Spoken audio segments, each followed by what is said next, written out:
Hello and welcome to Six Part. Today I'm gonna start a new series. What if Deku was trained by American Soldier? Part 1. If you enjoy this video, please give it a big thumbs up, and to watch more videos like this, subscribe to my channel and turn that bell notification on so you never miss an upload. Now wasting no more time, let's begin. The man awoke with a start to a loud thump. He sat up fast in his chair and glanced around blearily, trying to remember where he was and what he had been doing. Now arriving at Musutafu Airport. Thank you for flying Delta Airlines, we hope you enjoyed your flight. With a small groan, the man thanked whatever god it was that they had made it to the ground.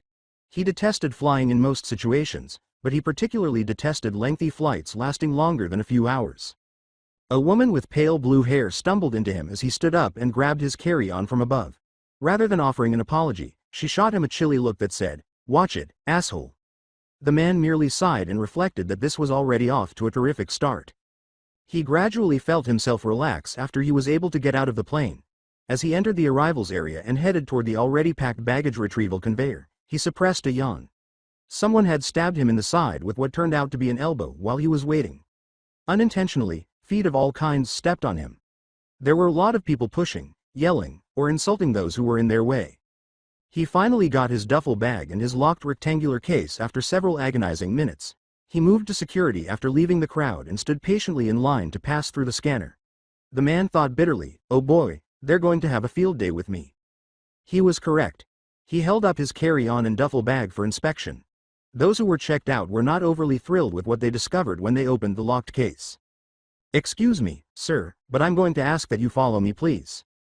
While two officers went through the contents, the man sighed in response to the request but followed them into a back room where he sat at a table. The officer's courteous smiles became a very disapproving frown as each item was unearthed. One of the officers grimaced when he said, "I'm guessing this isn't about the liter of shampoo that I had in my carry-on?" After everything was in front of the man on the table. The man muttered, "Glad that's over with," and headed to a nearby bus stop while carrying his carry-on and duffel bag. After a bus arrived and everyone disembarked, the man clumsily climbed on and ended up standing close to the back of the bus because the luggage he was carrying was too big to sit on. Nevertheless, he was able to draw glares from the other travelers. He made a few stops before realizing that he had no idea where he was headed. He had no idea how to get there, even if he knew where he was going. Excellent, amazing, wonderful. At the next stop, he got off the bus clumsily, bumping into a number of other people, and then he apologized profusely. At the bus station, he found a map, but he was unable to figure out where he was. He heard someone shout in halting English somewhere to his left. "You lost?" He disregarded them. "American, you lost? Need help finding place?" He glanced up from his map and noticed three men standing at the entrance to the alley to his left. One man appeared normal except for his baldness. One resembled a gorilla with long, hairy arms. The third had big, unblinking eyes, a predatory smile, and sharp teeth. "You lost, American?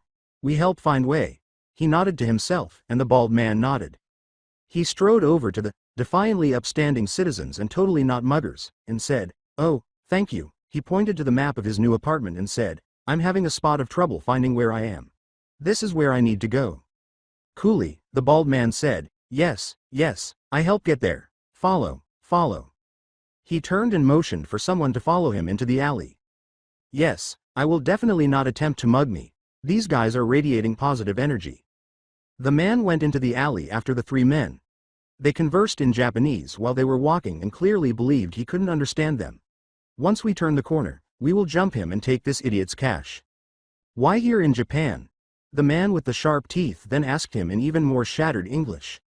In Japanese, the man said, "Oh, you know the normal things. Sightseeing, eating new food, having an overall fun time." The three men froze, realizing that he had heard everything they had said before. "You understood us? Good, it'll be far easier now. Hand over your cash, and you may just get to walk away unharmed," the bald man said, and the three men smiled. "That's so cliché copyright it hurts. You guys are really bad at threatening people, you know that?" he said with a sigh. The three men dispersed, with his hairy arms to his left, his teeth to his right, and his baldy in front. A scheme began to take shape in his mind. He was carrying a heavy, very dense case in his right hand. The third would either draw a knife or use his quirk to intimidate him, while the other two would pin him down if he were reading the situation correctly. Swinging the case at the gorilla arms, surprising him, and removing him from the fight first was the straightforward plan. He would then turn around and throw the case at the bald man, using his momentum. Either he would catch it and be unable to react to his friend being attacked, or in the best case scenario, the case would strike him in the head and knock him out of the fight. In the worst scenario, he would miss his throw and be forced to fight two men without a weapon other than the carry-on tied to the outside of the big duffel bag he was carrying on his back.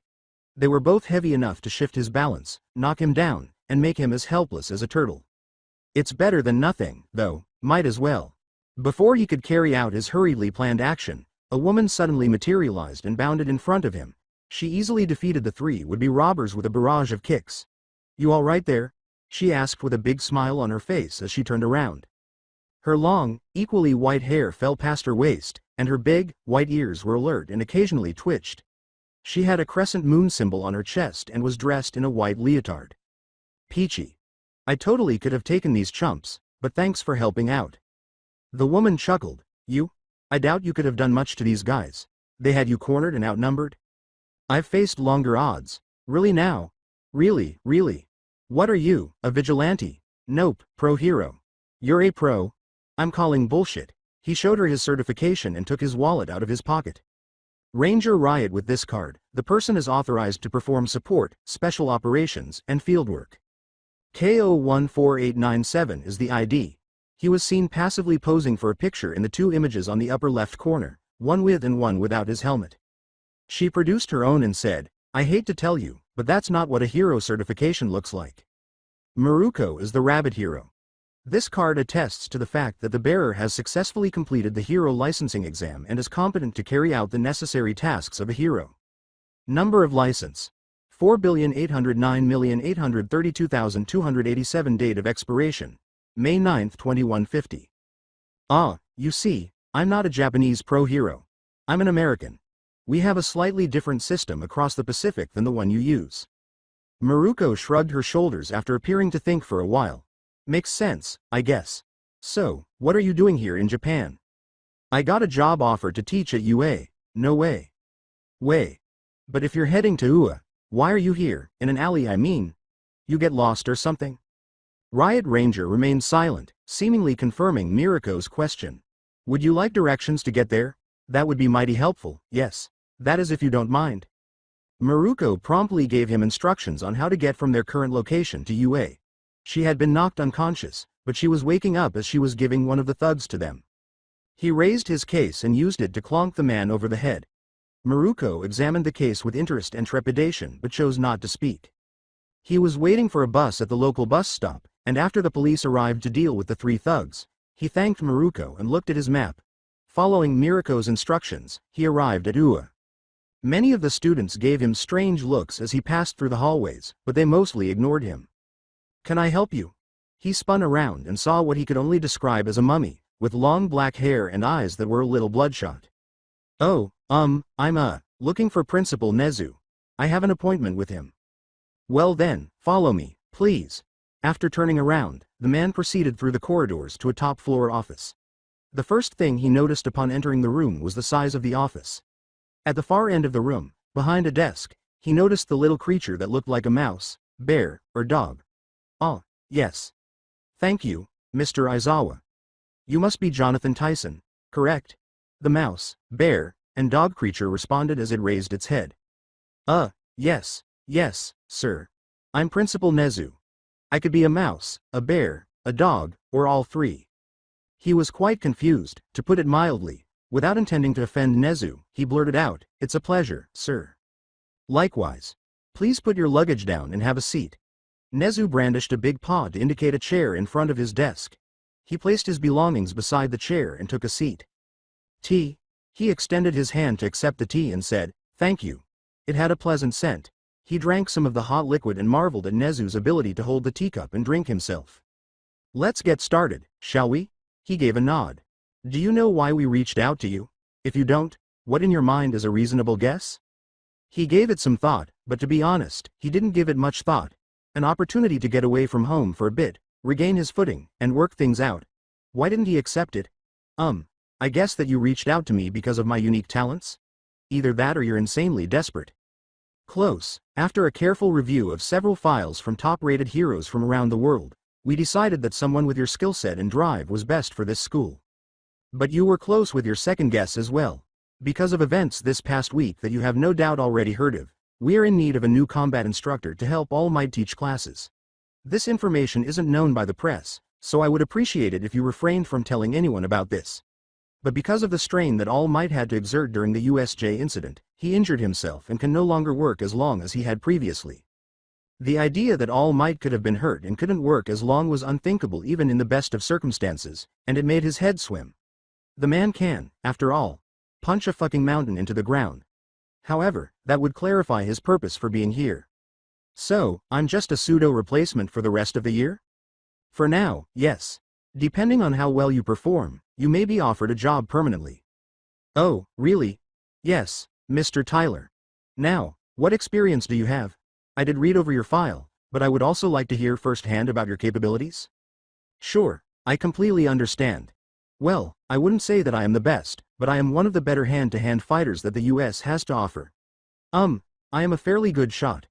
My armor is super durable and can protect me from almost everything that I would encounter in the field. I'm also a decent strategist and can formulate plans on the fly. Oh, I also pride myself on my trumpet-playing abilities. I can play a bomb-ass swing piece if I do say so myself. Pardon my French. Pardoned. What you told me lines up with what I was able to dig up on you. Those CIA files were incredibly illuminating, but they didn't say anything about your trumpet skills. CIA files? Did he say? Those should be highly encrypted, don't they? I think we covered all of my questions. Do you have any you wish to ask me before you're given a tour? Are we going to gloss over you hacking the CIA? No questions? Good. Change into your hero costume, and I'll have someone escort you around the school? Leaping from his chair, Nezu hurried to the hallway outside. So, we are going to gloss over the whole CIA thing. Cool, cool, cool, cool, cool, cool. He saw a skeletal-looking man wearing a yellow pinstripe suit when he left the room after changing. Startled by his appearance, the man raised his head a little. You must be Mr. Tyler. I am Toshinori Yagi. It's a pleasure to meet you. He extended his hand to Toshinori, who appeared to pause a moment before taking it and shaking it. Likewise. Word of advice, Mr. Tyler, we don't exactly shake hands when first meeting someone. Ah, my bad. Also, call me Ranger. Calling me Mr. Tyler makes me feel older than I am. Very well, Ranger. Please follow me. He was shown the numerous training gyms and other facilities as Toshinori guided him around the school. It seems that they trained the students in 4 different mock cities. How much money do you guys have? We have enough. That's the understatement of the century, Toshinori. The man gave a little laugh. Let's move on to meeting the students, shall we? After giving a nod, he was escorted back to the school and shown a tall door marked 1A. This is Class 1A. They're probably excited to meet you but probably have never heard of you.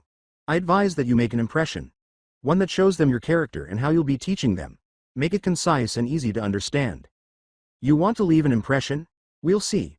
I'm ready, he said, nodding to Toshinori after giving it some thought and coming up with a great way to introduce himself to the class of heroes in training. Come on, let's do this. The man knocked on the door, raised one eyebrow at what he said, and said nothing.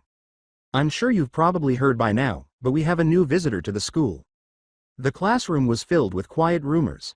Most people thought he was a hero who wanted to see what kind of competition he would face, while others heard that he was a foreign hero who wanted to create his own school similar to UA and needed a template to use. Silent. The murmurs abruptly stopped. I'll give you your new combat training now that I have your focus once more, Mr. Tyler. Aizawa motioned to the door with a bandaged arm, and the door slid open, revealing an armored figure wearing a long brown leather duster with 2 metal shoulder guards painted a dull olive green with a white star painted on the side. Beneath the duster, the man wore metallic full torso body armor, a bandolier with bullets strapped across his left shoulder to his right hip, and a belt with small vertical loops filled with the same small brass bullets in the bandolier. He wore blue jeans with metallic plates strapped to his thighs, and his black combat boots made a soft clomp clomp clomp as he strode from the entrance to the podium at the front of the room. He seemed to have taken the pro hero Snipe's helmet and asked himself, how can I make this more intense?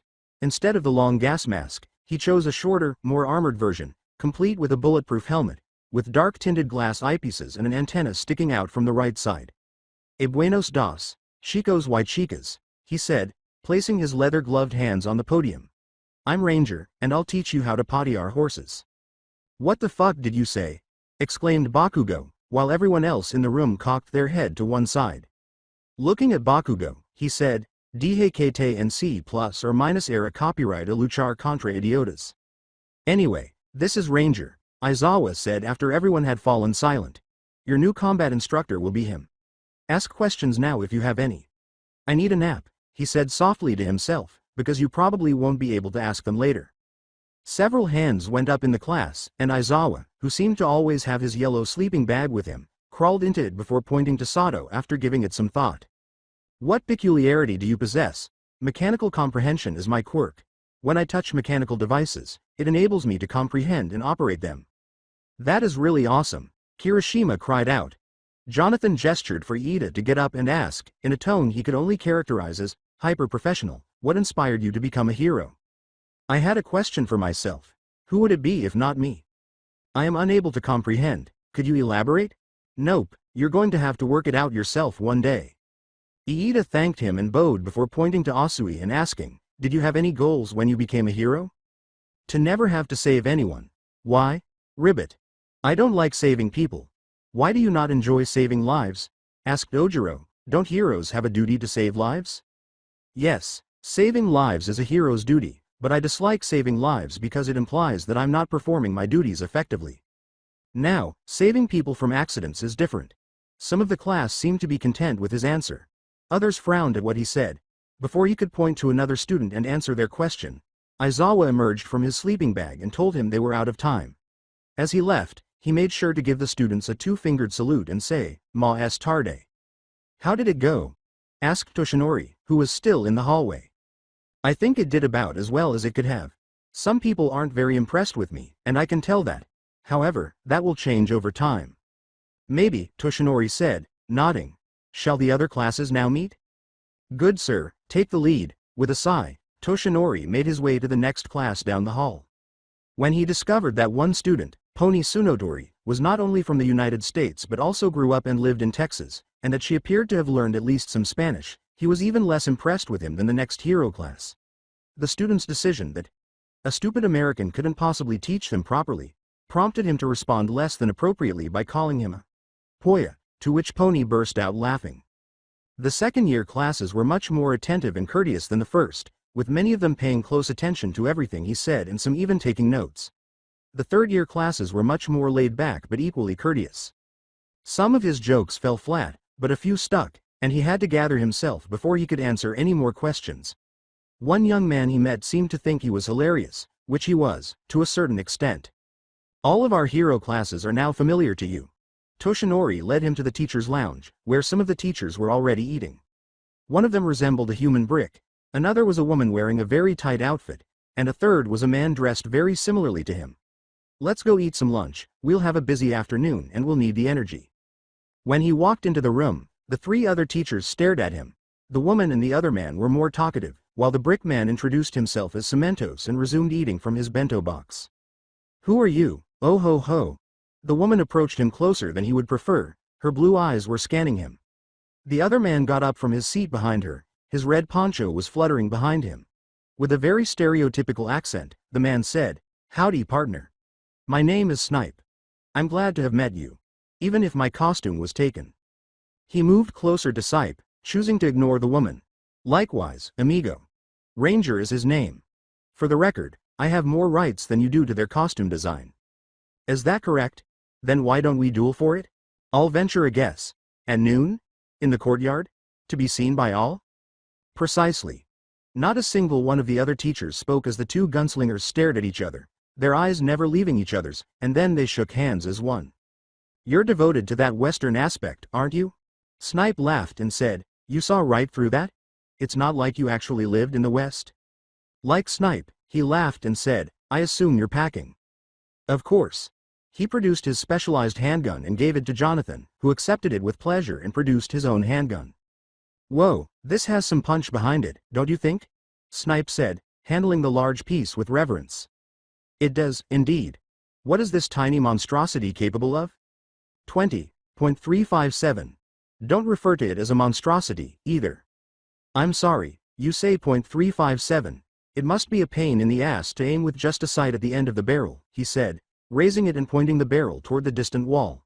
Not bad, adequate stopping power. My peculiarity compensates for that. It's known as homing.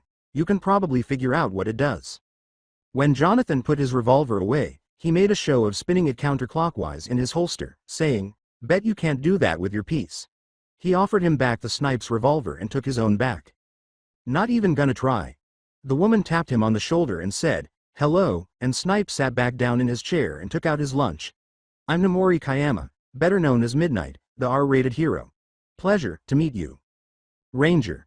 He turned around, found a seat next to Snipe, and took out a simple lunch, a sandwich, some chips, and a Texas pizza from his carry-on, which he was still carrying around. "The quiet one, eh? That's nice. Perhaps we can get to know each other better later. I hope she doesn't act that way around the students." There was a hiss as he pressed the two buttons on the underside of his helmet, and the suit unzipped, and the helmet lock disengaged. Kayama's eyes remained fixed on him, but she continued talking to Toshinori and Cementos. He pulled up, and the helmet came off easily, placing it beside him, within easy reach in case he needed to put it on. He took out his big combat knife, cut the peach in half, and quickly chewed the half before the door opened again. With a loud cry, one of the men entered. "I'm starving, folks." "Hello, starving, I'm Ranger," he said, grinning. "It's good to meet you." He was unable to stop it. As he was saying that, he succeeded in removing the peach pit by prying it out, but inadvertently sent it flying, which he caught out of reflex without dropping the knife or the other half of the peach. The man's expression was one of amazement at what Ranger had just done. Nomori Kayama purred, "If you're that fast, I wonder how fast you'll be in bed." What?" As the 1A students emerged from the changing rooms and entered one of the training cities, Ranger watched with interest. While some of them wore costumes he approved of, the majority he thought were either ridiculous or unworkable.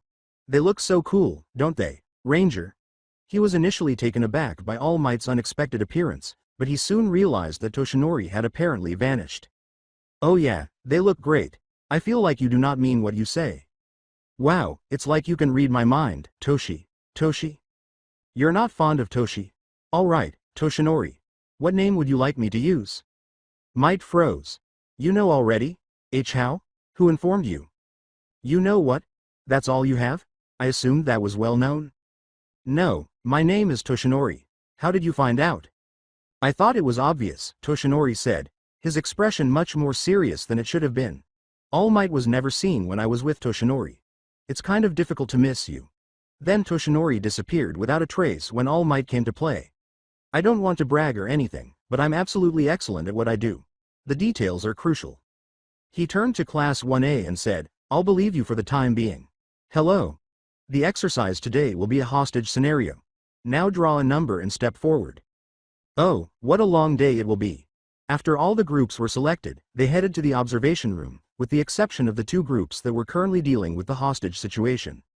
Each group consisted of 4 students. Kaminari, Sato, Shoji, and Iida were in the first group, while Midoriya, Todoroki, Yaoyorozu, and Ishido were in the second. Their objective was to defeat the villains and free the hostages. Group 2 was made up of the villains, 2 other teachers were the hostages, and Group 1 was made up of the heroes. With the hostages in the mix, he knew the heroes would have an uphill battle from the beginning. But after a quick look at the skill sets and peculiarities of Group 2, he realized that the heroes were now up against an impossible battle. Kaminari couldn't just zap the building because of the hostages. Sato, despite his strength, would be easily overpowered by Midoriya. Shoji was better at recon, and Iida was really the only member of the hero group who had any chance of making any kind of forward progress. He took out a small notepad he carried around for statements, and a pen to take notes. When both teams were prepared, the hero team hurried into the building, searching quickly for the villains and the hostages on each floor. Momo had spent her time well, placing traps in areas where the heroes were most likely to go, and while Shoji had been able to identify the locations of the hostages and villains, he was unable to identify the locations of the traps set by Yaoyorozu. When the heroes were distracted, Ishido and Midoriya emerged from hiding and hurried them, and Ishido was able to wrap some capture tape around Sato, but Midoriya was unable to get either Shoji or Iida. Ishido and Midoriya attempted to tape Iida, but Shoji was able to slip away. The first trap they encountered was a claymore that exploded and covered Kaminari in capture tape.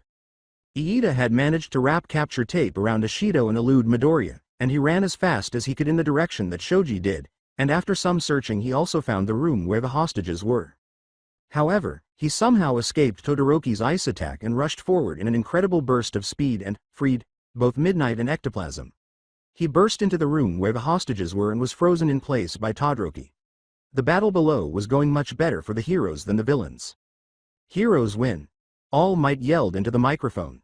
Iida, who was wearing a proud expression, was named MVP by All Might after all of the students had gathered in the observation room. Ranger, is there anything you would like to add? As he approached the front of the room, he took out his notepad from earlier and began flipping through the pages, saying, "Actually, I have a few things. First off, congratulations are in order for the villain group. But they lost." Practically exploded from the room, Kirishima shouted. "Allow me to clarify my logic. There were serious problems with this exercise. First of all, when villains are up against heroes, they will not hold back in the least. It's to the death for them. Secondly, they succeeded in killing the whole hero team. Kaminari immediately got himself killed. The surprise attack killed Sato. Iida successfully repelled the villains. Ultimately, Shoji was killed while attempting to free the hostages by himself. Iida, you ought to have retreated rather than advanced farther into the compound. If I did not attempt to save innocent people, what sort of hero would I be? If you're dead, you can't help anyone. In addition, you possess important information that might be utilized to storm the building. You were aware of the location of the hostages, two of the villains' skills, and the fact that the building was filled with traps. That information is extremely valuable. You were all so intent on protecting the defenseless that none of you bothered to check your corners or rooms. You or someone else might be killed for that. When you left Midoriya alive and largely unharmed, Iida, you made a grave error that meant that if Sato or Kaminari were still alive, they were definitely dead. In my view, the villains not only made it nearly impossible to free the hostages from the building, but they all managed to escape, while none of the heroes did. That's what I think." He put the notepad away and put it back in his coat. Silent murmurs filled the room, leaving All Might stunned, and Aizawa smiled from his seat. "I couldn't have said it any better, Ranger." Both the first and the other scenarios came to pass. After Aizawa left with the students, All Might and Jonathan started walking to the faculty room when smoke began to envelop him. Most of the time, people don't just start smoking, so Jonathan became very concerned about the man. A puff of smoke obscured All Might's vision, and when the smoke cleared, a skeletal and frail man was standing where All Might had been. "Explain. How were you aware of my secret?" Jonathan took a moment to gather himself before saying, "I had my suspicions when you vanished and All Might showed up." According to Principal Nezu, All Might suffered injuries in last week's USJ incident. However, All Might appeared without any scratches for some reason. However, they just so happened to be a man who had the same blue eyes and hair color prior to the appearance of All Might. It's the iconic Clark Kent, Superman. My disguise is a pair of glasses. After giving him a fierce look, probably in an attempt to find out if he was being dishonest, Toshinori sighed and said, "I believe you. Nevertheless, I will continue to watch you. Only those closest to me know the truth about my current condition. Eventually, you would have learned, but only after I and the rest of the staff had complete faith in you. There are a lot of mysteries, and I feel like he's hiding something else, something significant. What do you think now that you've seen what Class 1A has to offer? They're rough. However, I'm confident that their kinks will be worked out with time and patience, and some of them may even grow up to be great heroes. Since it's their first year, I'll give them some leeway.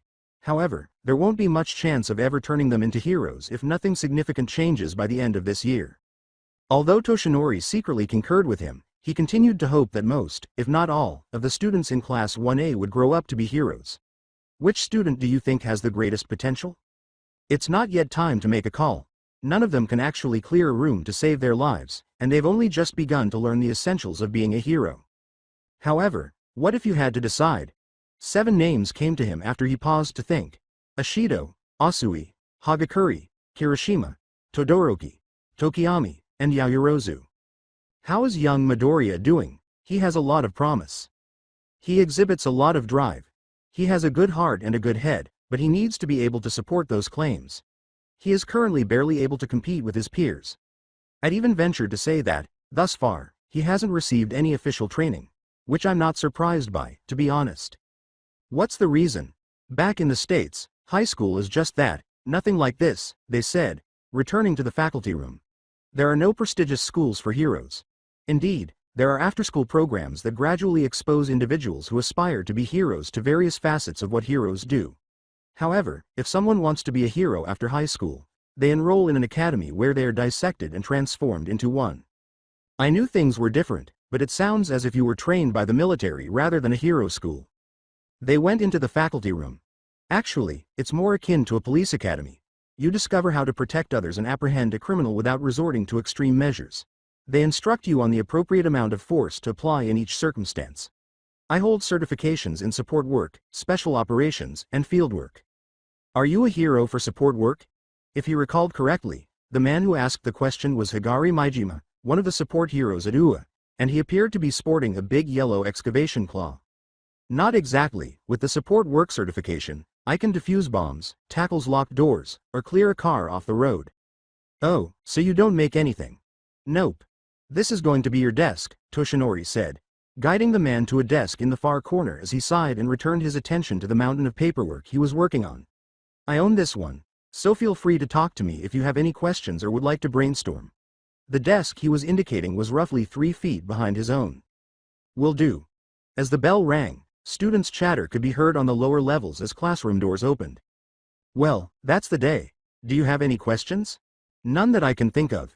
If you think of any, here's my number. I'll keep that in mind.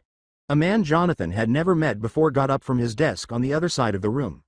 He was enormous. He was a good foot taller than Jonathan, had biceps the size of his head, and had what looked like a muzzle over his long mouth.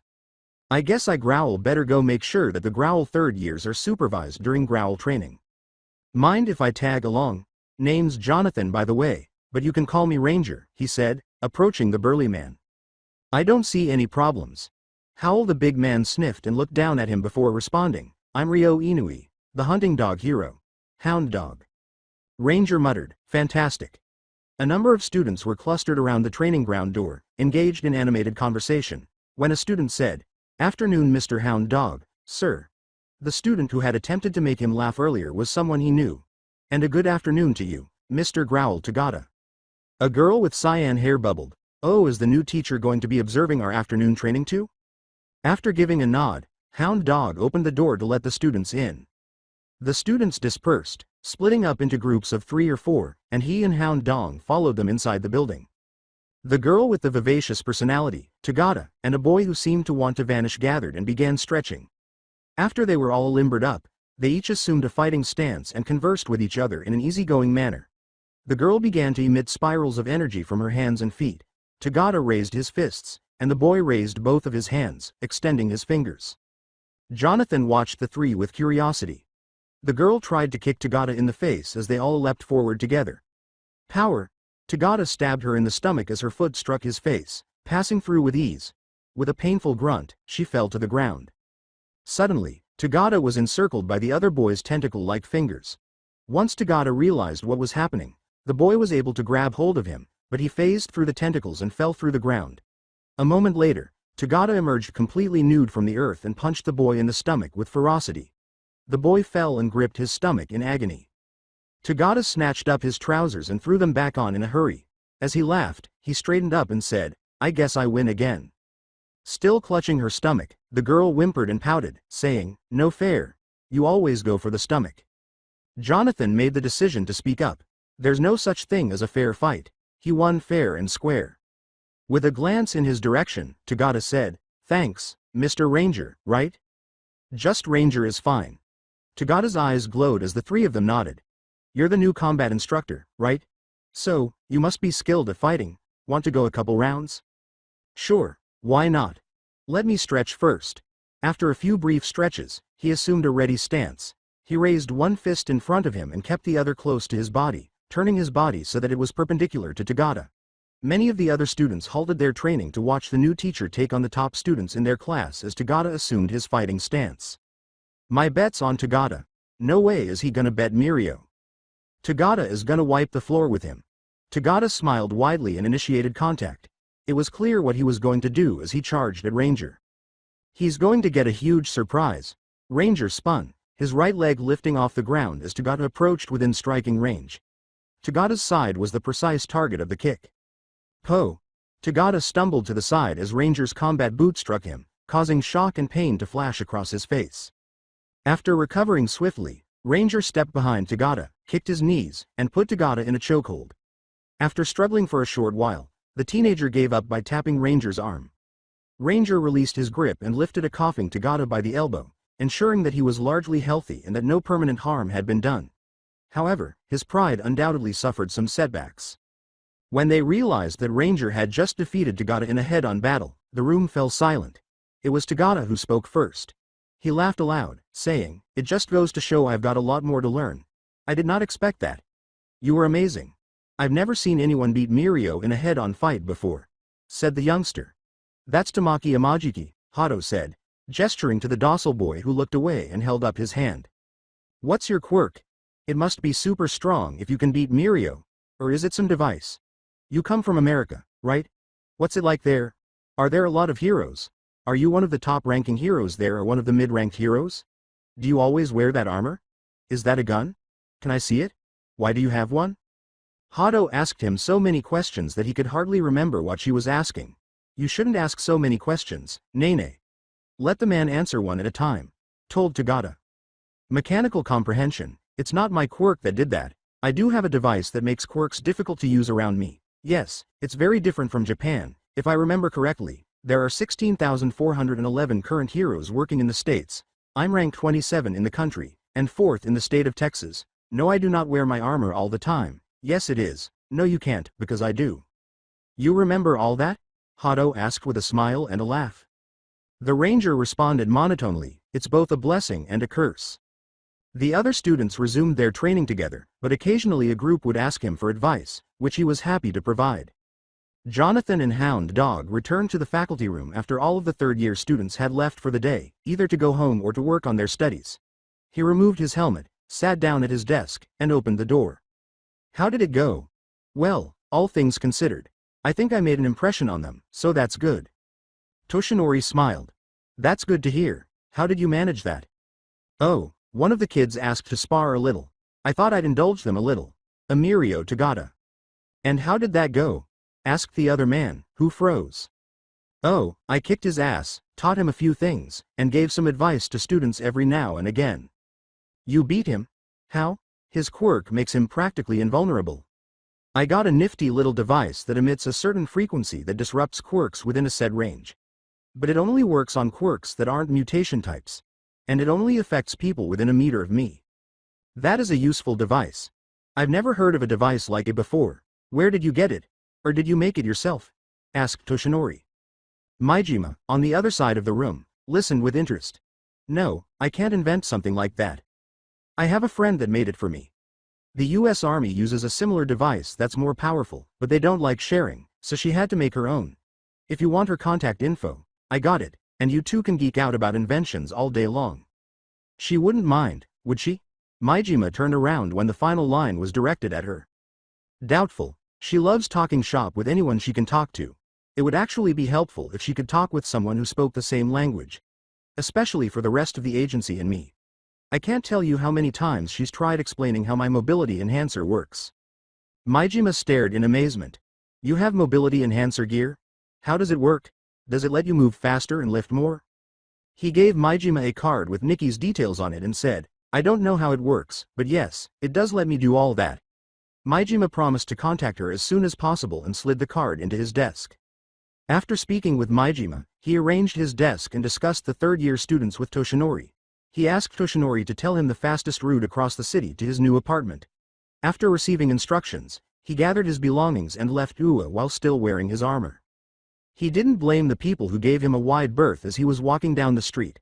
He moaned as he glanced down at the map. Despite receiving detailed instructions from Toshinori on how to get to his new home, he somehow ended up getting lost once more. However, no one attempted to mug him this time. "The fact that I got lost twice in one day is unbelievable." His mobility-enhancing equipment was concealed just beneath the armor's exterior, which was slightly whined to make up for the heavy load he was carrying. He repositioned the bag on his shoulder. He unsuccessfully attempted to use the nearby stores to determine his location. The map wasn't the best, and they all blended together. It displayed public transit routes, tourist attractions, and important landmarks. He took out his phone, but there was still no signal. "Thanks, Sprint." He put his phone back in a pocket inside his coat, took a quick glance around, and continued to walk.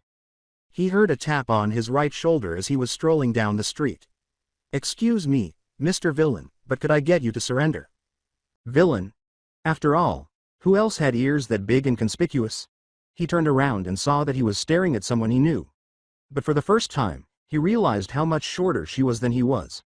Although he was only 5 feet 10 inches tall in the United States, he was practically a giant in comparison to her 5 feet 2 inches.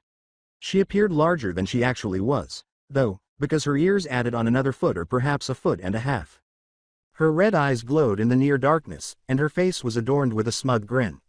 She was fully weighted on her right leg, with one hand on her left hip. He was wearing a helmet and bulletproof armor, but she didn't seem to recognize him. "Well, you gonna surrender, or am I gonna have to beat your ass into next week?" "Nice to see you too. I'm not a villain. We met earlier in an alley, remember?" "We met earlier, you say? When? I meet a lot of strange men in alleys." He sniggeringly tried not to laugh. "Early this morning, you stopped 3 guys from mugging me and gave me directions." As her foot pounded quickly on the sidewalk, she paused to think. "You're that American," she thought. "That I am. What are you doing out here?" "I'm trying to find my way home, but I appear to be lost again." "You ain't that good at reading maps, are you?" Maruko laughed. "I will have you know I earned several merit badges that required me to be proficient in orienteering." She shifted her weight to her other leg and tilted her head to the side. "What?" "It means I'm good with a compass and map. I just can't find where I am." She took the map from him and began looking at it, saying, let's see." After glancing back at the map, she took another look around. Then exclaimed, "I have no idea where we're at," in a dramatic manner. She threw the map into the closest trash can after crumpling it up. "My map," he said with a sigh. "What about looking it up on your phone? I don't have service here, but surely you do." She asked, "Does it look like I have anywhere to put my phone?" while pointing to her attire. Touch a copyright. Before Maruko squatted down a bit and leapt, they took one last look around. The buildings were 7 stories high, but she was able to jump high enough to see over them. She performed a mid-air jump before landing, which caused her to slow down sufficiently to touch down on the sidewalk without suffering any injuries. Jonathan let out a whistle. "Damn, that was one hell of a jump you just pulled off." She pointed down the street in the opposite direction from where he had been going earlier and said, "Oh, that was nothing. I think I saw the train station that way." They began to move along the pavement. Miriko's ears were twitching wildly as people started to stare at them and whisper something he couldn't hear. At last, he heard one of them ask, "Is that a new hero? Did they team up with Maruko? I thought she didn't do team-ups." "It will be easier if you ignore them. What's it like being a hero in America?" "Nothing like this. People don't ogle us as much." "Really? Yeah, you Japanese seem to have a hero society, we don't." "How do you make your money then?" "We're police officers, marshals, rangers, state troopers, agents, law enforcement agents. We get a salary that's paid by the government. We do have agencies of sorts, but they're more like glorified police stations. We get grants based on how well the agency performs." "You don't sell merch?" "No, it's more about getting the job done rather than publicity sounds like." "Yup." He pointed out the train station that he could see in the distance. After expressing gratitude to Maruko, they parted ways. It took him a few minutes to reach his designated disembarkation spot after boarding the train. He found the apartment complex by walking down the sidewalk. Each of the 4 tall buildings had a number. He lived in room 243 of the building with the 2 on it, if he recalled correctly. He entered the lobby and struck up a conversation with the receptionist. After verifying, he obtained the apartment's key and proceeded to the 4th floor. He located and unlocked the door to room 243. He would get by in the smaller apartment than he was used to. He entered and placed his belongings on the sofa. After removing his armor and hanging it in the master bedroom, he changed into basketball shorts and a loose-fitting shirt. He watched the news and prepared himself some instant ramen for dinner. He cleared the kitchen and went into the master bedroom after discarding the empty ramen cup. He lay down on the bed and fell asleep as soon as his head touched the pillow, making sure to set the alarm so he would arrive at UA in time. He turned over, muttering, "Beep beep beep. Beep beep beep." Glancing blearily for his phone, he opened his eyes. Beep beep beep. "I'm up." He eventually located his phone and hit the alarm stop button. With a sigh, he swung his legs over the bed's side, got to his feet, stretched, and headed to the restroom. After finishing, He went to the kitchen and was going to make coffee when he realized he hadn't yet purchased any supplies. Damn it. After putting on his armor and putting his helmet under his arm, he left his apartment. His neighbor in room 244 opened their door and let out a startled yelp as he was locking his own. When he heard the yelp, he turned to see her. She was short, about 5 feet 3, green-haired, and kind. Good morning. He made an effort to sound as welcoming as he could. Good morning. She backtracked. He grinned and put his keys away, saying, I've just moved into this area. My name is Jonathan Tyson, pleasure to meet you. She bowed and said, it's good to meet you too, Mr. Tyson. I am, Inko Midoriya. Midoriya? From where did I hear that name? He's a UA student, I see. Are you perhaps related to an Izuku Midoriya? She appeared taken aback. Her expression changed to one of suspicion. Yes, he's my son. How do you know my Izuku? She asked. Oh, I'm the new teacher at UA. You teach at UA? With one hand raised behind him and the other flat against his chest, he bowed and said, Yes, ma'am. Ranger, at your service. She also bowed, but this time she was more rigid, her arms pinned to her sides. My apologies. I didn't realize that you were one of my Izuku's teachers, she said. Please, you don't have to bow to me, ma'am. I'm American.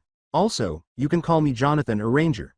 Calling me Mr. Tyson just makes me feel old, he cracked a grin. After blushing slightly, she said, Oh okay Jonathan, why you can call me Inko. Alright, Inko, it was a pleasure meeting you, but I should get going. Don't want to be late for my second day. Have a good day, Jonathan. He gave her the traditional two-fingered salute and descended the stairs to the street below, saying, Have a good day as well, Inko. I never would have imagined that one of my students would be living next to me. One of these days, I should pull a practical joke on him. He laughed at the idea, and thoughts raced through his mind. He greeted a few people on the street with a wave. They wished him a good morning and waved back courteously. He would occasionally be asked if he was a new hero. Some of them compared him to Snipe when they learned he was a seasoned American pro hero and asked for his autographs or photos, but the majority simply shrugged their shoulders and left. After a short while, he heard some whispering and pointing, but he was unable to understand what they were saying. After spotting a convenience store, he made the decision to grab coffee there. An employee behind the counter greeted him as he entered and then stopped when she saw him closely. He sought out a coffee, ignoring the clerk. He located the coffee maker, brewed a cup of the largest size, and then sat back and waited. He returned to the clerk and put down the coffee almost a minute later. Her eyes were wide as she stared at him, still frozen. He retrieved his wallet and bided his time until she rang him up. She rang up his coffee and gave him the total after a short while. He gave her the correct amount of change after carefully counting it out. She hurriedly opened the register, stuffed the cash inside, and then quickly closed it. He turned to go after giving the clerk a nod, but he noticed something. Near the counter, a newspaper was peeking out of a stand. The headline said, Hero Killer Strikes Again. Pro-hero Mudman Killed in Action, and he would have ignored it. How much for the newspaper? According to the clerk, it's free. As he left the store, he took a copy of the paper from the stand, put it under his arm with his helmet, and took a sip of his coffee. He received more strange looks from people on the sidewalk, but they mostly ignored him. Earlier, he had attempted, but failed, to walk back to the train station. He finally found the station and boarded a train after a number of wrong turns, a few curse words, and a lot of gnashing of teeth. Hero Killer kept coming back to him as he sipped his coffee. The two words repeatedly flashed through his mind. Additionally, he sensed the voice that had awakened during the Presidio incident just a few years earlier stirring inside of him. He had mastered the art of suppressing the urge to track down the alleged hero killer, drowning out the voice until it ceased to exist. He drank the remainder of his coffee after taking a deep breath. Because he recognized some of the nearby shops, he was able to get off at the correct station. As he moved through the busy streets, few people gave him enough attention to recognize him. Most were too preoccupied with getting to work or school to give a damn. He was just another hero on patrol in their eyes. Those who did recognize him whispered and pointed. That's getting really annoying. All right. He looked at his phone and saw that he had missed the third year's morning practice. He cursed as he attempted to move through the crowd further. He eventually saw UA's big gate and dashed through it. He kept running until he reached the third year's training area. He stormed through the doors, ran into the big building, and exhaled sharply, I'm gasp late. I got gasp lost. I still don't gasp know my way around. Hound Dog responded, you are still new to the area. I would Growl be amazed if you could Growl make it on time tomorrow without getting lost. Still, you should endeavor to be here Growl on time in the future. The third-year student shrugged and returned to practicing. Will do. He would help any student who asked, just like he did yesterday, and he even demonstrated a few moves to a few students who were having trouble. Excuse me, sir, after our fight yesterday, I did some research and watched a few videos of some of your fights. I've been wondering what kind of fighting style do you use? Mirio approached him as the allotted time was coming to an end. It's a variant of an old fighting style used by US Army Rangers back in the 2000s. It was effective then, and it's effective now. Cool, I guess you got your name from the Rangers then? Not exactly.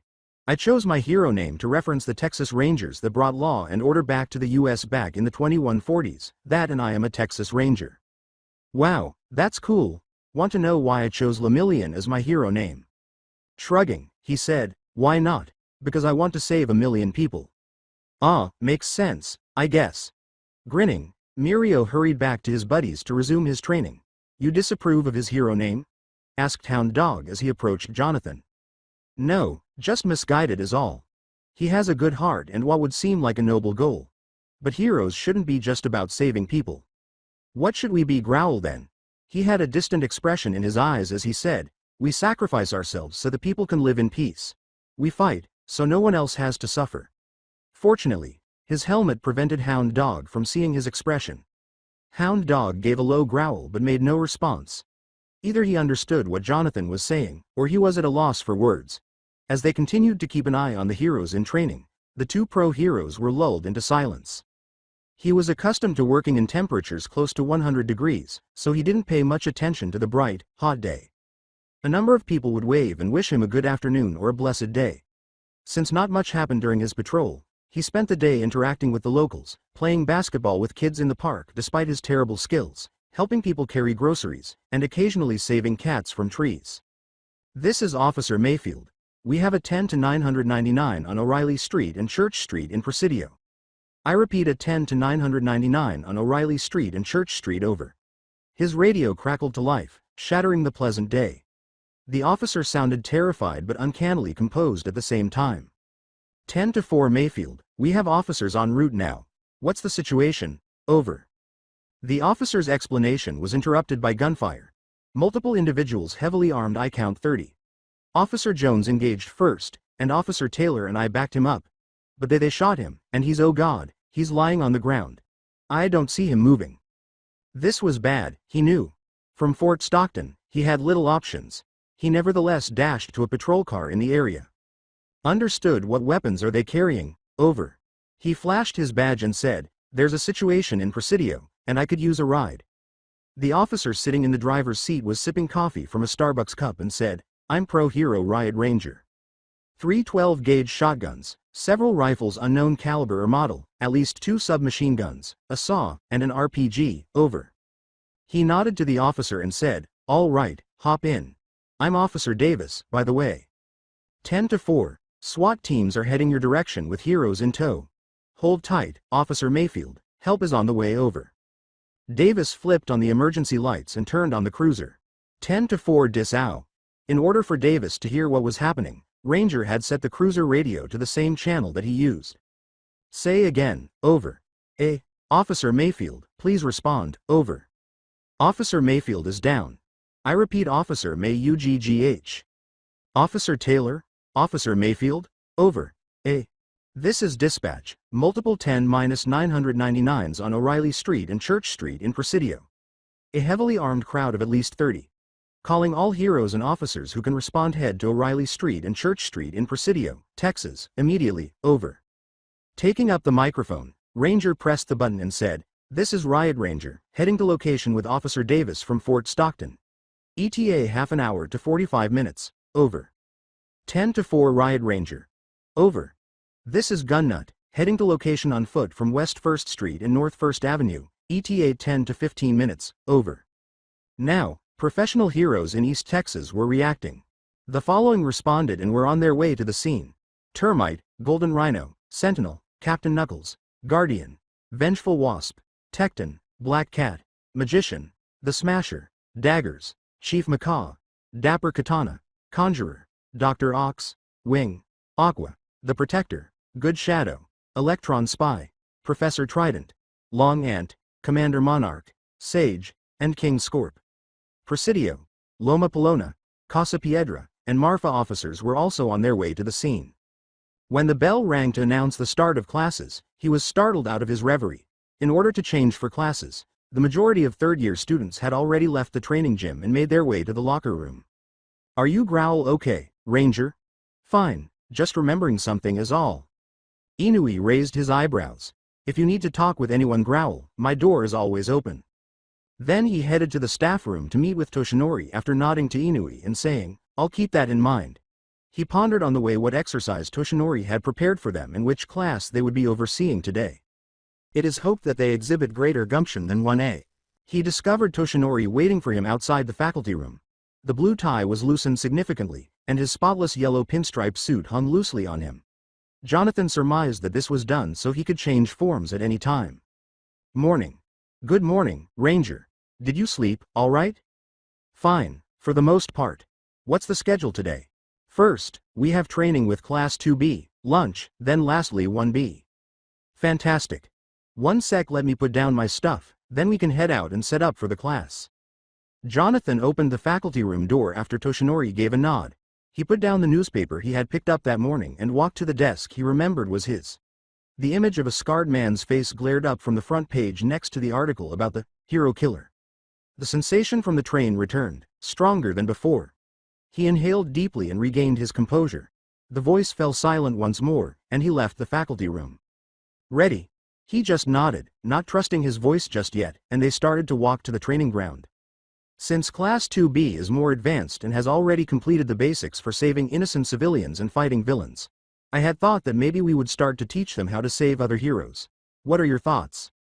Memories began to rise to the surface, and he felt his throat tighten a little. It's a good idea to teach them how to react to that situation, and how bad that situation can become. Right, my thoughts exactly. Toshinori began outlining his class's lesson plan. They raced down the highway as fast as Officer Davis would allow, the lights flashing and the cruiser's siren blaring. When cars saw the cruiser, they shifted out of the way. Davis sped as fast as he could manage. "Dispatch, this is Pro Hero Gun Nut arriving on the scene now. Moving to engage the group. Over." 10-4 Gun Nut, good luck. There was silence for a few minutes, and then the radio turned back on. Over the announcement, there was gunfire. "Dispatch, this is Officer Brown. We have an 11 to 999. I repeat, we have an 11 to 999. Gun Nut is down." With hesitation, Davis inquired, "Did they say Gun Nut's down?" "Yeah." Davis encouraged the cruiser to accelerate. As officers and heroes fell, radio reports came in one after another. Ranger felt a twinge of terror at each one. He could see Presidio in the distance. The little city was emitting black smoke. People were frantically fleeing or hiding from something around the corner as the cruiser sped into town from the highway. As soon as Davis turned the corner, chaos ensued. Bullets began to splinter the cruiser, cracking the windshield as they had just begun to drive down the street. "Pull over there. Get us into cover." After a wild jerk, the cruiser pulled into a nearby street and continued for a few dozen feet before coming to a stop. He turned to the driver's seat and saw Davis gasping for air. "Good work, Davis. Let's..." He noticed that multiple bullets had penetrated the bullet-resistant windshield and hit Davis in the chest. He grabbed the cruiser's radio and pressed the button that read, "This is Riot Ranger. I've got a 10 to 999, Officer Davis." Several rounds struck him in the chest. "We're at West Walton Avenue. Over. Fuck. 10-4 Riot Ranger. We cannot send out medical crews to the area at this time since the group has not been dealt with. We advise you to sit tight and provide Officer Davis with immediate first aid until the National Guard can deal with the situation. Over." Damn it. He took out a first aid kit from the glove box in front of his seat. He opened it and rummaged through it until he discovered a roll of gauze and several gauze pads. He turned to face Davis and ripped open a package. There was no response to the statement, "This is going to hurt. Sorry in advance." He began stuffing a gauze pad into one of the bullet wounds after tearing off Davis's ruined shirt. He continued doing this until all of the wounds had been filled. Davis remained motionless the whole time. "Davis?" He gave him a rough shoulder shake. No answer. "Davis?" Once more, he shook his shoulder. Once more, no answer was received. After removing his helmet, He placed his ear next to Davis's mouth and reached up to his throat with 2 fingers. 1, 2, 3, 4, 5, 6, 7, 8, 9, 10, 11, 12, 13, 14, 15. Dread and panic began to rise within him. 16, 17, 18, 19, 20, 21, 22, 23, 24, 25, 26, 27, 28, 29, 30. He sank back in his chair. Every time he exclaimed, "Damn it! Damn it! Damn it!" he struck the dashboard. He felt no pulse, heard no breathing, saw no movement. There was nothing Davis could have done, and he was probably dead. Damn it! Behind him, he could hear teasing from the street. He needed to get up. He flung the door open and pushed his helmet back on his head. Leaning against the wall, he ran to an ally nearby. He saw a mother clutching her daughter across the street. Clearly, the two were afraid. Even from the other side of the street, he could see the mother's eyes saying, "Help us." The Class 1B members, all dressed as heroes, stood before him. Some of them stared at All Might with stars in their eyes. Boomed Toshinori, "Good morning. We have a special lesson planned for you today." Jonathan concluded, "Today, you will be responding to hero down situations. The goal of this exercise is to teach you how to treat a situation where a fellow hero becomes too injured to fight. All while you have to fight off the criminal or criminals in some cases and keep civilians safe at the same time." Any questions? Nobody put up their hands. Jonathan gave a single clap. "Fantastic. First, let's break you into groups of 4, then each group will come up and draw who will be the hero in trouble." Jonathan said, "All right, today's villain will be yours truly. All Might, if you would choose which group goes first, then we can get started," after every student had been divided into groups and assigned a role. "Very well, I chose group 3. Good luck, heroes. The rest of you follow me to the observation room. And the hero in trouble follow me, please." He was followed through the streets by a squirrely child, complete with bushy tail. The child was small, with big paws, a short, whiskered snout, and a long, bushy brown tail. He wore a plain costume. A helmet with a visor over his eyes and 2 holes for his gray-brown ears to protrude. There was a big acorn on his chest and cutouts on the side of his orange suit from his armpits to his waist. He eventually located a location that appeared to be appropriate for an ambush. There were lots of hiding spots at the tiny lane intersection. "All right, squirrel boy. Lay down in the middle of the intersection there," he said, turning to face the squirrel child. "My name is actually Oshiro Kyuichi, and my hero name is Monkey Joe," the boy said, nodding. "Really? Joe the monkey? Of all the names, why would he pick that one? Let me get this straight, you named yourself Monkey Joe?" "Yes, sir, as in Squirrel Girl's pet squirrel?" "What?" the boy asked, looking utterly bewildered. "You know, from Marvel. Squirrel Girl is a hero who is a squirrel, well, not like you are. She only has the tail, but she can talk to squirrels and is crazy strong. She has a pet squirrel who's named Monkey Joe." "Oh, I didn't know. Well, now, you do. Anyways, go lay down in the intersection there. When the heroes get close, pretend that you're super hurt. Then sit back and enjoy the show." Monkey Joe entered the center of the intersection and laid down, saying, "Sure." After surveying the area, Jonathan went into a side store. He signaled All Might that they were ready by pressing a button on the right side of his helmet, which turned on his integrated radio. He heard voices approaching and felt a chilling fear seep into him. He could only occasionally understand a few words because they were speaking in Spanish. The woman whispered something to her daughter and gave her a tighter hug. One of the men in the group uttered a chuckle. They were pointing to another car that had collided with a light pole when he peered around the corner. He was unable to determine whether or not there was a passenger in the car. One of the 2 men who approached the car aimed his rifle at the driver's seat and squeezed the trigger. 3 rounds broke the window and entered the vehicle. 2 men chuckled. Out of the 5, 2 were armed with rifles, 1 was armed with a shotgun, and the other 2 were armed with small submachine guns. As he ducked back behind the corner, he felt his heart pounding at his ribs and a chill spread across the middle of his chest. His breathing came in sharp gasps, as if he were drowning. He'd been trained to deal with criminals with guns, so he knew the warning signs of a panic attack. He wasn't prepared for this, though. He wasn't prepared to take on multiple armed criminals by himself. He was at a loss for what to do. He looked over at the woman, who was crying quietly and holding her daughter as tightly as she could, as if she were about to have a breakdown. He was aware that if he did nothing, they would perish, and he would follow suit.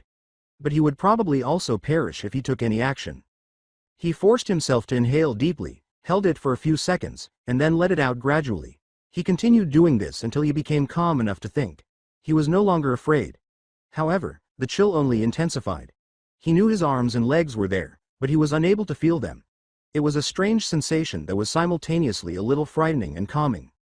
The group of men stopped at another car when he peered around the corner once more.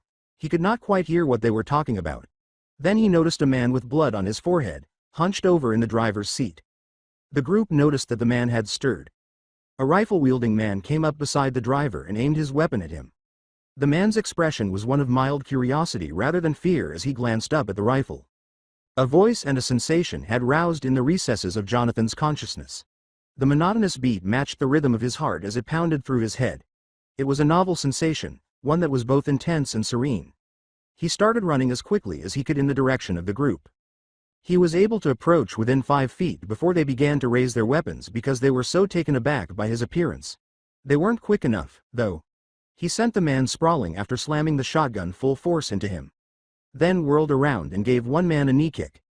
The man's leg gave way and he felt the knee give way beneath his boot. He ran along the length of a nearby car and appeared on the other side, ducking behind it to escape the fire from the other 3. He sprinted over to the nearest man and snatched up the rifle, striking him in the face until he was stunned. Then he tore it from the man's hand. Pulling the trigger, he leveled it at the man fumbling for his shotgun. The round fired from the rifle entered the man's back, and the rifle bucked against his shoulder. With a cry of agony, the man crawled for another half-foot before collapsing. Jonathan had already pulled the trigger and aimed the rifle at another man.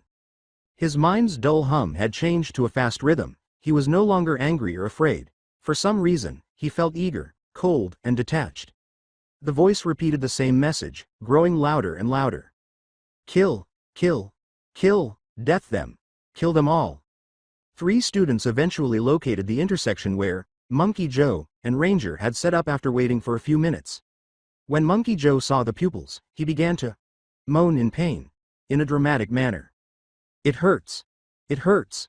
Oh, the pain, too dramatic. Jonathan, the trio of students, and the other people in the observation room thought. They cautiously scanned the area as the group approached in an attempt to locate Ranger. The pain is unbearable. Monkey Joe was now writhing in pain, and his tail would twitch occasionally as the students rolled their eyes and kept moving toward him. Ranger chose to launch the ambush and leap through the storefront window as the students passed his hiding place. For a brief moment, the students were taken aback. One student, a blonde wearing a white leotard, exclaimed, "Sunlight flash," after their minds had finally processed what was happening. She and her group were soon engulfed by the girl's dazzling light. His helmet had a clever little feature that automatically adjusted for changes in light levels, which was unfortunate for the students. He rolled to his knees as soon as he hit the floor. The 2 other students opened their eyes and assumed their fighting stance as the light became much less bright. The 2 students let out a startled yelp and Ranger ran to them. "Be careful," the girl said. He yelled, "Tax storm," as Ranger approached the student on the right. Tacks flew out of his hands and toward Ranger, but they bounced off his armor. Some, though, became trapped between the openings in the armor of the chest and abdomen. They did not, however, pierce the suit itself. He leapt and pointed both feet at the face of the student on the left as soon as he was within striking range. The student smiled and yelled, "Firewall," as he approached, but nothing happened. Then the student's face was struck by the boots of the Rangers, and in midair, the Ranger whirled to his right and used his elbow to grab the student on the right by the neck. With a grunt, he fell on his side, dragged the pupil down with him, and locked him in a headlock. "The battle is over, villain. Sun shower," the girl said, pointing one hand at him. Nothing took place. "Sun shower," the girl said, pointing her hand at him once more. Nothing occurred once more. The child in the headlock repeatedly punched Ranger's helmet in an attempt to strike him with his hand. When the child finally slackened, Ranger released him and got to his feet. As he got closer, her voice faltered, "Sun shower. Sun shower. Sun shower. Sun shower." Gradually, she retreated. "Sun shower. Sun shower. Sun shower. Sun shower. Why isn't it working? Sun shower." Her expression was one of fear as she finally found herself back against a wall due to her inability to back up quickly enough. "Sun shower. Sun shower." He retracted his fist. A quick poke in her solar plexus should work. There's no need to use full force. While he was swinging, the girl's face took on a more determined look. She still had that terrified expression in her eyes, but it was gradually giving way to confidence. "Sun shower!" she exclaimed as a beam shot out of her hand, hitting Ranger in the chest, sending him flying across the street and back into the store he had just come from. "I did it! I won!" she smiled, her face showing surprise. A figure rose from the rumbling in the shops. The helmet's eyepieces became intensely red. The figure's coat fluttered a little in the wind as it left the store. "I spoke too soon, didn't I?" "Yup," he replied by popping the page, Rule Numero Trace of Ranger's Guide to Heroing. Never count your chickens before they've hatched. Trace means 3. What's 1 and 2? Rule 1 is constant vigilance. Okay, Mad Eye. You get that reference? Cool. Anyways, Rule TW. While he was talking, she attempted to shoot off another beam. She missed because he was ready for it this time and stepped aside before she could shoot off the beam. "You sly dog. You got me monologuing." Her self-assurance was starting to waver. She panicked as Ranger charged at her. She pushed her hands down and yelled, "Shooting star." But Ranger struck her at full speed, sending her sprawling across the pavement.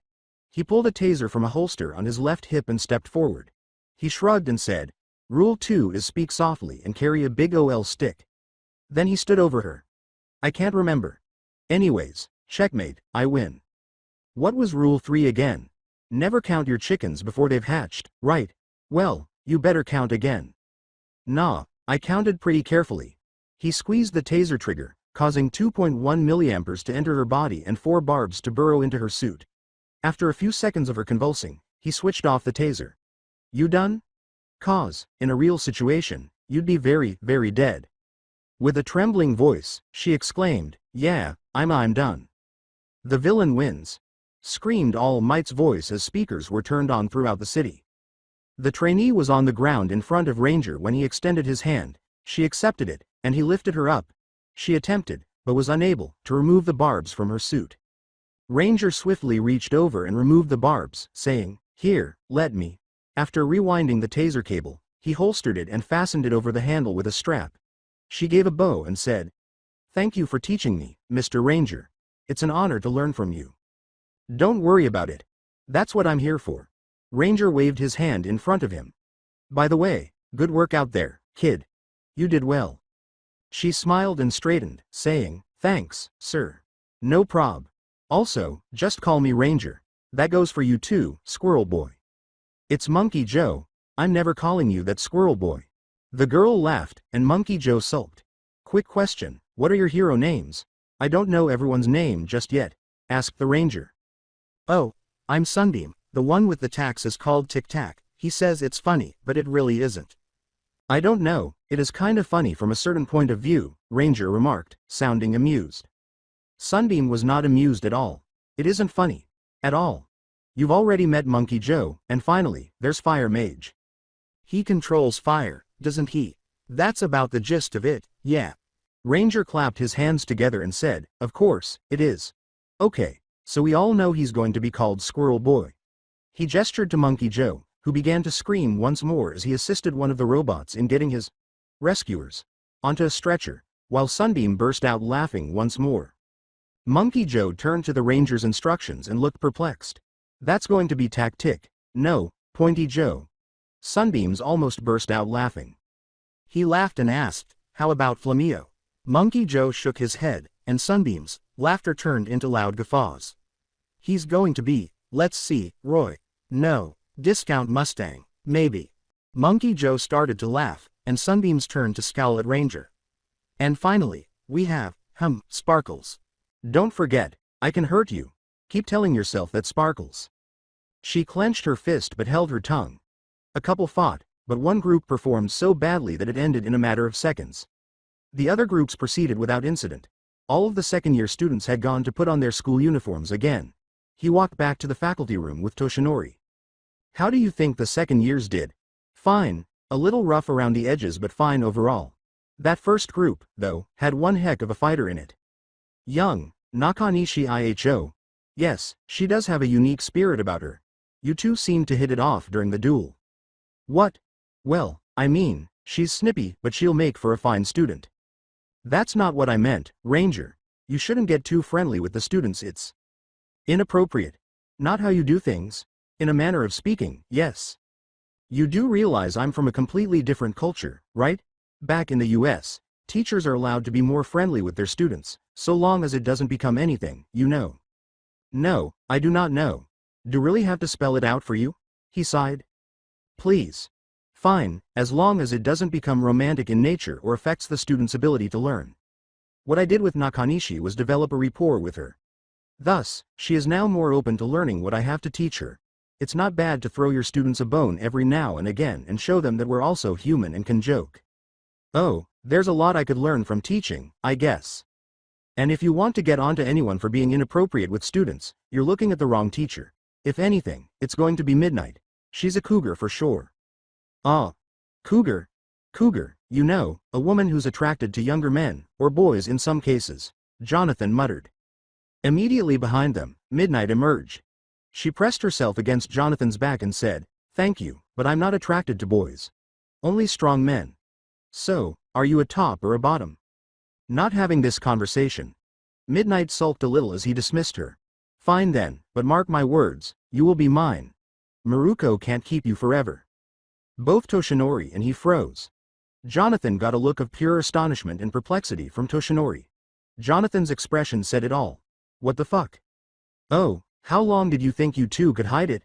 It was in the news this morning. Ranger, is it true? No, it's not true. I just met her. Midnight chuckled. Then you better hope you can hide well because when she finds out, she's going to track you down and kill you. Would she really do that? He asked, turning to face Toshinori. Toshinori was too preoccupied with a prayer to answer.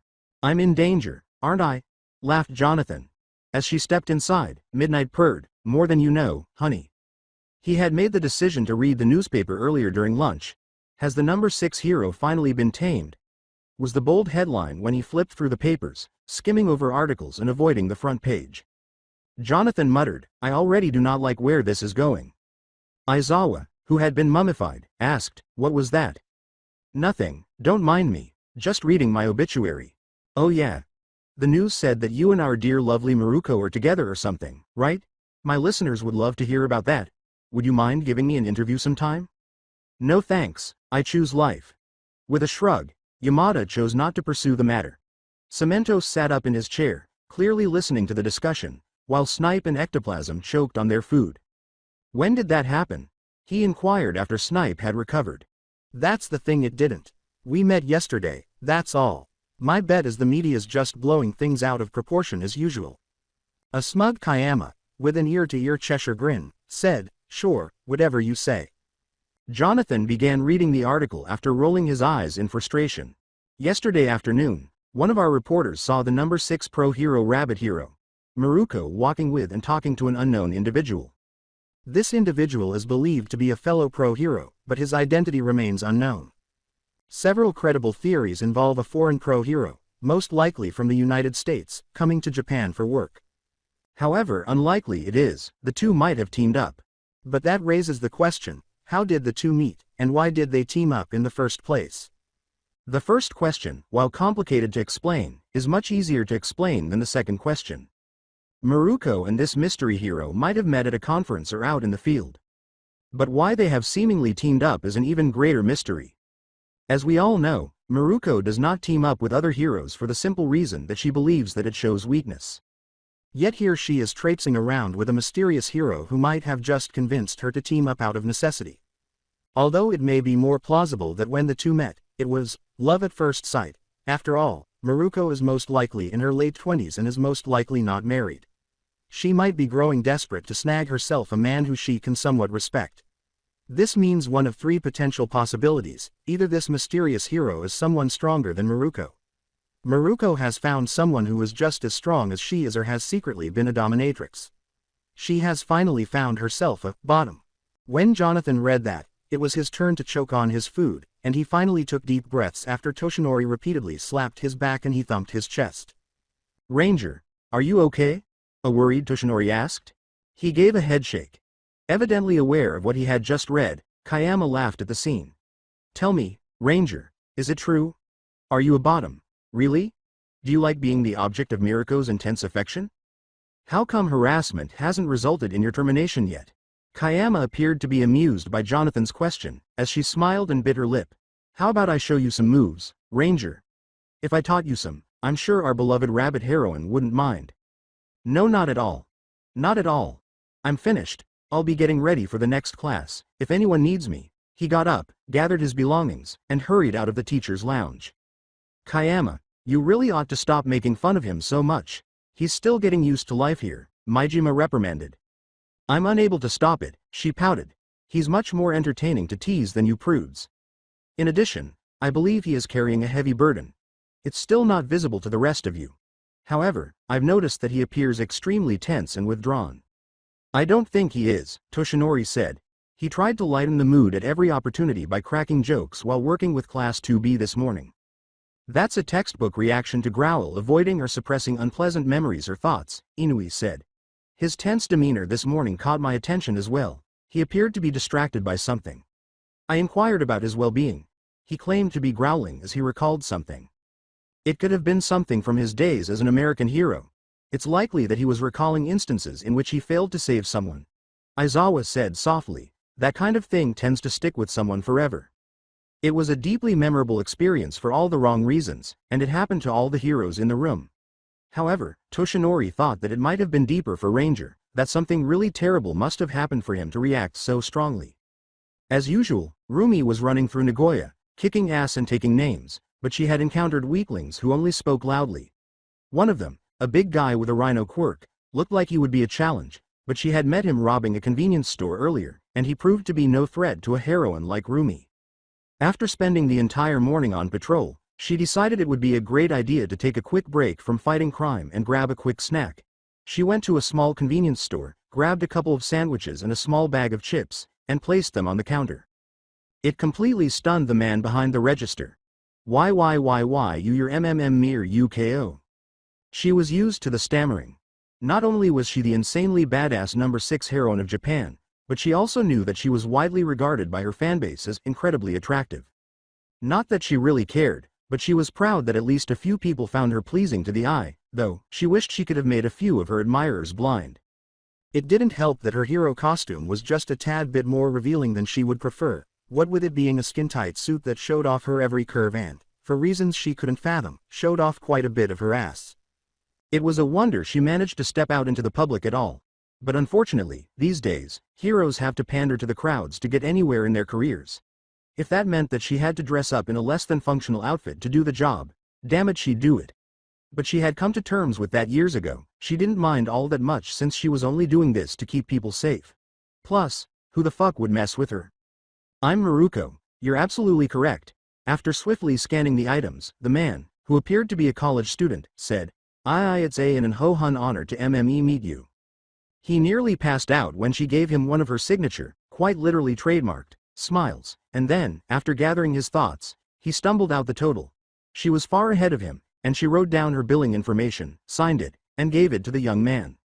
She noticed a newspaper in a counter display that asked, "Does Maruko have a sidekick or a partner?" but decided to ignore it, assuming it was just a reporter attempting to get the scoop of the century. He took it with reverence, carefully placed it in the register, and closed it. She then grabbed her lunch, left the convenience store, and leapt to the roof of one of the buildings to eat it somewhere quiet.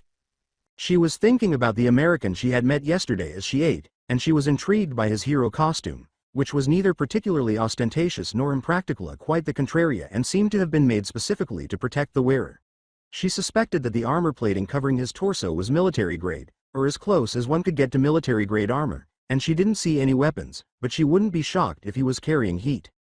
Although his outfit seemed to be both extremely protective and distinctly memorable, after all, how many people do you see in the street that wear fucking armor plating all over their goddamn body? And the only other heroes that did that kind of thing were the Ida family. Having armor like that was uncommon these days. Most other heroes, like her, wore something gaudy or revealing to dazzle the public. She wondered for a moment whether all or most Americans wore practical hero suits like Ranger, or if they also tended to wear something stylized, and Ranger's armor was as rare there as it was here. Ranger seemed to sacrifice style for practicality, which is something that is uniquely American.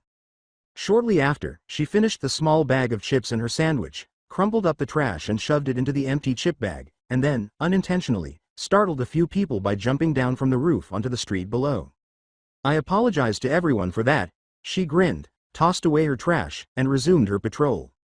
In one of the training gyms, Class 1B stood while 3 teachers conversed quietly among themselves, All Might bending down to listen to the other 2, Vlad King, their homeroom teacher, nodding and occasionally saying, and finally, Riot Ranger, the new combat instructor. Monoma was once again griping about Ranger's American heritage and how he had no business teaching us how to be heroes. Japanese heroes were obviously better than American heroes. After all, Pony gave him a stern look for that, and Itsuka gave him a quick chop. Ranger was the first to say, all right, as the 3 teachers stood in front of the class after concluding their discussions. Greetings to everyone attending your first training session with me. As most of you anticipate, today will be a little different. According to Vlad, you guys can compete and are reasonably skilled fighters. I therefore suggested an all-might concursa that we test that out today. The students began to get excited. The majority believed that he would assign them to fight in pairs for a while the remaining students believed that they would each have a one-on-one battle with him so he could evaluate their abilities. We're going to practice what we call Spartan drills in America today. The idea is quite straightforward. You pass, you win. You fail, you lose. No middle ground exists. You either pass or fail. There are no B's or C's. You get it? The pupils gave a nod. All right. Okay, we'll begin after you've counted to 10. 1. What do you mean by that? Hold on. One student inquired. Ranger squatted down and began stretching his legs, saying, 2. Who will go first? Another student was asked. 3. He crossed his arms and got to his feet. I don't understand. What's happening, sir? Vlad was asked the question, and all he could do was smile. Ranger put both hands on his hips and leaned back, saying, 4. Both Vlad King and All Might retreated a few paces, Vlad King's face showing excitement and All Might's nervousness. 5. Taking the group by surprise, Ranger leaned forward and ran towards them. He collided with Kaibara, knocking him unconscious and sending him sprawling across the gym. Did I say on the count of 10? I meant 5. Tetsu, the student nearest to Ranger, yelled in shock and then attempted to harden as Ranger moved closer to him. The steel skin that was spreading along his arm abruptly disappeared, replaced by flesh. What the?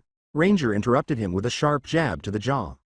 As the rest of the class recovered from the shock, they sprang into action. Kamakiri grew 2 long blades out of his forearm. Pony hurled her horns at Ranger, and Shishida roared and charged, trying to tackle him. In a spectacular display of acrobatic skill, Ranger began to spin, kicked off the ground, and managed to avoid both of Pony's horns for a brief moment before delivering a well-aimed spinning kick at Shishida, sending him sprawling across the floor, dazed and in pain, as his right foot landed on the ground. Kamakiri swung one arm at Ranger, the blade whistling as it got closer to him. Ranger closed the distance, blocked Kamakiri's arm with his left arm, then spun inward, grabbing Kamakiri by the shoulder and throwing him into Kaibara, who was attempting to sneak up behind Ranger. Ranger came up kneeling, drew a large chrome revolver from his right side, pointed it at Kendo, cocked the hammer back, and pulled the trigger as Kendo rushed him, her massive fist aimed at his figure, and jabbed. She was expecting a loud bang, but instead she heard a zzzzzzimmmmp and felt a stinging sensation on her leg before feeling electricity run through her. Ranger wasted no time in switching targets to Bondo, who was closest to him, and Bondo began convulsing as well, eventually losing consciousness. Ranger quickly sank to his knees after Honanuki stomped his foot and his quirk softened the ground beneath him. All right, that is a reality, Ranger yelled. Fukudashi reacted quickly and shouted out some onomatopoeias that created a wall between Honanuki and Ranger. He pointed his revolver at Honanuki and pulled the trigger. Zzzzzzzimmmmp. The round struck the word wall and shattered it. In the hopes that Tetsu would harden and deliver the final blow, Pony aimed one of her horns at Ranger. When Tetsu was within striking range, he released the horn and attempted to harden and punch Ranger. When Tetsu's fist struck Ranger's helmet, he was unable to fully harden, and the students all heard a snap as 2 of Tetsu's fingers broke.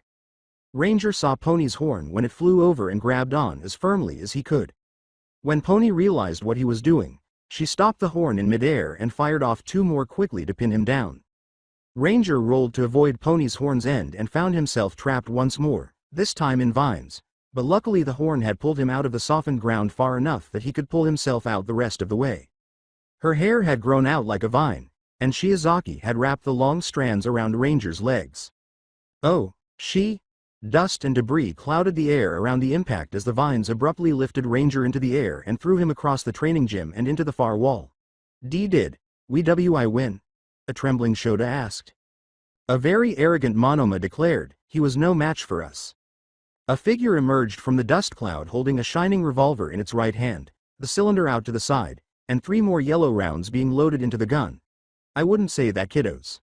Ranger pointed the revolver at the student group and flicked the cylinder back into the revolver, saying, we're just getting started.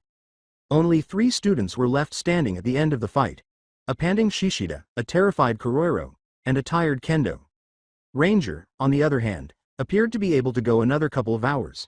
Kendo could hardly feel her arms and legs, and the taser round from earlier made her leg extremely tender, making it painful to put a lot of weight on it. Shishida was getting close to his limit, and Kuroiro most definitely couldn't take on Ranger head-on even at full strength. He was stronger than Kuroiro or her, he could compete with Shishida, he had far more experience than them, so very few of their tricks would work, and he could fight from a distance or up close. Kendo had already come to the conclusion that Ranger was superior to them in every way, shape, and form. Kendo thought of him as a one-man army. Now, how are we going to defeat him? Kuroiro shouted. Kendo gave him a quick smile and said, I have a plan. However, it is unlikely to succeed. Breathing heavily, Shishida said, it's better than nothing. All right, this is the strategy. I seize him and hold him for as long as I can, and then you repeatedly strike his head, Shishida. We'll prevail in the end. Hopefully. Good, sound plan. The 3 students felt the impact of the taser rounds that Ranger fired from his revolver, the small barbs piercing them, and then an electric current ran through their bodies, causing them to go unconscious one by one. Might have worked if I didn't hear literally all of it, he said.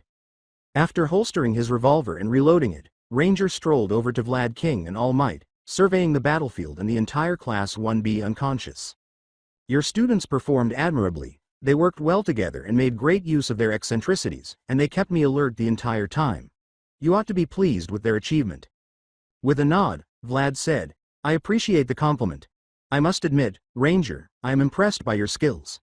Initially, I believed you to be another overconfident American. You really are a force to be reckoned with, I can see now.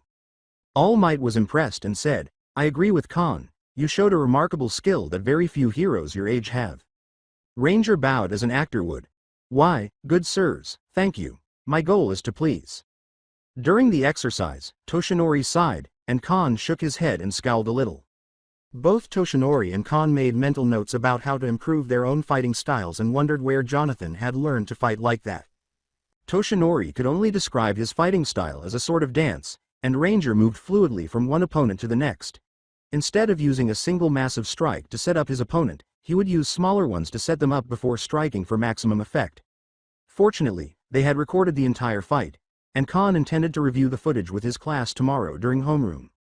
Khan, Toshinori, and Jonathan left the training facility after all of the students were treated by a grumpy recovery girl who scolded Ranger for using tasers on them and even breaking some of their bones. Though he was able to persuade her that Tetsu's broken fingers weren't really his fault, Khan went to the locker rooms to wait for his students, while Toshinori and Jonathan walked to the faculty room to grade the students. I'm interested. Where did you pick up that style of fighting? I learned that style in the field, said Jonathan, removing his helmet and tucking it under his arm. I simply made it up as I went. It continued to work, so I persisted. Oh, so you never learned that from the hero school you attended? No, hero schools aren't exactly what we have back in the States. We attend high school to learn commonplace subjects like science, math, history, English, and so forth. Then, in order to become a hero, we had to first complete a police academy where we were taught all the skills necessary to be a regular officer. Following our 6-month graduation from the academy, we are sent to specialized training camps for our area of expertise. Since special operations was my area of expertise, I needed additional training, so I traveled to Camp McLafferty in Nevada. Every morning, we worked out before training in both unarmed and armed hand-to-hand combat. Following breakfast, we engaged in quirk training, continued our workouts, and then had lunch. After lunch, there was range time, and then scenarios until dinner.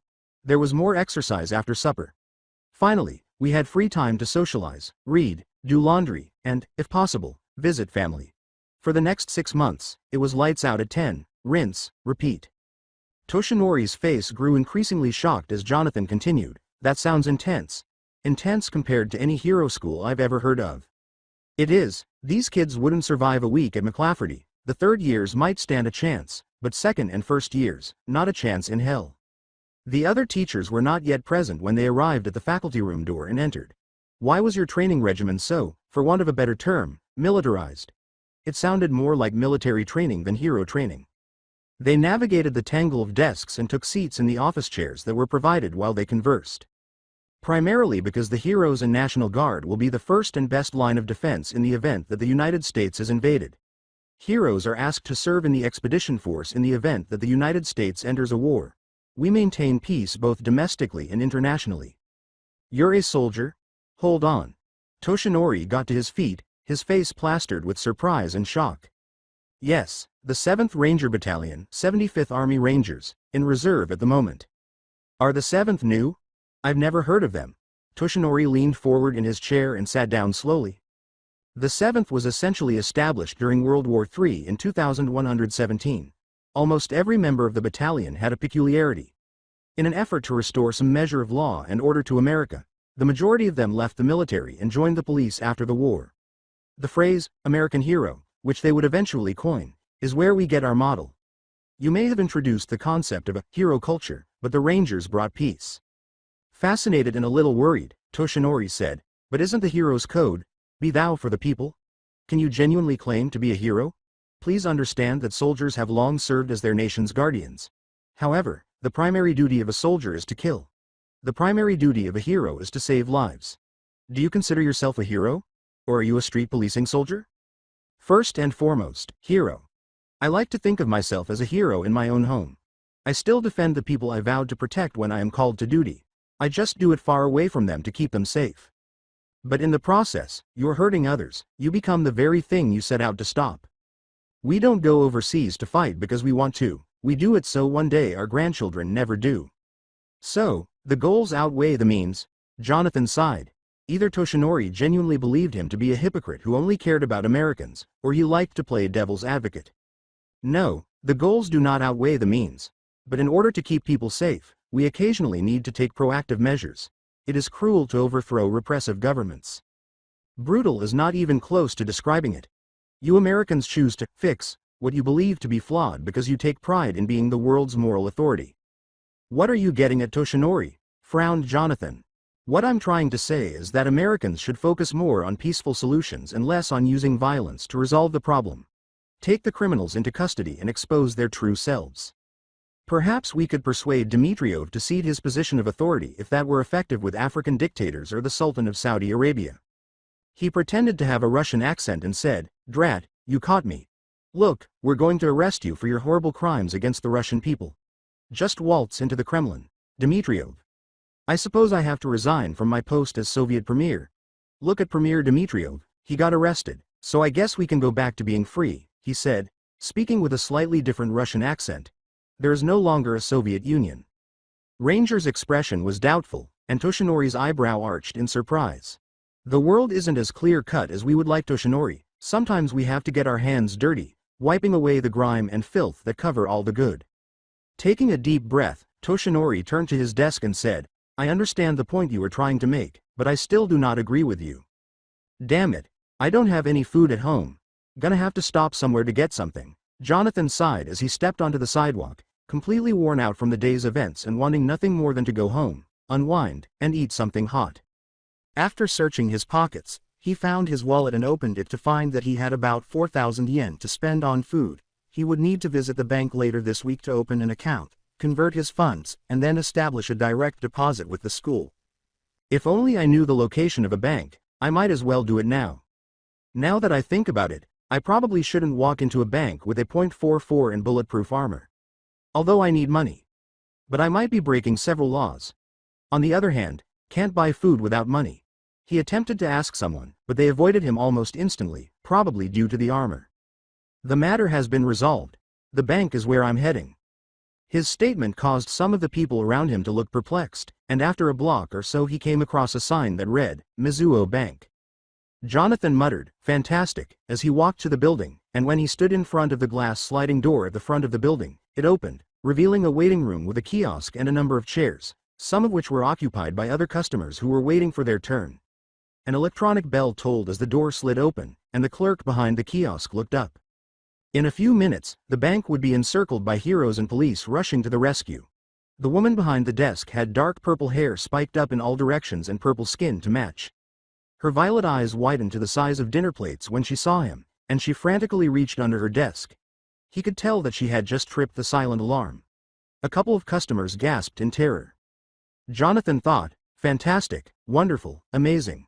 Whoa, I'm not trying anything amusing right now. I mean, you're not hurting anyone. There were some murmurs as the other customers finally realized what was going on. She pressed the button again, and he came slowly toward her, palms up, demonstrating that he had no weapon in his hand, but his coat must have moved enough that she could see the .44 in its holster, and her eyes widened at the sight of the handle, and she began to shake visibly in terror as she pressed the button several more times in quick succession. I am a superhero. I'll take my wallet out of my coat pocket and show it to you, all right? She pushed the button harder in response, and he took his wallet out of his inner coat pocket and flipped it open, showing her his driver's license and his hero ID. She looked at it, began to visibly relax, got up, and bowed. Sorry, sir. You weren't someone I recognized. But, sir, for future reference, next time, please dress in civilian clothes. I'll make sure to apologize as I should, but is there any way you could contact the police or heroes to let them know that this was just one big mistake? I can tell you pressed the panic button beneath your desk because of the way your shoulder moved before you asked, yes. Oh, the clerk straightened. I appreciate the notice, sir. Unfortunately, though, I am unable to turn off the silent alarm. Ah, amazing, wonderful, and fantastic. Please allow me to create an account under Jonathan Claudio Tyson before I am arrested. He took out a bank card and gave it to the clerk, saying, I would also like to transfer some money from this bank. Please convert the money into yen. Last but not least, I want to establish a direct deposit into my account. Sir, I'll start working on that as soon as I can. I only have a few inquiries. Have you a... Jonathan was held in place by tree branches that wrapped around him as the door exploded open. I have you now, villain. The majority of the bank's customers applauded. My evil plan has been thwarted. Shucks, please, continue, said Jonathan in a sour tone before turning to face the clerk. Despite giving Jonathan a strange look, the clerk went on, have you ever been arrested? No, at least not yet. Wearing a blue suit and a wooden helmet, the hero to whom the tree branches belonged was making his slow advance while declaring, do not be alarmed, citizens. I, Kamui Woods, have captured the villain. Jonathan congratulated him, saying, that's a nice champ. Have you ever been convicted of a felony? The clerk went on. Unless being sarcastic is a felony, then no, I hate to interrupt, but you do realize that you are under arrest, right? Said Kamui Woods, halting and sounding perplexed. Jonathan and the clerk both turned their backs on him. Finally, do you own actually? I already know the answer. Oh, you do now? Then what could be the question? The clerk looked up and said, you own a firearm, and asked Jonathan in a light-hearted manner. I had already seen it. You did indeed catch me. Actually, I own 2 guns, a 3 if you include the taser shotgun. You have a gun? Hold on.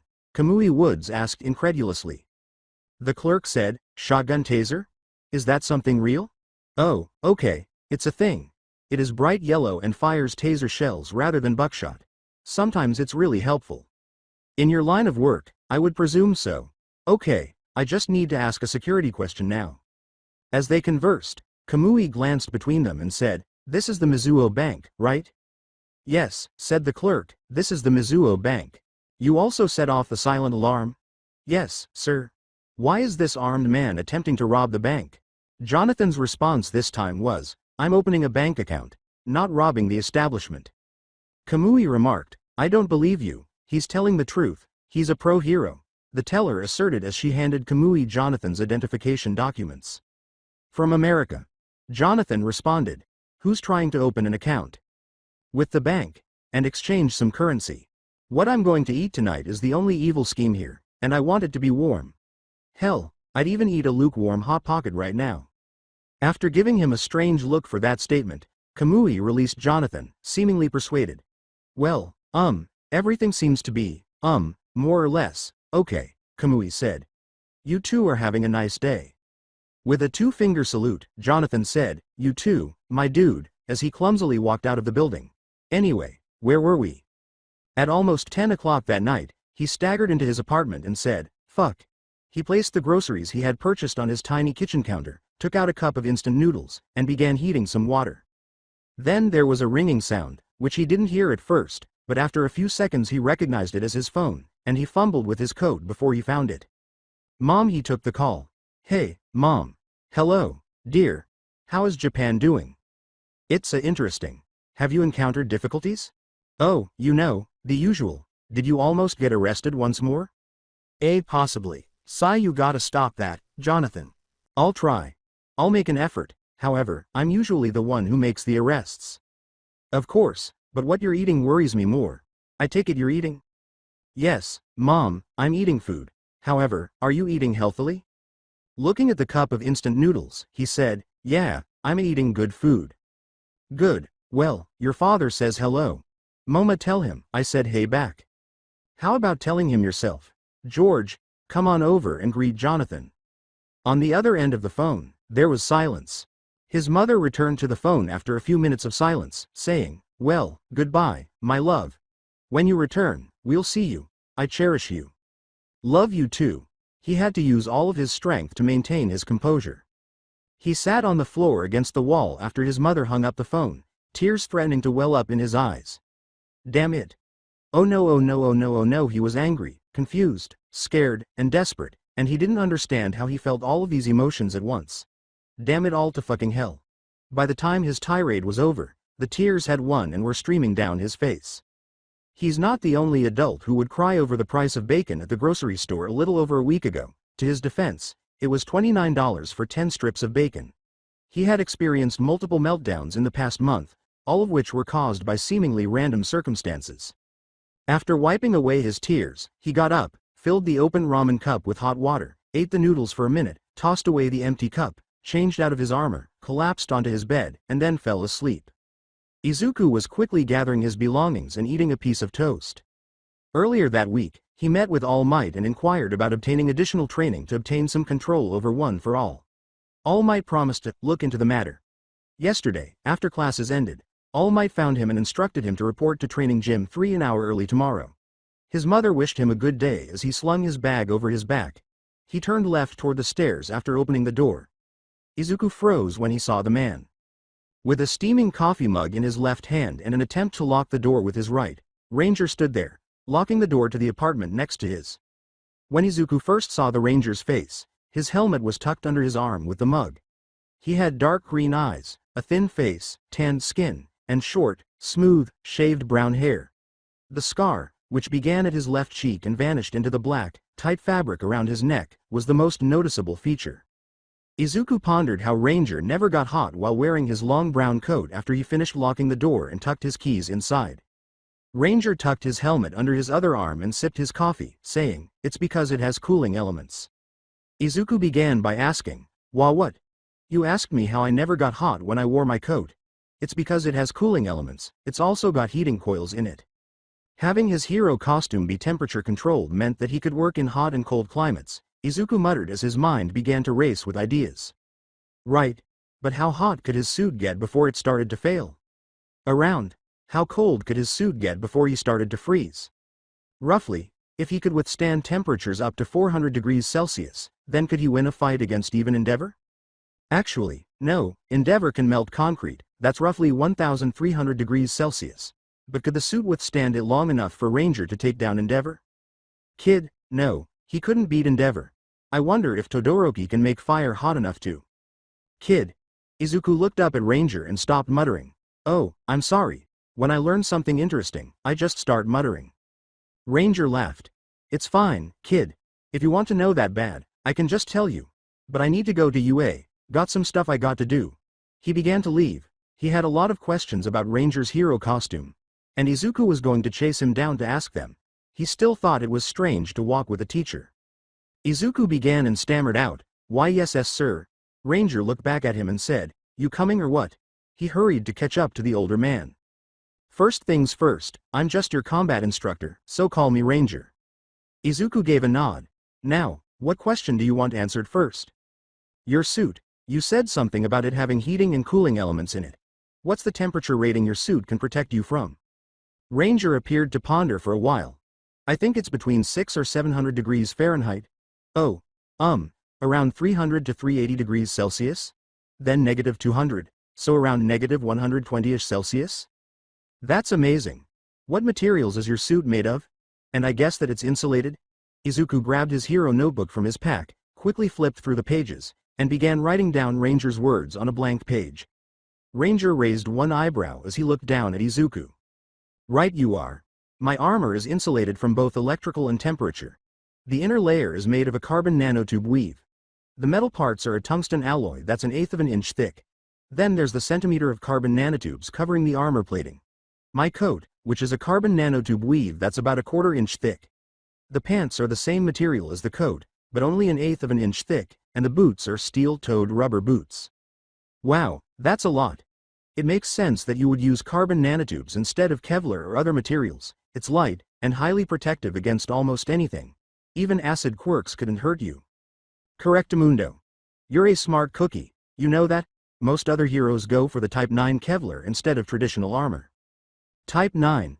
It's lighter, more flexible, more comfortable than other types of Kevlar, and can be woven into spandex, but it's not as protective against projectiles. Now, if you want to go the Kevlar route, I advise Type 7. It's still flexible, but it's more durable. I didn't even know that there were different types of Kevlar. As he and Izuku boarded the train that would bring them closest to Ua, Ranger sipped his coffee and said, "Now, you do. So, what's it like in America? I don't follow a lot about American pro-heroes.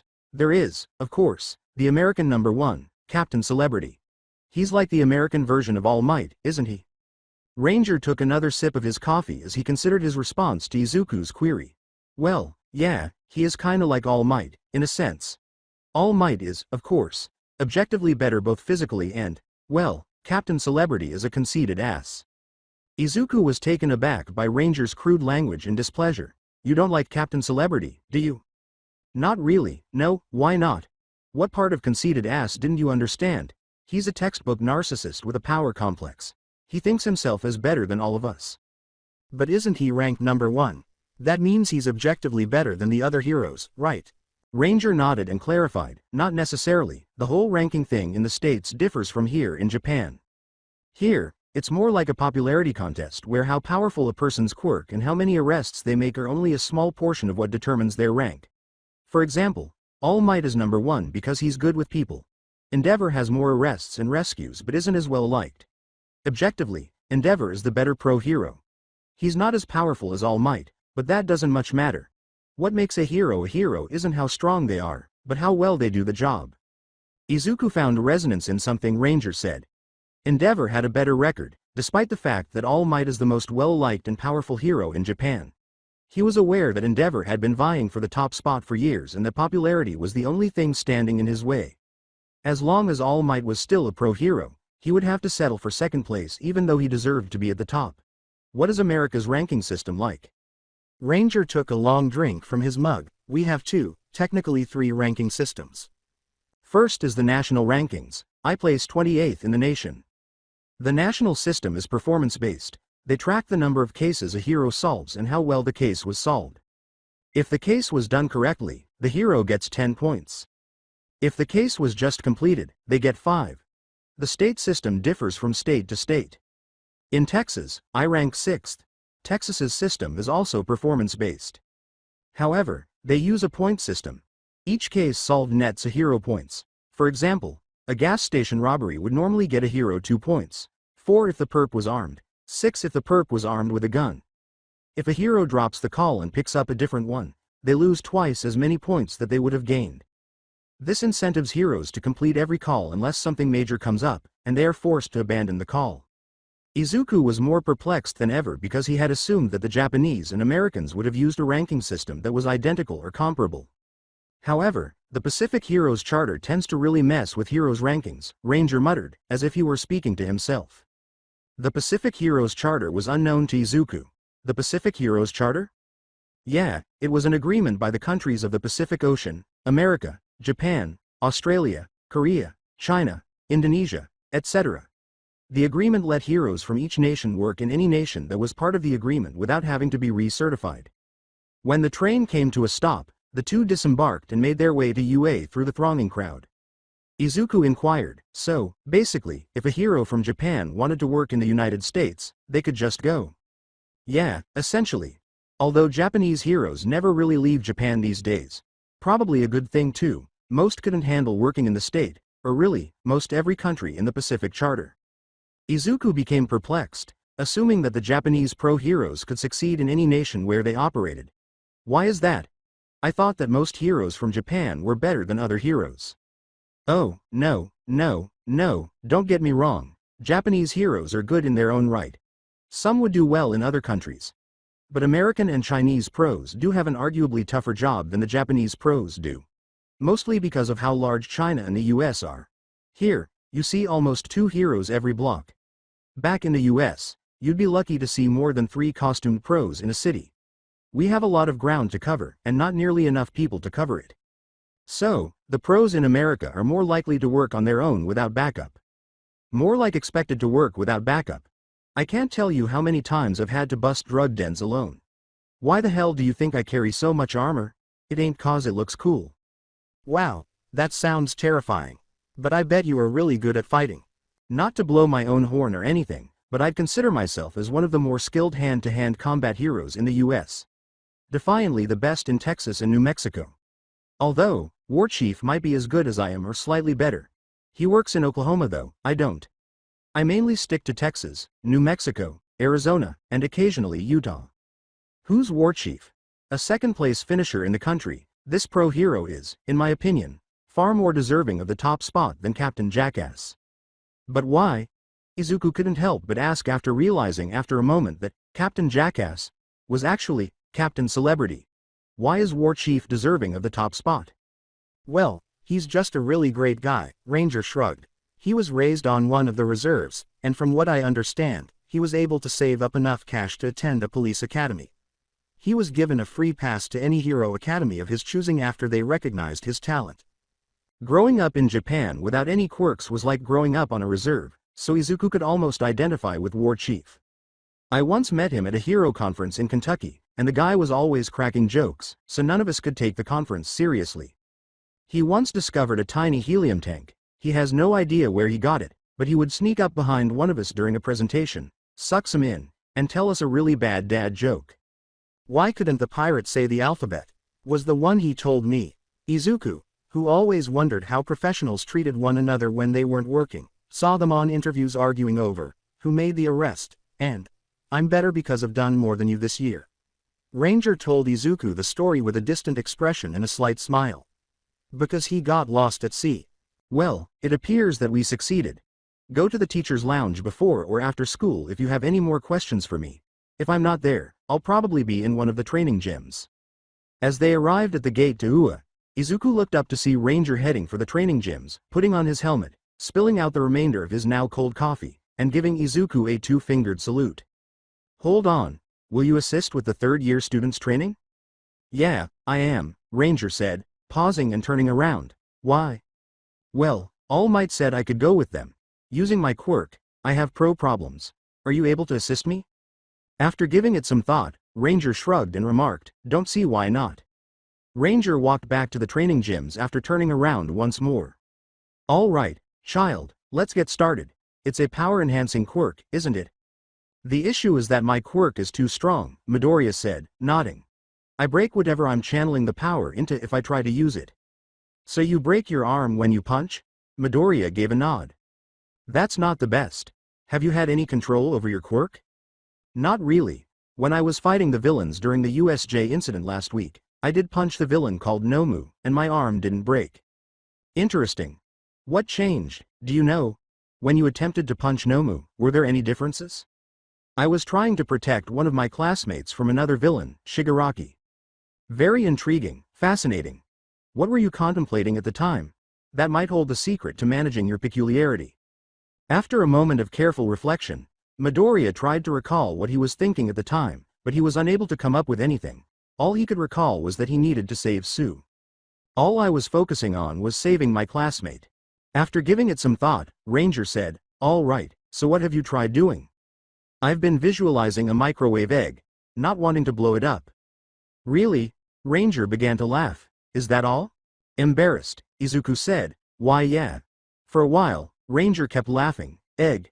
Within a microwave? Oh, bless your soul, Whis.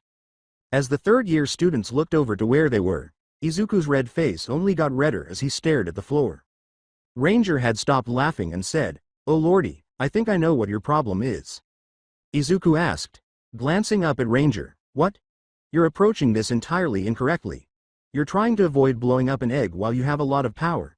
Your body isn't strong enough to support all that power in one location, even though it is for a 15-year-old.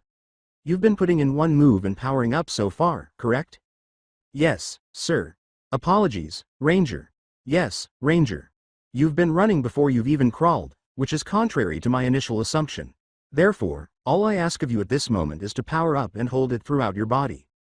Confused and skeptical of what Ranger was trying to do, Izuku tapped into one for all. He felt the familiar rush of power flow through him. This time it felt a little different.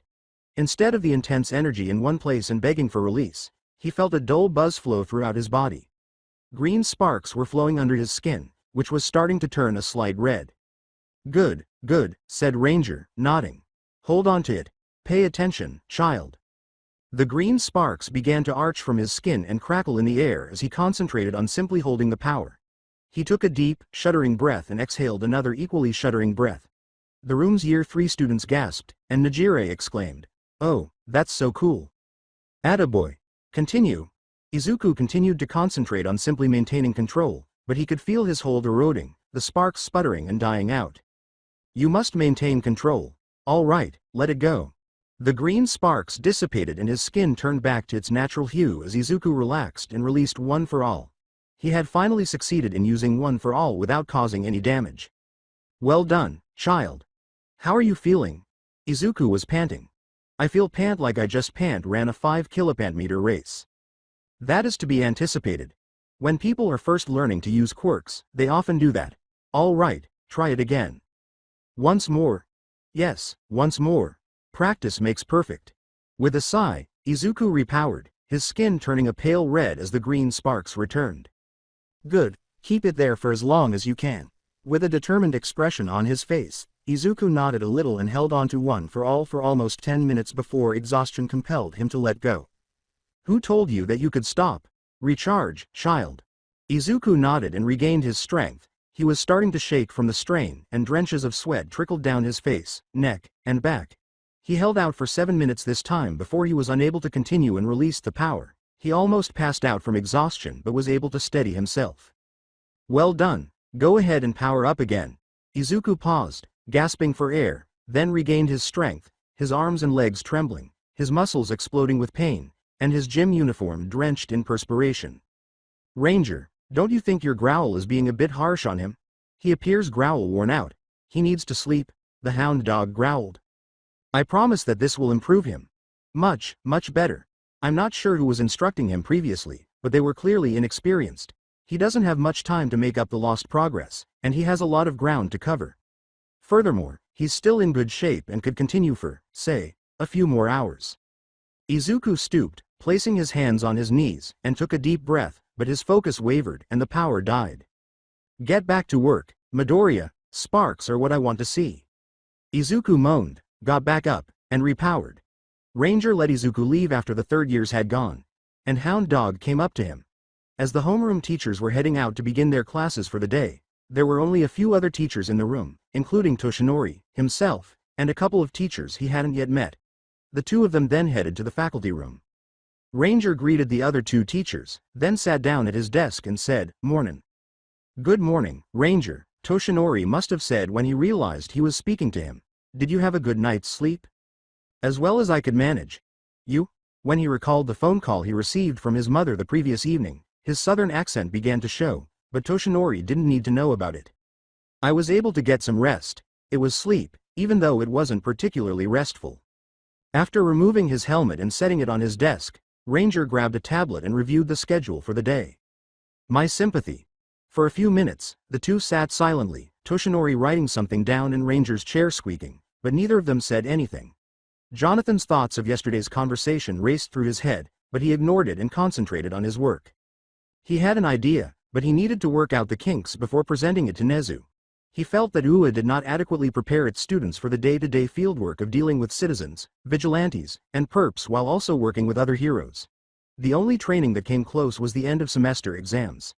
He tried to change that by organizing a school-wide event that would require students to arrest a few perps, protect and/or assist civilians, and detain and arrest vigilantes. Hopefully, I can persuade Nezu to allow me to do this, but I may need to call a few friends and bring them here to assist. Ranger. Jonathan stumbled out of his planning when he heard Toshinori's voice. What's up? He asked, turning around. I just wanted to say I'm sorry for yesterday. I crossed the line. Just that. As he struggled to think of the right words to say, Toshinori's electric blue eyes were fixed on the floor. You simply dislike the way we Americans are doing things? No, it's not that, Toshinori said hastily as he glanced up at Jonathan. Where others wouldn't dare to, heroes must step in. I wanted to express how surprised I was to learn that any American heroes served in the military. Yes, that does make sense. It must be a strange idea for you to comprehend, and it's very difficult to try to explain it clearly, as I doubt that any or very few Japanese heroes are or were members of the JSDF. I find it a little hard to comprehend why your government permits you to do this, but Nezu has faith in you, which is uncommon. I suppose I also trust you. Jonathan gave Toshinori a nod, but before he could turn around and resume formulating his strategy, the skeletal man inquired, Did young Midoriya arrive at the third-year practice time this morning? Yup, made some pretty decent progress too. With a look of surprise and excitement, Toshinori said, Really? Does he still have control over his quirk? Not entirely, but he is unquestionably headed in the right direction. I was going to let him move until he was accustomed to the sensation of his quirk being active, so I was able to get him to activate it and hold it for a while. Whoever tried to teach him how to use his quirk really did a bad job, Toshinori said with a nod that seemed satisfied. They ought to have known that using a strength quirk can occasionally have terrible consequences. They ought to have started him out slowly, given him time to adjust to his power, then allowed him to control the output before letting him move. Toshinori, you should be the only one to know that. With a mental facepalm, Toshinori responded, Why yeah, blushing at what Ranger had said. That's exactly what I would have done as well. Toshinori mentally noted that to remember. Hey, mind if I get your opinion about something? I was about to turn around again, but I thought that working with Toshinori on his proposal might be the way to get Nezu to approve it. Quote. Izuku started to feel both anxious and excited for the Hero Studies class that afternoon as the day went on. He had heard from Class 1B that Ranger had seemingly defeated the entire class by himself, and he wondered if Ranger could defeat 1A as well. Kachin might cause Ranger some problems, but his armor might be durable enough. Hi, nerd. What are you discussing? He had done it once more. When he looked up, Bakugo was staring at him with narrowed red eyes and a clenched jaw. You believe Ranger, that jerk, could defeat me? If we fight this afternoon, I'm going to blow his flimsy armor to pieces. In a timid reply, Izuku said, I'm not entirely sure about that. His armor is extremely durable. Like, really, really tough. It's possible that you can't defeat him. Iida interrupted Bakugo as he was about to reply, saying, You shouldn't say such things about a teacher, Bakugo. It is not worthy of a hero. He must be a great pro-hero because he is our instructor. After all, this is Ua, the Finn. Yes, 4 eyes, I understand, Bakugo cut him off, saying, But you're fooling yourself if you believe Ranger could ever defeat me. Most likely, he's just a shabby American dressing up. It was useless to argue with Bakugo about this. If they were lucky, Ranger would hopefully knock some sense into him. Bakugo sat down, still agitated from the argument, and Iida and the rest of the class gave him silent glares and simply sighed. Just then, Aizawa entered the room, followed by Ranger and All Might, who were just shaking their heads while Ranger was giggling about something. Come on, it couldn't have been that bad, Ranger said in between giggles. I've said worse. Aizawa turned to Ranger and said, If you say another one of those stupid, whatever you called them, I will throw you off of the top floor of the tallest building I can find. Izuku thought it was just Ranger annoying Mr. Aizawa, but whatever Ranger had said had either insulted him or irritated him to the point of rage, and the class was stunned, jaws dropped, and eyes widened. Oh, Mr. Aizawa, hurry up. All Might said, They may be annoying, but that doesn't justify being thrown off a roof. Ranger was able to say, You're going to single-handedly throw me off a roof? Through his laughter. When All Might made a half-laughing coughing sound, Mr. Aizawa froze, his eyes turned crimson, and the ends of his long hair started to float as he turned to face Ranger. The bandages still wrapped around Mr. Aizawa's head added to the intimidating effect. Izuku could almost hear the smirk that was concealed beneath Ranger's helmet. Did you believe that threat was pointless? You can get out of here if you're just here to make dumb jokes. With one hand to his chest, Ranger gasped and said, Moronic? In a tone of mock hurt. Are my jokes now ridiculous? Mr. Aizawa, you have my hurt. Really, really hurt. There was complete silence in the room until Ranger finally put his arm down and said, Shesh, fine, but Mr. Aizawa continued to glare at him murderously. All refrained from making dad jokes. From the corner of his eye, he saw Ranger tap All Might on his arm and gesture down to him. All Might leaned over, and Ranger apparently whispered something because All Might shook his head and stood back up. Mr. Aizawa's eyes returned to their normal color, and his hair came back down. He then turned back to the class. Izuku's gaze went back to Aizawa. You will be dividing into pairs today.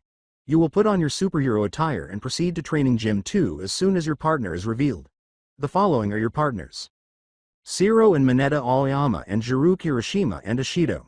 Todoroki and Shoji Iida and Kaminari Uraraka and Yaoyorozu. Sato and Koda, Tokiyami and Midoriya, Asui and Bakugo. Lastly, Ojiro and Hagakure. After rising and leaving the classroom, the students went to the locker room to change. What do you suppose we'll be doing? With excitement, Ishido asked. I'm hoping it's not similar to what occurred with Class B. I've heard that Ranger completely destroyed them and wasn't even worn out afterwards, Shiro said. You're joking, Kaminari exclaimed. Is it possible for us to defeat him?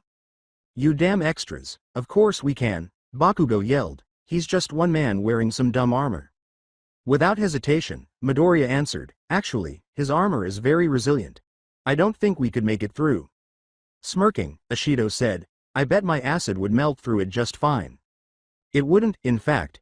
His armor is covered in a layer of carbon nanotubes, Midoriya added, adding that not even your strongest acid could harm it. The majority of the other group appeared perplexed. What are those Deku? Uraraka inquired.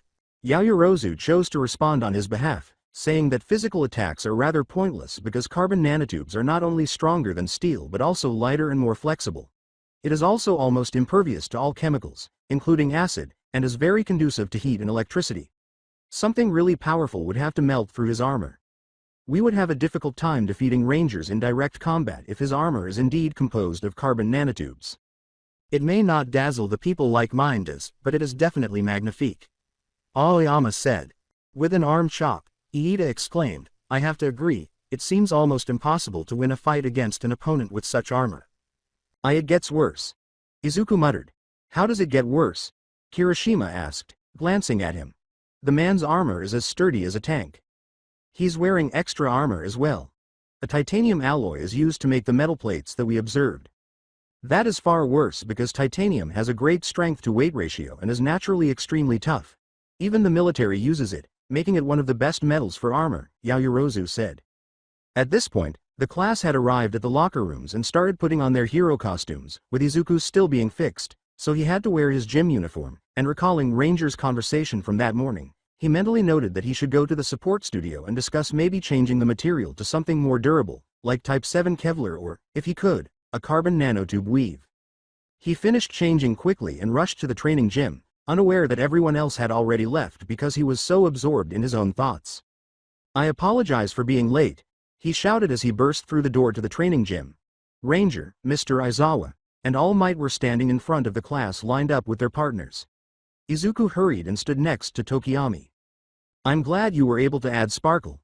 Izuku nodded before he realized that Ranger had called him Sparky. Some of the other students got confused, as Kaminari said, but I wasn't late, sir. You weren't Pikachu, I know that. I meant the city of Midoriya. Since when does Deku spark?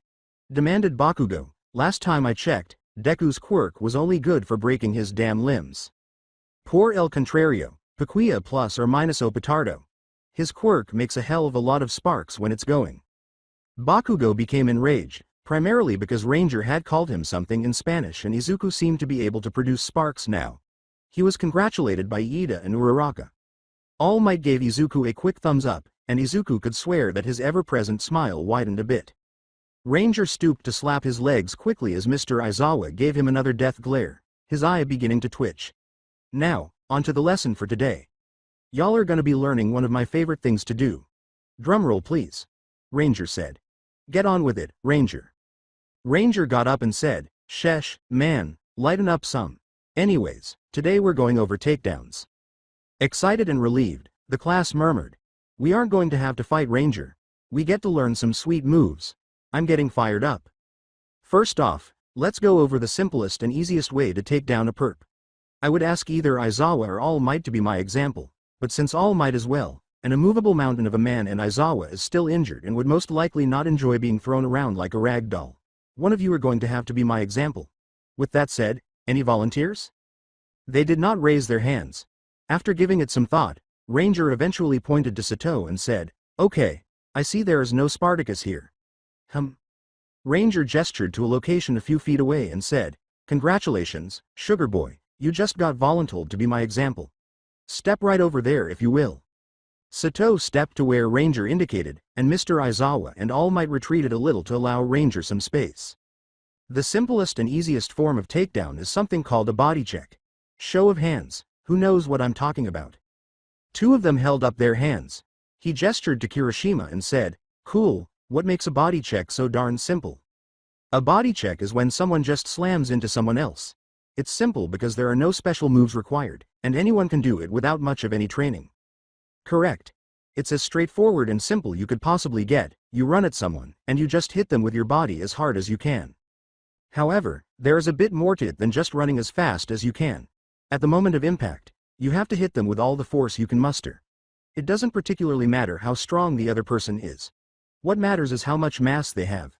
For example, no matter how much I try, I will never be able to body check All Might, but Aizawa, he'd fly like deer being hit by a semi. Mr. Aizawa gave him another angry look but remained silent. Now, onto the demonstration. With a swallow, Sato prepared himself. Speed is the first thing you want. Ranger started to approach Sato slowly. He turned and lowered his left shoulder a little before continuing on his way to Sato, saying, Next, you want to bring your shoulder down slightly like so. He gently tapped Sato's chest with his shoulder and said, Finally, impact them as center mass as you can. Ranger got back up and marched back to his starting position. You can push when you hit them, but sometimes you don't need to. Here's what it looks like at full speed. At this point, Sato began to perspire. Izuku saw Ranger stoop just before he struck Sato, sending him sprawling backward across the gym floor. Ranger took off like a bullet. And that is a body check. Sato eventually found himself a few meters away from his starting point and sat up slowly while moaning in agony. Sato happily accepted Ranger's hand up when he approached him. After ensuring Sato was okay, Ranger, All Might, and Mr. Aizawa dispersed throughout the groups, fixing errors as they were noticed. Okay, break off into pairs and practice doing that. Don't actually try and knock your partner off their feet. Just aim to push them a little. Toshinori and I have something we would like to propose. Nezu grinned while seated behind his desk. This will be interesting, I am sure. Go ahead, you two, dazzle me with this plan of yours. First to speak was Toshinori. Thank you, sir. I hope you will agree or at least consider our proposal for the future. Ranger spoke to me this morning about potential hero classes and pointed out that he didn't see any training that covered day-to-day activity in a city. Examining the class curriculum, I found that we do, however, it is lacking. For the most part, the UA Hero curriculum primarily focuses on saving people, single small-scale fights, and the basics of how to apply and develop a student's quirk for combat. What I propose is that we have a joint training day across all classes where Year 3 act as heroes performing everyday duties while Years 1 and 2 are either there as civilians, vigilantes, or petty criminals. Jonathan continued. The staff would naturally be the referees to make sure that students don't go crazy and destroy everything or would rush in to stop an out-of-control fight. The problem would be then where the villains would come from. I am assuming you have thought of that as well? Asked Nezu. Yes, sir, we have. For that, we could outsource and invite pro heroes to play the part of villains or split the staff and have a few of us play the part of villains. Toshinori replied. Jonathan said, we wouldn't need all that many people to play the part of villains. Statistically, the chances of facing a major threat during a normal day are low, so we shouldn't have a swarm of people doing that. But, in the future, if we wanted to, we could simulate an organized villain group like the League of Villains or other organized crime groups. We could even extend an invitation to other hero schools to participate in the event so their students can receive training that they couldn't otherwise receive. This would also introduce and test our students' ability to work with heroes they would never normally work with, according to Toshinori. Not only would inviting other schools make UA's students better equipped to handle working a full day, but it would improve other students as well. This could improve the overall quality and preparedness for future heroes. In short, this isn't just about making our students better, Toshinori concluded, but making heroes across Japan better as a whole. Nezu tangled his paws and pondered. Jonathan and Toshinori held their breath in anticipation as they waited. Nezu finally said something. Your proposal has many merits, and I can see that you two are very passionate about moving forward with this proposal as well as ensuring that it runs as smoothly as possible. I am curious, though, where did you get the idea for this? Replied, in the United States, we have a conference every month that moves from state to state. The conference lasts 4 days. During that time, heroes learn new techniques, examine new equipment, attend several seminars, and take part in a few scenarios ranging from bank heists to raids. The scenarios let heroes test out new equipment, new techniques, and foster camaraderie amongst heroes who would never generally work together. It's official then, Nezu declared after giving a few nods, adding, UA will sponsor and host a nationwide hero training session that all schools are invited to attend, with the goal of teaching future heroes and promoting a unity that is sorely lacking from today's heroes. Jonathan said, your trust means a lot, boss, man, we won't let you down. Toshinori smiled and bowed, saying, thank you, Nezu, sir, you honor us. The principal overheard Toshinori reprimand Jonathan for failing to bow as the two departed Nezu's office. Wait, I was supposed to bow? How was I? Nezu grinned as the door closed, interrupting them. It was beginning to pay off that he had invited a foreigner to teach at UA. Furious, Rumi sat at the end of the hotel bed. She received a call from the commission, and an agenta whose name she could not recall told her that her number 6 position was in danger of changing, and not in a positive way. She would apparently be demoted to 401st, the honorary position of first of the worsts, if she didn't work with another hero in an official team-up or have an intern or sidekick within the next 4 months. Of course, not all the heroes under 401 were god-awful. Heroes like Iron Fists and Eraserhead were among the better heroes among the worsts. However, the majority were either incompetent or pathetically weak. I am not teaming up with anyone, ya here, and I'm not taking on a sidekick or an intern.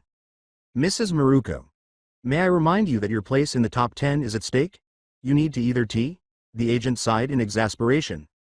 Did I fucking stutter? Startled into silence, the agent said, no, Mrs. Maruko, you didn't. Well, I thought I did cause you were just about to suggest that I team up with someone, right? I was. Then why the fuck did you suggest it again? BBCA cause though those are your options, the agent stammered. Rumi got up and pounded the floor a couple of times. It must have sounded like a little earthquake to everyone below her. Well, I ain't doing any of those. What else y'all got? Mrs. Maruko. Don't, miss. Maruko, me bub. What other options do you have? Sighed Rumi in frustration. While he shuffled papers, typed on his keyboard, and made a few hurried phone calls, the agent remained silent. He returned after a while and said, I do have one other option that may let you keep your spot among the top 10. Well, spit it out, yelled Rumi. You could attend the UA Sports Festival, do some interviews, during which you would talk about how well you think the students at UA are doing. Rumi froze. She knew that the agent's suggestion to praise the students was actually a demand. She tightened her jaw. She finally snarled, fine, I'll do it. At least I won't have to team up with anyone or take on an intern.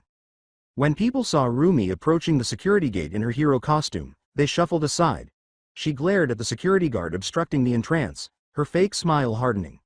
The guard gave her a tense look and hurried aside to let her go. She was clearly irritated, but none of them realized that she was irritated because she had to be present. The fact that she could have been patrolling instead of sitting on her ass watching some punk-ass kids compete in a pointless competition was what irritated her the most. She almost instantly recognized the figure near the entrance. Unless they impressed her, she usually forgot new heroes the moment they were gone. However, the American's olive green armor and long brown coat had a way of making an impression. Although she had never witnessed him engage in combat, she vividly recalled that he was in the upper 50s in the United States, indicating that he must be able to fight. Though probably not nearly as good as she was, it was still sufficient to complete the task without dying or suffering severe injuries. She walked over to where the American was leaning against a wall in the traditional American wall lean, deciding to release some pent-up tension. He had both hands in his pockets, one foot on the floor, and one on the wall. Because he appeared to be the only interesting thing here that is, unless Hawks showed up, Rumi made the decision to tease him a little and talk to him for a little while. Hey there, don't tell me, you got lost looking for the stadium?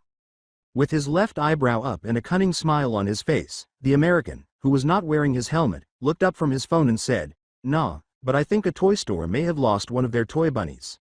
Rumi's eyes flashed dangerously, and her smile vanished. "What did you say, punk?" "You heard me, Cottontail. Was I just referred to as Cottontail by him? Oh, he's definitely dead." "Cottontail.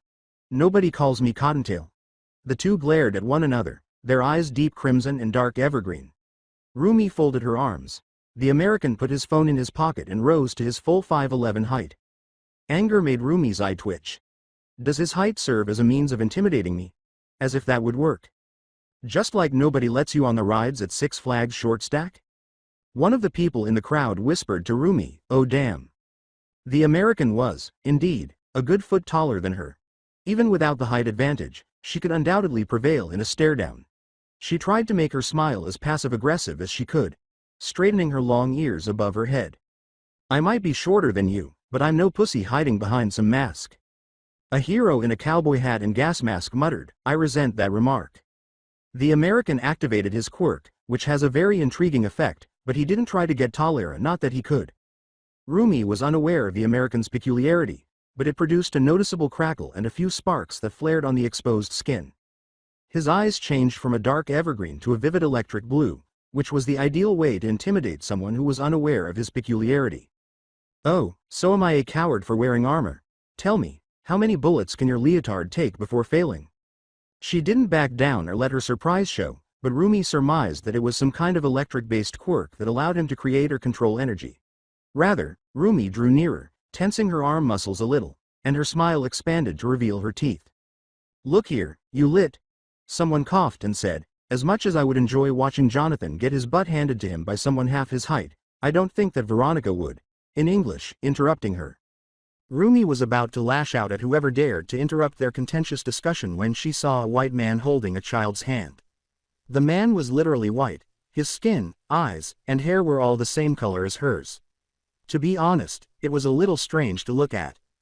The young girl, however, shared the American's thin face, nose, and evergreen eyes. She also had curly brown hair, light tan skin, and a streak of freckles on her face. The girl's resemblance to the American was striking. Then it made sense. What the devil allowed this jackass to procreate? Quote, "Daddy." The young girl rushed forward and gave the American a waist hug. "Oh, my own. She's adorable. Fuck. Hey there, Junior Ranger." The American, who was apparently Jonathan, knelt down and gave the young girl a Veronica, perhaps a hug. "I know what you're thinking. No, we are not married," the white man said as he walked slowly over to where she was. What the fuck are you talking about?" Expression crossed her face. All he did was smile and extend his hand. She said, "I'm Travis, by the way. Nice to make your acquaintance." He must be from the same area because his accent sounded similar to Jonathan's. Or perhaps all Americans had the same voice. After carefully taking his hand and shaking it, Rumi said, I'm Maruko." "Pleasure." The white man pulled his hand away and gave it a grumpy rub. It's possible that she squeezed too forcefully. "Look how big you've gotten. Pretty soon you'll be taller than me." Rumi's gaze shifted back to the father-daughter pair, and the girl laughed. There was no way that Veronica could have been older than 7 or 8. Rumi wasn't jealous that someone married Jonathan and had a child with him, but she was a little jealous. She envied him because he was able to be a hero and still get married and have a family. When Jonathan got up and took his daughter's hand, she was pulled from her introspection. "Thanks for bringing her, Travis. I'm fairly certain Taylor doesn't want to see me still." "You're right on the money, friend, and I would do anything for my goddaughter. Just ask." Travis bowed, and Veronica burst out laughing once more. Rumi chose to leave the three of them alone because she felt a little uncomfortable being there. She waved, "I'll just be going now. You have fun at the sports festival." To her surprise, Veronica and the two men waved back. Veronica was obviously very excited, but she had no idea what Rumi was referring to, so she simply waved reflexively. "All right." That was not the same. And so ends my attempt to provide some entertainment for this day. I wonder if Hawks is around here somewhere. Then Rumi noticed two indistinguishable red wings. Hey, chicken wings. Wait up. What up, thunder thighs? Hawks received a quick kick to the butt for that remark. Rumi, who has been thumping the floor with her foot a lot lately, was annoyed. Rumi gave Hawks a fierce look as he leaned over in his seat to her left and said, "What's wrong? Someone steal your carrots?" Nah, she's mad 'cause some kid pulled on her fluffy whittled tail. If either of you makes another rabbit-related joke, I will make your lives a living hell. Jonathan and Hawks both gave each other high fives and laughed. While Power Loader, Wash, and the other professionals in the room rolled their eyes or moaned in frustration, Travis just sat in his seat with Veronica in his lap and tried not to laugh. Rumi had never seen the killer whale appear so, for want of a better word, ecstatic. Gang Orca said nothing and did nothing. What a strange duck he is. She saw that Gang Orca kept looking in the direction of Veronica, and that every time he saw the girl, his hardly perceptible smile grew. Veronica must have caught Jonathan's attention, because he reached over and placed her in his lap. When Gang Orca realized he was being too strange, he looked out the window and waited for the festival to begin. Present Mike made an announcement following a few awkward minutes of silence. Welcome viewers to the 22nd annual UA Sports Festival. Jonathan said, "What is this, the Hunger Games?" with a snort. "Can I get a OHHHHYYYYYEHHHHHH? With the exception of Travis and Gang Orca, all of the heroes in the room gave a hesitant, yeah. The crowd went completely crazy. "Yeah. Release the children," shouted Gang Orca. As Travis softly exclaimed, "Hooah yeah," Jonathan and Rumi froze in their seats, completely losing it.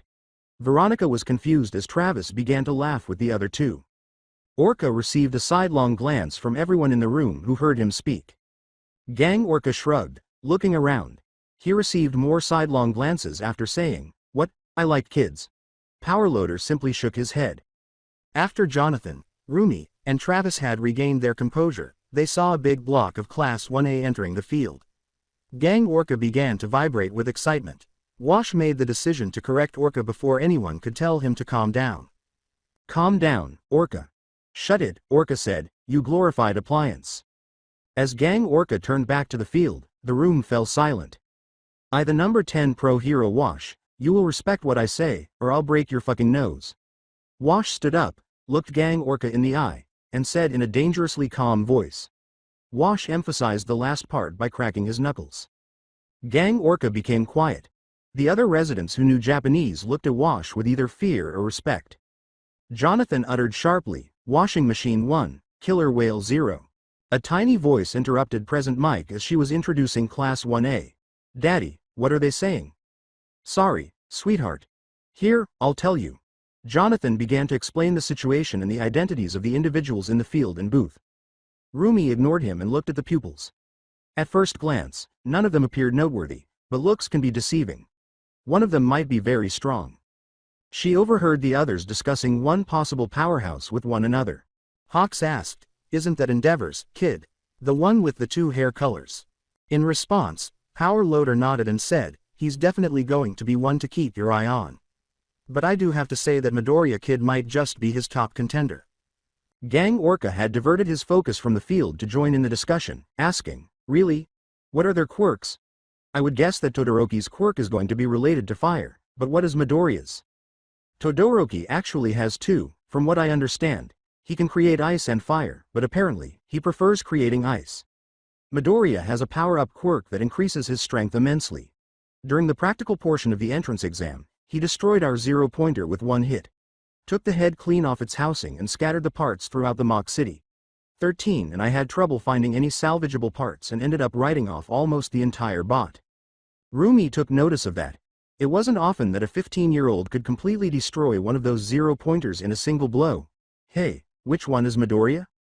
Rumi's sudden interest caught Power Loader off guard, as evidenced by his use of the phrase, "Kid with the green hair and plain-looking face." Hawks commented, "Yeah, she does look really plain." After shaking his head, Power Loader remarked, "That's Sue Asui, her quirk's frog. The other plain-looking green-haired kid." Hawks sat forward in his seat and interlaced his fingers, saying, "Oh, yeah, he's pretty plain too." Rumi made the decision to closely monitor Midoriya. What about Bakugo Katsuki? He also has the potential to get the top spot, especially with his combat score. Not to mention he also took down a zero-pointer, said Wash, who was reading a pamphlet. Jonathan stopped by to say, Bakugo is, in my opinion, gonna take the top spot. His explosive quirk lets him excel in combat, and he shows a surprising amount of proficiency in fighting skills for his age. Midoriya is Todoroki's top contender for second place as long as he doesn't break anything. He has a tendency to break other people's bones then? Asked Rumi with a fierce smile. Power Loader responded, no, he has a nasty habit of breaking his own bones as soon as he throws a punch. Travis exclaimed, that doesn't sound healthy in the slightest. His face was hard to read because he was nearly entirely white. Midnight came up to the stage before anyone else could speak. Now for the introduction speech. Rumi believed she heard Jonathan say, oh, God no, not her, please not her, instead. Silence everyone. Midnight yelled, gesturing with her tiny red flail. An agitated Travis asked, what in God's name is she wearing? Jonathan's response was, her hero outfit. And for the student pledge, we have Bakugo Katsuki, Midnight said into the microphone. Bakugo walked up the stairs of the platform to where Midnight had been using the microphone. I just want to say, I'm gonna win. The remark caused the students to erupt in rage, booing and shouting for him to leave the stage. A young man ran to the edge of the platform and gave Bakugo a chopping gesture with his hand. Rumi said, kid ain't shy about his goals. I dig it, with a small smile on her face. I hope he can back it up. If not, he's just another weakling pretending to play tough. This day is turning out to be far more interesting than I assumed it would be. Power Loader muttered, that Bakugo kid sure is overconfident. Even though he sounded overconfident, Rumi was inclined to disagree because she knew he was making a promise. He was a Manuel, Akita on a mission. And he will take the top spot no matter what. Without further ado, it's time for us to get started, said Midnight, grabbing the microphone from the stand. Jonathan and a Power Loader were not guessing, presumably because they already knew, but a few of the heroes in the room were placing bets on what the first event would be. Something involving running was Rumi's guess. Usually a running event, the first one was a 10-kilometer foot race last year. It was a relay race the previous year. This is where you begin feeling the pain. The first fateful game of the festival, declared Midnight in a very dramatic manner, waving her red flail around as a holographic projection appeared behind her. What could it be? The projection's image briefly resembled a spinning slot machine before settling on obstacle race. Ta-da! All 11 classes will participate in this treacherous contest. The track is 4 kilometers long around the outside of the stadium. I don't want to restrain anyone, at least in this game. Rumi couldn't help but agree with Jonathan and Travis as they shuddered and said, that is far from an appropriate thing to say. Midnight then licked her lips, which they witnessed. Hawks, Travis, Rumi, and Jonathan each said in turn. No, don't. Why? Why would you do this? As long as you don't leave the course, you're free to do whatever your heart desires. Now then, take your places, contestants. Someone really needs to put a muzzle on H. Travis paused. I realize what I almost said and withdraw it. He then shuddered once more and leaned over to Jonathan. Hawks, Rumi, and Jonathan laughed at the remark. The pupils started to make their way to the obstacle course's entrance. Get ready, said Midnight, lifting her flail as they all entered the tiny entrance. She let go of her flail after a short while. Go. Izuku was observing the other pupils with trepidation. Many of them were grumbling about the claustrophobic conditions as they were all crammed into the tiny entrance. He was scanning the area when he noticed Bakugo growling. Todoroki was not far away. Todoroki, in contrast to Bakugo, was composed and showed no signs of anxiety. He appeared more determined than anything else instead. Izuku saw Todoroki's hand twitch slightly and understood what he was up to. He will attempt to freeze everyone in the doorway. Izuku could only use one for all at 3%, and he wasn't sure if he could break out of Todoroki's ice without breaking anything, despite having been training his quirk with Ranger. Quick thinking, Izuku devised a strategy to evade Todoroki's attack rather than attempt to penetrate it. Go. Izuku made a quick leap to avoid Todoroki's attack. The majority of the other students were caught in the attack, but Izuku noticed that the majority of his class and Class 1B were able to get out of Todoroki's trap. Some other pupils, whom Izuku could not identify, also escaped, but Izuku paid them little attention. Look at that. Todoroki Shoto of Class 1A just trapped most of the other contestants. His father must be proud. Mr. Aizawa appeared extremely bored, though he didn't initially exhibit much enthusiasm. It was an excellent tactic to reduce the competition and get ahead before anyone can react. On the other hand, Present Mike sounded more enthusiastic and energized than Izuku had ever heard. Izuku took off like a rocket as soon as his feet touched the ground, and as he caught up to and passed Todoroki, green lightning danced across his skin. Izuku was outperforming even Iida in terms of quirk, even at 3%. Izuku may have had faster acceleration than Iida, but Iida had to work his way up into his top gear, so it's possible that Iida was faster. He could swear he heard Bakugo yell, but he was too far away to hear what he said, and he heard Todoroki give a startled yelp as he ran past. Viewers, it seems that Midoriya Izuku of Class 1A just passed Todoroki in an amazing display of raw speed. I have never seen him move that quickly before. Izuku ran as fast as he could without breaking anything, ignoring Present Mike. He had never really run with one for all turned on before, so it was a novel experience for him, one he undoubtedly relished. He had to focus more on avoiding crashes than he would have liked to, but hopefully that will be resolved in due time. And Midoriya is about to come up on our second obstacle. Watch out, Midoriya. You may find that this obstacle might take you from first place to 0. It was too clear what Mr. Aizawa's was going to say, but his microphone was cut off before he could finish. If you start making bad puns, I swear I'm going to shove this microphone so far up your A. He slowed down a little in surprise at what awaited him as he turned the corner at full speed. His path was blocked by 5 enormous robots of the entrance exam 0-pointers rather than just 1, 2, or even 3. Izuku only had to say, "Oh," before he started running at full speed once more. He was aware that he couldn't defeat the terrifying machines without ending up in the hospital. However, he could outrun them if he ran quickly enough. The first 0-pointer was easily avoided by him. As he sped past its massive treads, it hardly responded. Apparently, the second one had already begun attacking after spotting him, but neither one was fast enough. A huge fist slammed down directly in Izuku's path as he passed the third 0-pointer. He just managed to sidestep and avoid it. The fifth turned away from him, concentrating on something behind him, probably other competitors. When one of the 0-pointer's arms was completely covered in ice and another was blown off by an explosion, his suspicions were validated. Get back here, Deku. And Midoriya is past the first obstacle with Iida, Todoroki, and Bakugo hot on his heels. Our leaders might want to slow down as they approach the next obstacle, or otherwise they would fall behind. Once more, in the middle of saying, "Listen here, you Lee," Mr. Aizawa's microphone was cut off. Izuku's muscles felt like they were on fire, but he ignored the pain and continued running to maintain his strong lead. Iida and Izuku had to slow down and stop due to the enormous pit in the ground shortly after he, Todoroki, Bakugo, and Iida had passed the second obstacle. Bakugo simply flew across the ice bridge that Todoroki had made. However, Bakugo immediately began to run after landing on the opposite side of the pit, probably as a result of overusing his quirk. Izuku didn't know how deep the pit was, but it was roughly 200 meters long. There were a few columns here and there, each connected by a rope that was fastened to the side. He and Iida would have to walk across the ropes because they were unable to fly or build their own bridge. Just fantastic. Perfect, flawless. Iida gave him a courteous smile and a thumbs up, saying, "I must congratulate you on being able to finally use your quirk without breaking anything, Midoriya. You make a most excellent opponent to race against." With an embarrassed smile and a thumbs up, Izuku said, "TT, thank you, Iida. You're pretty fast too."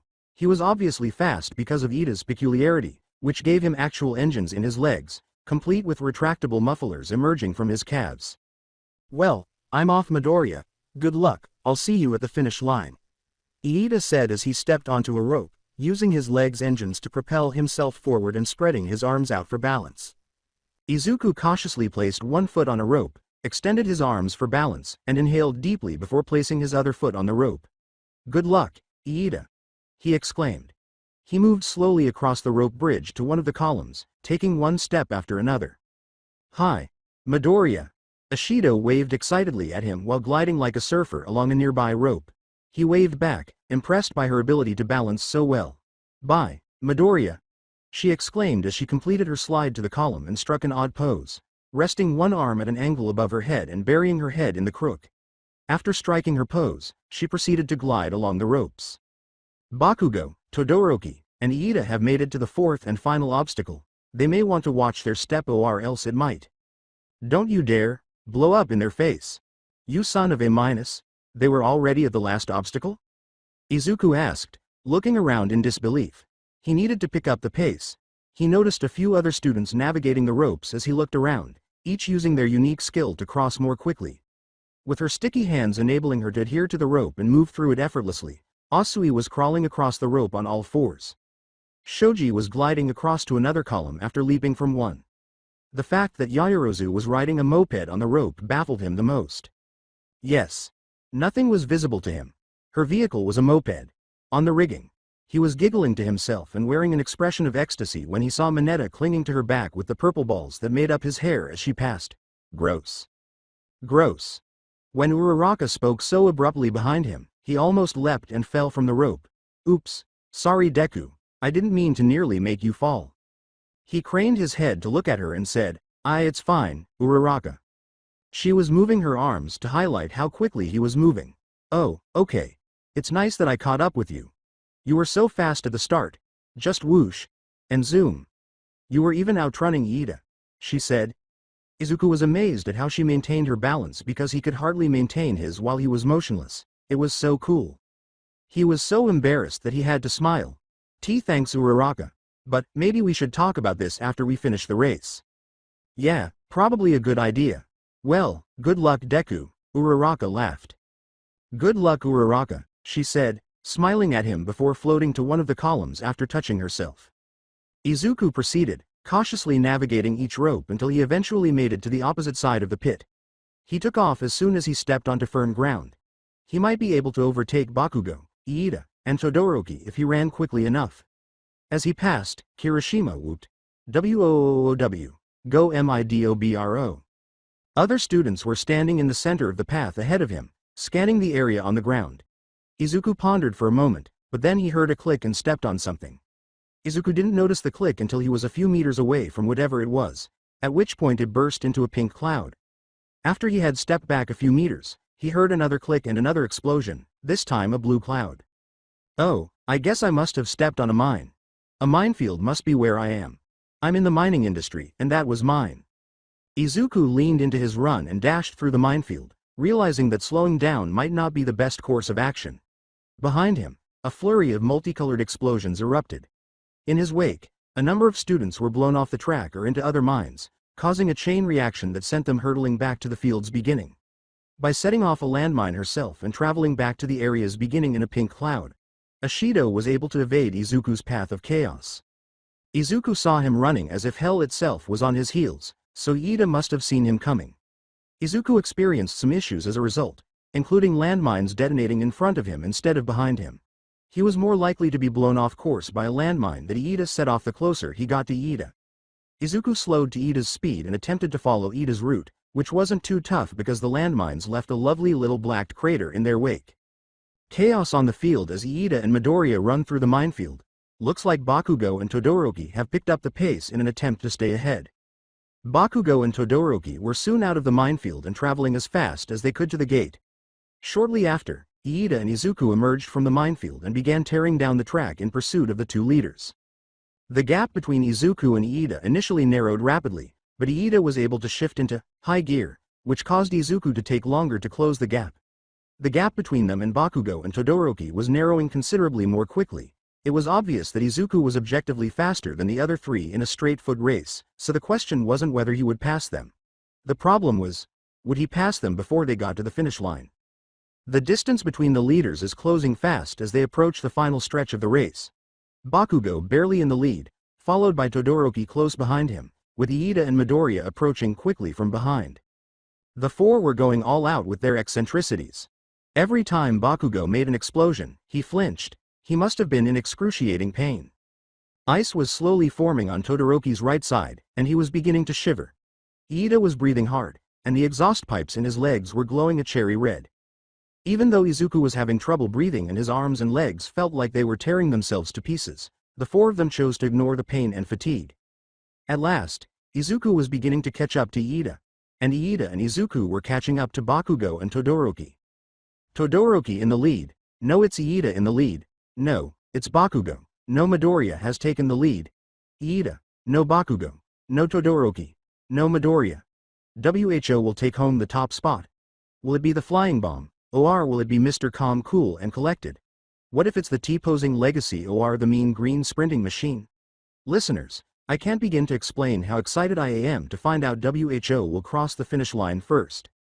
Iida gritted his teeth and pulled ahead of Izuku, who put on a burst of speed and pulled ahead. Oh no! Todoroki and Bakugo were gradually lagging behind the two sprinters. Looks like it's down to Iida and Midoriya. WHO will cross the finish line first? Will you calm down? I will do no such thing. I will, if anything, calm up. Mr. Aizawa breathed deeply into his microphone. Fine, but at least comment on some of the other students. Look at the ingenuity of Yaoyorozu and Hatsume. They're using the cleared path in the minefield to their advantage and pulling ahead of the others. Even that general studies kid, what was his name again? Shinso? Well, he's also using the cleared path and getting a leg up on the competition. Izuku and Iida attempted to outrun the other teacher while ignoring the other two. Izuku was completely mistaken in his belief that he could outrun Iida. They both came close to the finish line and crossed it almost simultaneously in a blur. The two found it difficult to slow down because they were moving so quickly. About 50 meters from the finish line, Iida was able to stop gracefully. Izuku's stop, on the other hand, was less graceful and more like a train slipping off its tracks. Nearly 80 meters from the finish line, he halted his roll. Other than his limbs hurting from the strain of using one for all so intensely and for so long, he appeared to be doing fairly well. He lay face up on the ground, head spinning. I can't believe it. For the first time in UA history, we have a two-way tie, or at least a race too close to call. Either way, we will look at the replay and figure out WHO won the race, so stay tuned for that later. Izuku let out a frustrated groan. Waiting for that was annoying, even though the worst-case scenario was that he finished second. When he heard yelling, he looked up from the floor to see a number of individuals in white uniforms rushing toward him. Hey kid, are you alright? Why yeah, I'm okay. He smiled at them and held up one hand. It would be an understatement to say that Rumi was impressed that Midoriya ran through the minefield rather than carefully navigating it. Damn, I'm impressed that kid can run with those big-ass balls. That Midoriya will undoubtedly be a fascinating person to observe. It was evident to her that Hawks was impressed by Bakugo's versatility as well as Midoriya's performance. Bakugo was able to use his quirk offensively and use it to fly while it was producing explosions, which Rumi thought was really badass. Travis and Jonathan were both frowning, but Jonathan's was more noticeable. Rumi didn't know what it was, but it seemed like they were both disappointed by something. Victoria, on the other hand, was simply thrilled to be present and witness the chaos. However, as the race progressed, Victoria would question her father about their identities and activities. As he responded to all of her inquiries, Jonathan's attitude abruptly changed. Is he really not entertained? Asked Wash, who sat idly and appeared as bored as possible. However, Power Loader and Gang Orca were completely thrilled. Naturally, Power Loader was ecstatic about Hatsume's performance and Gang Orca's enjoyment of seeing the students play and run around. Everyone, with the exception of Wash, held their breath in anticipation as Iida and Midoriya crossed the finish line together, waiting for President Mike to announce the winner. Naturally, though, the two pupils were tied, and the winner would not be known until later. You must be fucking me. Travis simply leaned forward, resting his chin on an arm that was supported by his knee, while Jonathan scowled further. As long as there were still plenty of explosions at which, surprisingly, there were Victoria didn't really care. Out of the corner of Rumi's eye, she saw Travis lean over to Jonathan as the students kept crossing the finish line. Even though she wasn't actively trying to listen in on their conversation, her improved hearing easily picked up what he whispered to Jonathan. Travis got up and walked out of the room, saying, "We need to talk somewhere private. I already have a room scoped out. Follow me when you're ready." Leaning over, Jonathan gave her a quick tap on the shoulder. "Excuse me, I have to run a quick errand. Could you possibly make sure that my daughter doesn't blow anything up?" For some reason, she said yes even though she most certainly wasn't expecting that. Little Victoria was picked up by Jonathan, who then gave her to Rumi after making a quick pinky vow that he wouldn't be gone for long. Then he got up and went to their ultra-secret meeting with Travis. "Hi strange lady. I'm Victoria, and I'm going to be a pirate when I grow up. All your booty belongs to me. Yar rrr," Victoria said animatedly as she smiled at Rumi. Hawks, who could converse with someone in English, turned his head quickly and tried not to laugh. Rumi, on the other hand, found it to be among the cutest things she had ever seen. Izuku and Iida were closely followed by Bakugo and Todoroki. Bakugo, who was furious that Izuku finished before him in addition to Todoroki and Iida defeating him, was only a second ahead of Todoroki when he crossed the finish line. Izuku suspected that the individuals in the white uniforms were a combination of on-site medics and athletic trainers. After they had completed examining him, Iida approached him and inquired, "Are you okay, Midoriya? That looked like a nasty crash you had." "Thanks for asking, though," Izuku said, waving his hand in front of himself. "I'm okay, Iida, promise." Iida smiled and nodded. "Good. You did well. Congratulations again for being able to use your quirk without breaking anything." "Thank you, Iida, Deku, you damned nerd. How did you beat me?" Bakugo appeared slightly perhaps significantly more irate than normal. Bakugo always seemed ready to blow up at anything, so that was saying something. But now it appeared that the Paquia plus or minus O Petardo, as Ranger used to call him, was about to, well, blow up. This time, literally. Bakugo sneered and appeared ready to start exploding, pushing Todoroki out of his way. Todoroki, on the other hand, appeared to be ready to freeze someone in a glacier, something he could most likely do with little difficulty. To be honest, Izuku was unable to determine which of the two was more irate. With his usual "I'm going to punch you" expression plastered on his face, Bakugo stomped in his direction. "How Deku? How? I trained hard." Bakugo regarded him sourly. "You trained hard? I'm calling bullshit." It's true, Kachin. I've been training with our ranger for the past couple of days." "That piece of shit American. He's the one who's been training you." "Figures. Only someone as weak as Ranger could ever see any potential in you." "You shouldn't be saying such things about our teacher Bakugo," Iida said, looking at Bakugo in shock. Bakugo scoffed at Iida and asked, "Does it look like I give a damn 4 eyes?" Izuku remained silent. He had nothing to say because Bakugo was correct and he was objectively weaker than the majority of his peers. However, he was determined to be a hero despite such a minor setback. If anything, it strengthened his resolve to become Japan's greatest hero. Izuku looked at Bakugo resolutely, determined green meeting raging crimson, and the two stared at each other. "Ranger is not weak, and neither am I." After giving a tch and spitting on the floor, Bakugo turned around and left. When Iida humped, he said, "The nerve of him. Honestly, I don't know where that comes from, but he should really learn to respect his teachers." Izuku agreed with Iida and nodded. Yaoyorozu Momo from Class 1A crosses the finish line and takes home 5th place, followed by Mineta Minoru also from Class 1A, who appears to be clinging to her back with those purple hairball thingies. That is not cool, man. Whether it's cool or not doesn't matter. He achieved 6th place by taking complete advantage of his quirk. "Fucking disgusting," Bakugo said, and he couldn't help but agree. When Mineta dismounted from his grips on Yaoyorozu's back, he was drooling and flushed, which didn't help. Despite her obvious disgust, Yaoyorozu managed to win 5th place despite Mineta's behavior. But she did strike him hard with a baton that appeared to be made of steel. At least there was some compensation. Shortly after Yaoyorozu and Mineta, a girl with pink hair and some equipment strapped to her legs crossed the finish line. Hatsume Mei from the support course takes 7th place. "It was all thanks to my babies," roared the audience as Hatsume waved at them. When Hatsume said that, Izuku and Iida had to look twice. Did she say, babies?" Iida asked, looking very confused. Iida and Izuku were both taken aback when Todoroki suddenly materialized behind them. "Yes, I believe she did," Todoroki said. "I think she may be referring to those support devices on her legs and her back. I've heard that she spent most of her time making those. She's an odd one." Todoroki continued to look at Izuku and Iida as she left to speak with some of the other students. After a few minutes, the majority of the top finishers were revealed. Shinso Hitoshi from General Education was next, followed by Kendo Atsuka, and Kirishima and Tetsu were tied again. Shiozaka Ibara, a girl, came in at number 12, followed by Kamakiri Tagaru and Ashido, who struck that strange pose she had done at the pit obstacle. Kirishima and Tetsu were yelling at each other when he suddenly stopped, gave her the "Eat a chop," and asked, "Girl, what you doing?"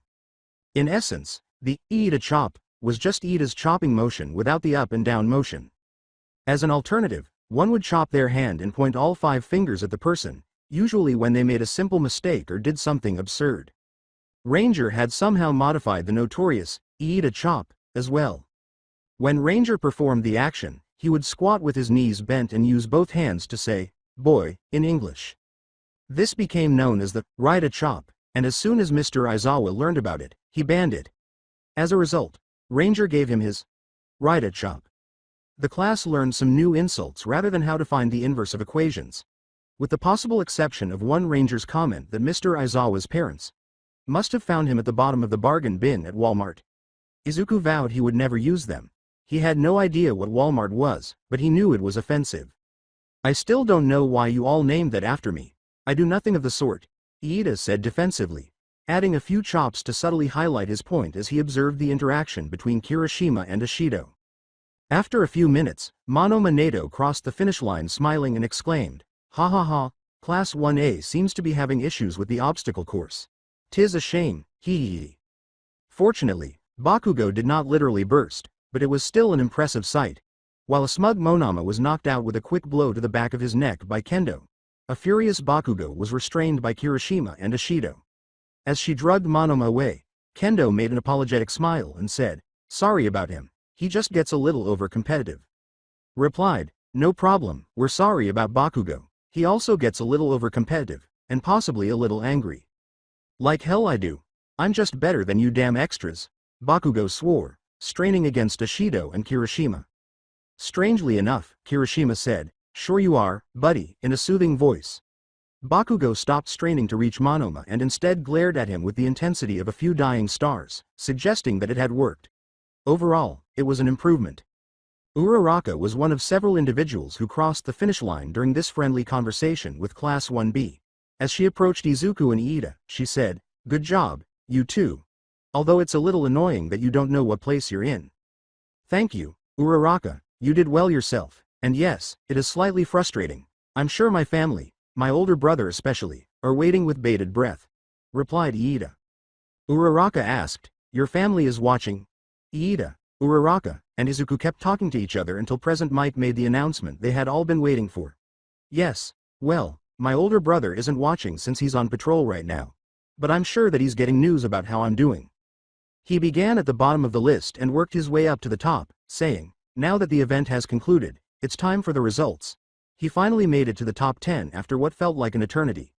In 11th place, from Class 1B, we have Tetsu. "That must mean that Kirishima got 10th, he must be excited," Iida responded. Despite his obvious disappointment at not placing 10th, Tetsu remained joyful. He did, however, congratulate Kirishima on his win and shake hands with him. In addition to congratulating Tetsu, Kirishima thanked him. Overall, the two were similar in both appearance and demeanor. It was strange, a little unnerving. In 10th place, from Class 1A, we have Kirishima Eijiro. The two congratulated one another once more, and this time it was strange. In 9th place, from Class 2B, we have Kendo Itsuka. The crowd roared in response to Kendo's wave. In 8th place, from General Education, we have Shinso Hitoshi. The boy, who, upon closer inspection, appeared to behave and look like Mr. Aizawa. Even down to the expression of extreme boredom and the noncommittal shrug. "I guess that's good enough." His speech even reflected that of Mr. Aizawa. "Today is definitely the day of Doppelga unknown currency ingers. I hope that nobody like him is out there." Then he was bumped by someone. In an attempt to check on them, Izuku turned around and saw a short, meek-looking person with pale blue hair. SSS Sor Ori. IDDD did NT mean TTTO bump in TTOU. You must be kidding. Izuku recognized almost every aspect of this child. Were those his shoes, the stutter, the meek demeanor, even the shuffling of his feet? They were. "Isn't he even getting on my shoes?" Quote. Present Mike went on, in 7th place, from the support class, we have Hatsume Mei, before Izuku could respond. The pink-haired girl stood grinning. In 6th place, from Class 1A, we have Mineta Minoru. The audience jeered as Mineta waved and smiled. Thank you very much." Mineta continued to wave and smile before Yaoyorozu struck him once more. She must still be upset. In 5th place, from Class 1A, we have Yaoyorozu Momo. With a smile and a wave to the audience, Yaoyorozu rekindled the cheering. In 4th place, from Class 1A, the flying bomb, Bakugo Katsuki. Bakugo steadfastly refused to wave, and there was less cheering. In 3rd place, from Class 1A, Mr. Calm Cool and Collected, Todoroki Shoto. Todoroki stood indifferently, either without concern or without expressing it. They waited in tense silence after the crowd had calmed down. Finding out who finished first and second was the final step. Second place. Everyone sat forward in their chairs. From Class 1A. A knife could have been used to cut the tense atmosphere. We have the mean green sprinting machine, Midoriya Izuku. After a brief period of silence, the audience burst into applause and cheers. Although he would have preferred to have won first place, Izuku was still pleased with his second place finish. Iida remained still as the realization that he had been chosen first set in. And finally in first place, from Class 1A, we have the T-posing legacy, Iida Tenya. If it could, the crowd grew louder. In utter silence, Jonathan trailed Travis down one of the stadium's rear corridors. Everyone was obviously going to be watching the announcement of the winner, which is probably why they didn't see anyone. Travis paused at the door, opened it, and motioned Jonathan inside shortly after they left their suite, then followed. To be safe, the door was locked and closed. There was a small round table in the tiny, rectangular room. Travis pulled out a small black box, placed it on the table, and pressed a button just as Jonathan was about to inquire about the matter. Travis then made the universal gesture of holding up one finger for one moment. In the US, the box was a very common tool for special agents and undercover heroes. The Personal Electronic Privacy Emitter, or PEPE, was its official name, but most people just call it the Peekaboo box.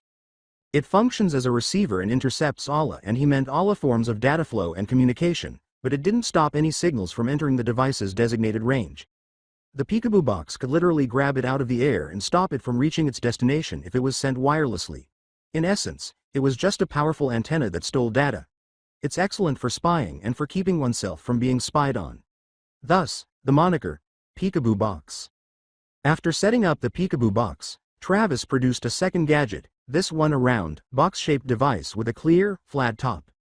An individual holographic projector. Extremely sophisticated and exclusive to elite heroes with agent certifications in the US. It was a tiny, groundbreaking gadget that made use of the same holographic technology as the stadium. It was merely smaller and most likely 5 times more costly. The personal holographic projector hummed to life as Travis pushed a button. After pressing buttons for a few seconds, a hologram eventually appeared. The hologram featured multiple news channel clips. The majority of them dealt with criminals apprehended for federal offenses like robberies of pharmacies and banks. Some were about killings, but the ones that most interested him were those who were arrested for killing a hero, either as part of their crime spree or as their intention. In any case, they would be fortunate to be sentenced to life in prison because the system would not accept such individuals. Travis pointed to the hologram and said, "As corny as it sounds, you're probably wondering what this meeting is about. Well, it's about this. There's been a steady rise in major crime recently. Homicides are up by 12%, bank robberies are up by 9%. There have been more in-action hero deaths this year than the last 10 combined. Needless to say, this upward trend in major crimes is alarming." Jonathan questioned, "So alarming they got the FBI involved?" Travis nodded, "At first, then we found some alarming information. What they found was that these crimes all have a connection. Each one was hopped up on some new drug we'd never seen before. It's been code-named Blue Devil, but the name it's known as is Monarch." The news clips were replaced by an image of a syringe filled with a blue liquid. The official FBI report about it was placed next to it. Monarch is classified as a Class A QED. Like other QUDs like Trigger or NOS, Monarch increases the strength of the user's quirk. However, it also increases the user's natural strength. It can be used multiple times without any severe drawbacks, somewhere between 15 to 30 times before the user's quirk is quite literally burnt out. From what we can tell, it increases the strength of the user's quirk by a factor of 7, compared to Trigger, which only enhances the user's quirk by a factor of 4. Damn, that's intense. Jonathan whistled. Very. It also explains the increase in thefts from pharmacies, and after analyzing what Monarch we could get our hands on, we cross-referenced it with what was stolen from pharmacies around the country, and we found that they only took what we found in Monarch. This brings up the question, who and where is making Monarch? Eventually, we found the group responsible for making Monarch in the US and arrested them. You said, making Monarch in the US. I'm guessing this is not just a problem in the States. Sharp as ever, Ranger. After we arrested the cell in the US, there was a lull in federal crimes. Then after a couple of weeks it picked up again. Which means one of two things. Either there's more than one cell of Monarch pushers in the US. Travis concluded, or there's an outside connection. A mugshot of a man wearing an orange jumpsuit replaced the hologram once more. This time, we got lucky. We managed to arrest a pusher connected to the cell and got someone on the inside. Soon enough, we got all the information we ever wanted. Lists of where Monarch is being manufactured, where it's being distributed, to whom, and most importantly, where it came from. A flat map of the world with red dots in several Latin American and a few Pacific countries replaced the image once more. These are locations that we believe that similar cells are: Argentina, Bolivia, Uruguay, Guatemala, Malaysia, and the Philippines. Agents were sent, cells were infiltrated, and information was gathered. Travis nodded. Exactly. After information gathering, we found more locations, lots more. The animated map began to add red dots to nations all over the world. Cambodia, China, South Africa, Egypt, France, Russia, Nicaragua, Canada, Australia, Germany, Nigeria, Morocco, Mexico, Italy, Spain, Portugal, Poland, Finland, Japan, the list goes on. Jonathan's eyes gradually widened as more dots appeared on the map. Fucking Christ, they're everywhere. That bout sums up our reaction too. When we presented our information to ODNI, they took it up with POTUS.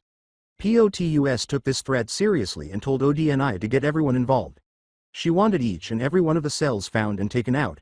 This isn't some minor drug trade anymore. This must be a full-on conspiracy of some kind, at least we believe it might. As of yet, nobody has found anything along those lines, so we can't make that claim yet. When you say everyone, do you? The DIA, CIA, CGI, INA, ONSI, NSA, CSS, ONI, and even the USPS. You name them, they're in on this. But we can't do anything to officially root out these drug cells without breaking a few international laws. Exactly. Fortunately, we can work through heroes and at least do something about these cells in the Americas and the Pacific Ocean. But working with the EU, countries in Africa, and Russia especially is going to be difficult. And that's where I come in on this whole shebang. Yup, ODNI came up with a plan to nab as many of these guys as possible in one fell swoop. We're in charge of the cell here in Japan. Fortunately, you're already here, so we don't have to convince a hero to come here or have to convince a hero here to do this.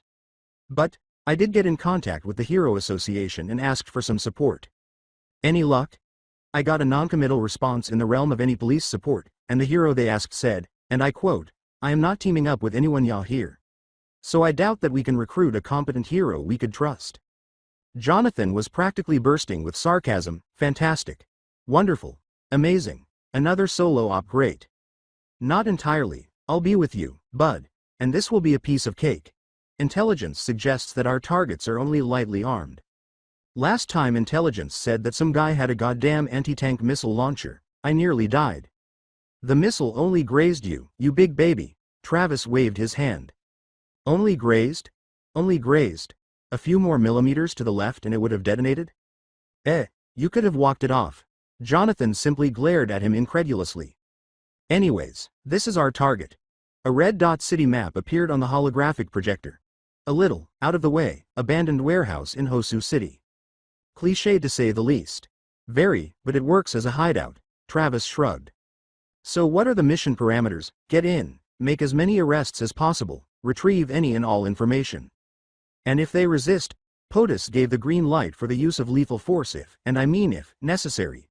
We don't want any unnecessary casualties during these raids. That includes any potential informants. Are we clear, Ranger? Travis's voice was firm. Jonathan nodded to Travis as he answered, "Yes sir, loud and clear sir." Travis indicated a building caddy corner to the warehouse and said, "Good. The mission starts in a week, meet me here." "Yes, sir." They left to return to the suite after Travis pocketed the holographic projector and turned off the peekaboo box. The only sounds on the way back were Travis's sneakers tapping lightly on the tile floor and Jonathan's boots clomping softly. Travis and Jonathan were inundated with shouting and, most importantly, profanity as soon as they opened the suite door. Maruko and that blonde hero with the yellow aviator jacket and red wings were both yelling at the top of their lungs as they rose from their seats. "Come on, Midoriya, give them the good ol' dick twist." "Yeah, twist them dicks, Midoriya. Show no mercy." The Mafia-joined hero, who resembled an orca, was practically giddy with anticipation, exclaiming, "Yes, children, fight, fight, fight." Leaning forward in his chair, The washing machine hero was muttering to himself incoherently. Jonathan assumed he'd prefer not to know, even though he couldn't hear what he was saying. Maijima, a fellow UA employee, was nodding appreciatively, probably in response to what his student Hatsume was doing. There was complete chaos on the field. Pupils hurling their eccentricities at anything that moved while riding atop one another. There was a huge ice half-circle with 4 teams charging at each other in the center. Explosions were occurring, and the field was nearly completely covered in ice. Then his daughter, his darling little innocent daughter, was there, laughing wildly at the scene below, probably taking in all the explosions. I pray that this doesn't give her any ideas, Lord. It was a chaotic 4th of July. She is already very inspired, so I don't need her to get any more. Behind him as they entered, Travis silently questioned, "What in the fresh hell is this?" as he peered down at the field. Jonathan said, "This is the cavalry battle, apparently," in a monotone. "Oh huh. What the fuck are you teaching them? This isn't my handiwork. I don't know whose idea this was, but this was not my idea. Kick their ass, Midoriya. Yes, children, fight for my entertainment." Wash keeps murmuring. Victoria observes that they have returned as they sit down. "Daddy, look at all the pretty explosions. When I get home, I'm going to get some fireworks." Great, she managed to get inspiration. "I'm going to make Taylor very happy. I no longer really give a damn." Oh boy, she got inspiration. "If we're lucky, the most that'll happen is Taylor's house burning down," murmured Travis. Jonathan laughed and said, "Make sure you get video." "What for?" "So you can fall asleep to it every night," Travis replied with equal amusement. "Oh, I didn't think of that. And here I was planning to print out her house on fire and display it somewhere." As Victoria excitedly told them about the cavalry battle, complete with booms and kerpows, and not to mention the kabombs that punctured her story, the two laughed. The cavalry battle eventually came to an end. Todoroki's team won first, followed by Bakugo's, Ida's, and, somewhat unexpectedly, Hadazuma's teams. Midoriya's team finished 5th overall. Midnight released the students for a half-hour lunch following the announcement of the winners. Jonathan went to get some food with Victoria on his shoulders and Travis walking beside them. "All right, chicken wings, I'm hungry, let's get something." With a shrug, Hawks trailed her out of the room and out to the vendors. While searching for food, Rumi halted when she noticed green hair in front of her. Midoriya Izuku was strolling alongside a tall, spectacled child and a round-faced girl.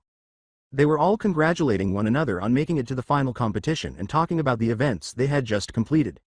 Rumi sped up and walked straight to Midoriya's location, which surely surprised Hawks. Rumi tapped Midoriya on the shoulder and said, "Hey, kid." "Yes?" he asked, pausing and turning around. How could he stop in the middle of his sentence when he realized who was talking to him? He looked like a deer caught in headlights. When Midoriya stopped walking with his 2 friends, they were momentarily perplexed and turned to find out why. Additionally, they adopted Midoriya's expression upon spotting Rumi. "You've got my attention, kid. Make sure you don't lose it," she said, giving him her famous smile. Then left to get some food. As she left, Midoriya stood there in silence, his mind going blank. The room's occupants stared at the looming glacier that blocked their view of the field below in stunned silence. Although it was the only thing any of them could see, Wash appeared to be impressed by Todoroki's demonstration of raw power and sat up straight in his seat, his eyes fixed on the glacier. Present Mike broke the silence after a short while by declaring that Todoroki had won the match. "Holy fucking shit!" shouted Hawks and Maruko. Victoria was the only one who didn't silently concur with them. Present Mike introduced the next 2 fighters after the glacier melted, courtesy of Todoroki and anybody else with a heat-related quirk. In the north corner we have our electrifying Kaminari Denki. When Kaminari emerged onto the field and waved to the crowd, the stadium's fans applauded and clapped. In the south corner we have Shiozaki Ibara. A girl with long hair that resembled vines emerged from the gate with her hands clasped in front of her, seemingly in prayer. However, given the peculiarities of this particular student, Jonathan surmised that she was praying and likely asking Kaminari if he was saved. Kaminari was undoubtedly analyzing her physique rather than attempting to devise a comprehensive plan to win the match. Jonathan seemed to spend most of his time criticizing the child for his inappropriate attitude, even though this was a common trait among boys his age. Not as much as the fact that he had to correct Mineta for his behavior, which in certain instances amounted to borderline sexual abuse. It got so bad at one point that Jonathan started making a special list of possible washouts and put him on it. Hawks scoffed. "What? No clever catchphrase? Is he seriously losing his touch already? Maruko laughed at his remark. Below, the two students headed for the stadium's central large rectangular concrete platform. When both students indicated they were ready, Midnight dropped her flail and the match started. She had been standing between them. Jonathan could tell who was stronger, at least because he had sparred with both students, just like in the first two matches, the first of which was between Midoriya and Shinso. As expected, Shiozaki won in less than a minute by using her hair to throw Kaminari out of bounds, which made a few people in the room sigh in exasperation. Maruko quickly tapped her foot on the floor and sagged in her chair in a very unworthy manner. Unfortunately, the match was more of a live product demonstration, as Travis so eloquently put it, than a fight. As usual, Maijima was proud of his student, but he was also a little let down that instead of winning the tournament to prove the superiority of her equipment, she threw the match to show off it. The following two matches proceeded in a similar manner, with Tetsu and Kirishima tying again actually being the only noteworthy event. Most of the people in the suite settled in for another boring match as the next two competitors took the field. Until they realized Bakugo was one of them, that is. Hawks moved in his seat as well, but remained silent. Maruko appeared to lighten up a bit in her chair, but her expression of boredom remained. Midnight began the fight after the two students were in position, with Uraraka, who Jonathan felt was not much of a fighter, at the other end. Bakugo leapt forward, using tiny explosions to propel himself forward with his hands out behind him. Bakugo, who apparently didn't anticipate this, was countercharged by Uraraka in response, and Uraraka gave him a solid slap. Bakugo was stunned and didn't realize he was floating out of bounds until it was nearly too late. He swiftly adjusted his course and launched himself like a heat-seeking missile at Uraraka. Bakugo detonated an explosion at Uraraka as he passed over her, then used his detonators to launch himself downward in an attempt to land on Uraraka and end the battle. Victoria marveled at Bakugo's extravagant explosions, Travis nodded in admiration at the demonstration of strength, and Jonathan observed the two closely and studied their fighting techniques, as sloppy and crude, to be sure, but manageable. Uraraka would unavoidably need to learn some offensive techniques, but she would probably adopt a defensive approach instead of an offensive one. However, Bakugo would undoubtedly need to pick up a style that wasn't as awkward or predictable as his current one. In addition to avoiding the first explosion, Uraraka also managed to avoid Bakugo's second attack. Bakugo set off an explosion before landing in order to slow down and avoid getting hurt. Uraraka seized the chance to hurry him, and if Jonathan's eyes weren't tricking him, he would have seen her touch some of the debris left behind by Bakugo's explosion and toss it lightly into the air, allowing it to gradually float above the concrete platform. I'm curious to know what she intends to do with those. Hawks appeared to take note of her actions as well and grinned to himself. Instead of noticing, Bago concentrated on Uraraka, who was now sprinting toward him. Bakugo was floating just off the ground due to Uraraka's quirk, which was unfortunate for him. However, Uraraka was also unlucky when Bakugo kicked her in the side and spun around with an explosion. Bakugo was now spinning in the other direction and seemed unable to stop completely, while she was able to block the kick but was still sent sprawling across the concrete. When Uraraka recovered and got to her feet, Bakugo's kick had left a red mark on the sleeve of her left arm. She glanced up at her field of floating debris and concentrated on Bago. Grinning, she pressed her fingers together to release the force of gravity on Bakugo and the debris. Bakugo landed and immediately fell, then got back up and staggered a little, clearly dizzy from his uncontrollable spin and the effect of zero gravity on a first-timer. He looked down, blinking in surprise, as a rock fell next to him. Then, more concrete chunks fell around him, one after another. He glanced up at Uraraka, who waved amiably and smiled at him. Then he was struck squarely in the back of the head by a fortunate rock that was too small to kill him. He froze for a second before collapsing into a heap on the ground. For a brief period, the stadium was silent, allowing Midnight to confirm that Bakugo was unquestionably unconscious. The audience cheered when she lifted her flail and declared Uraraka the victor. He couldn't hear what Maruko muttered under her breath as she scoffed. Was not expecting that outcome, that's for sure, Maijima said, whistling. Yes, it seemed that Bakugo had an overwhelming advantage with his quirk, but that girl, what's her name again? Inquired the killer whale. Uraraka. Maijima answered. Yes, Uraraka. It seemed that she was able to use that to her advantage and overcome the odds. She'll make a fine hero yet, said the killer whale. I really must find out who he is. A couple of medics carried Bakugo down below, and Uraraka made his way back through the gate and to the ready rooms. Travis said, combat skills alone does not make the hero, it is only a small portion of the pie. It's the sacrifices we make for others that defines us as heroes. Jonathan replied. After a moment of contemplation, Maruko nodded and shrugged. In order for Izuku to prepare for his match against Todoroki and to congratulate Uraraka on her victory over Bakugo, Izuku and Iida went down the hall to the ready rooms. After his match with Shinso, his broken finger was still hurting, when his quirk spontaneously came into play and jolted him out of whatever daze Shinso had put him in. He broke it. His finger wouldn't slow him down, but it would complicate his battle with Todoroki. When he knocked on the ready room door, Uraraka gave him a shaky, "Come in," response. They discovered her seated at the table, holding her flip phone tightly and staring at it as though she was debating whether or not to make a call. She looked up from her phone as the door closed. "Congratulations, Uraraka, you were amazing out there," Izuku exclaimed. Iida, clearly resentful of his match with Hatsume, glared at something to his left and said, "In fact, it was fascinating to watch your performance. Much more so than my own." With her cheeks slightly redder than usual, Uraraka glanced down at her phone once more and said, "Thanks guys, I actually didn't expect to win that match." Iida asked, "Is something wrong, Uraraka?" Uraraka gave Iida a dismissive wave as she raised her head from her phone. "Oh, it's nothing. Just thinking about something is all." Her phone began to vibrate at that precise moment. Uraraka struggled to open it, almost dropped it, but succeeded. Hello. This is Uraraka." She remained silent for a while before breaking down in tears. Thanks Mom and Dad. "I'll make you proud," she said into the phone, flashing a smile. She nodded when her parents said something else to her, then said goodbye and shut off her flip phone. After wiping away her tears and dropping her phone on the table, she grinned and wished Izuku luck in his match. In the north corner we have our fan favorite, the one, the only, Todoroki Shoto.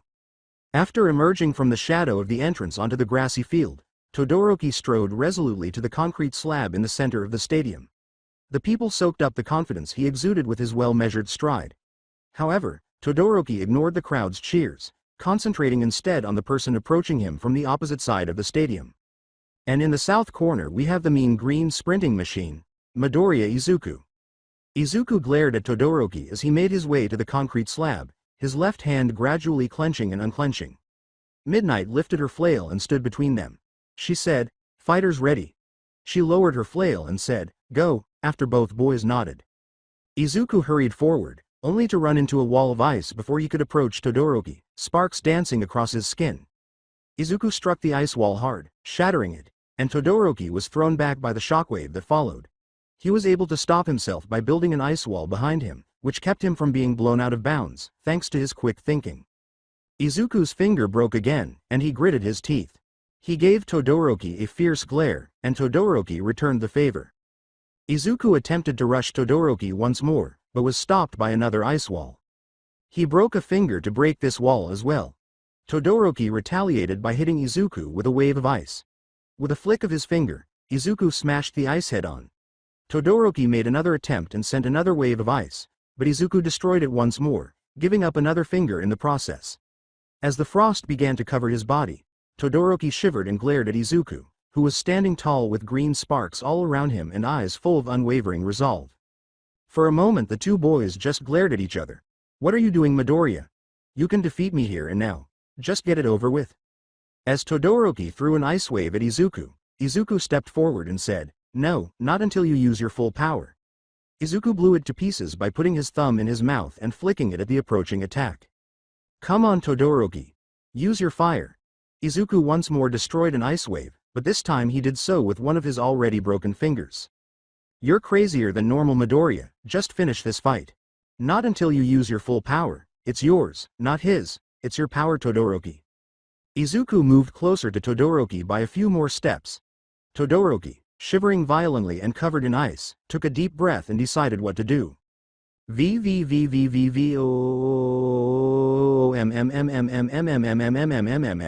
Todoroki's left side started a fire so strong that it vaporized the ice covering his right side and some of the air around him, causing an explosion of heat and light to emanate from him.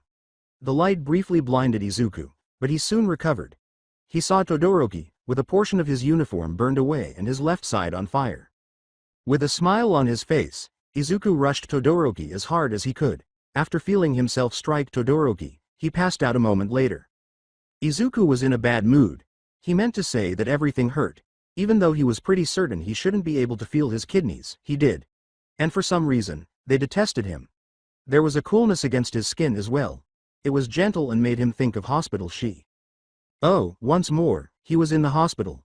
It appears that he has a long way to go before he can use one for all effectively. The ceiling above him was tiled in white when he opened his eyes. He noticed a tangle of blonde hair and All Might's recognizable skeletal figure in his trademark yellow pinstripe suit to his left. All Might was leaning against the wall, sleeping soundly in a chair. "Ah, you're awake. The doc patched you up best she could, but you may want to look in the mirror to check she put everything back in the right place." Ranger was seated to his right. He was dressed in armor, but his helmet was missing, revealing a jovial smile. Izuku asked, what? And became even more perplexed when he saw the young girl seated on Ranger's lap. "Oh, it's nothing, don't worry about it. Doc says you're as healthy as a horse." Sorry, I'm what? You can leave whenever you're ready," Ranger sighed. Oh, okay." Izuku made a concerted effort to sit up, but his kidneys once again made their feelings known. OWW. Ranger looked at him empathetically and said, "Yeah, Doc said you may want to rest for a little bit before you leave." The young girl on his lap glanced at Izuku after looking up at Ranger. Izuku described her expression as one of annoyance. "All right, Midoriya, I need you to do something for me. Promise me that you will never, ever pull that kind of stunt you pulled in that match ever again until you become properly trained. Got it?" Izuku was about to inquire about the young girl when Ranger's expression shifted from one of playfulness to one of seriousness. Izuku nodded. He couldn't recall exactly what had happened, but he knew that whatever he had done had likely caused Ranger to become anxious, and if Ranger was anxious, his mother was undoubtedly extremely concerned. Ranger picked up the young girl and placed her on the floor before taking her hand. "Good, get some rest. On Monday, we'll review all of the fights. Including the fights from previous years. Y'all will greatly benefit from watching those.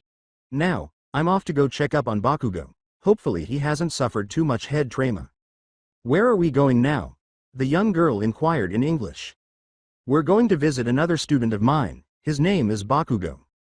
"Oh, is he the one who can make all those explosions?" "Yes, don't you dare ask any questions about how to make explosions." "But Daddy." "No buts, Victoria." The remainder of the conversation was interrupted when his room door closed behind them. As Izuku and Shinso entered the concrete platform, the students gazed at the television in awe. Even though they had already seen the fight, the majority of them still thought it was fascinating to rewatch it and take in the details they had missed. Neither competitor moved when Midnight began the match. They simply spoke. Izuku then turned around and moved in the direction of the platform's edge. Izuku stopped suddenly, spun around, and charged Shiso. He grabbed Shiso and threw him off the platform in a very awkward manner, much like a shot-put thrower would throw a nine-legged stool. Who can tell me what happened? Who had the initial advantage? And what you can learn from this fight? Ranger asked the class as the video paused. Yaoyorozu first raised her hand, and Ranger, Shinso mind-controlled Midoriya in an attempt to make him walk out of bounds.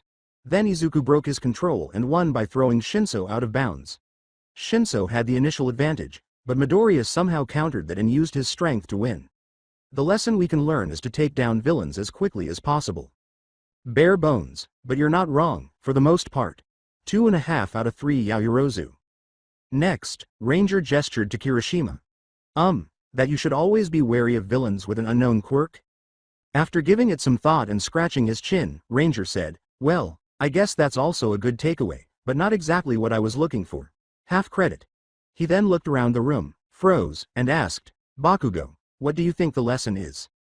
"I don't know, Teach. Aren't you supposed to tell us what it is we're supposed to learn from this fight?" Bakugo hissed angrily, his feet resting on his desk.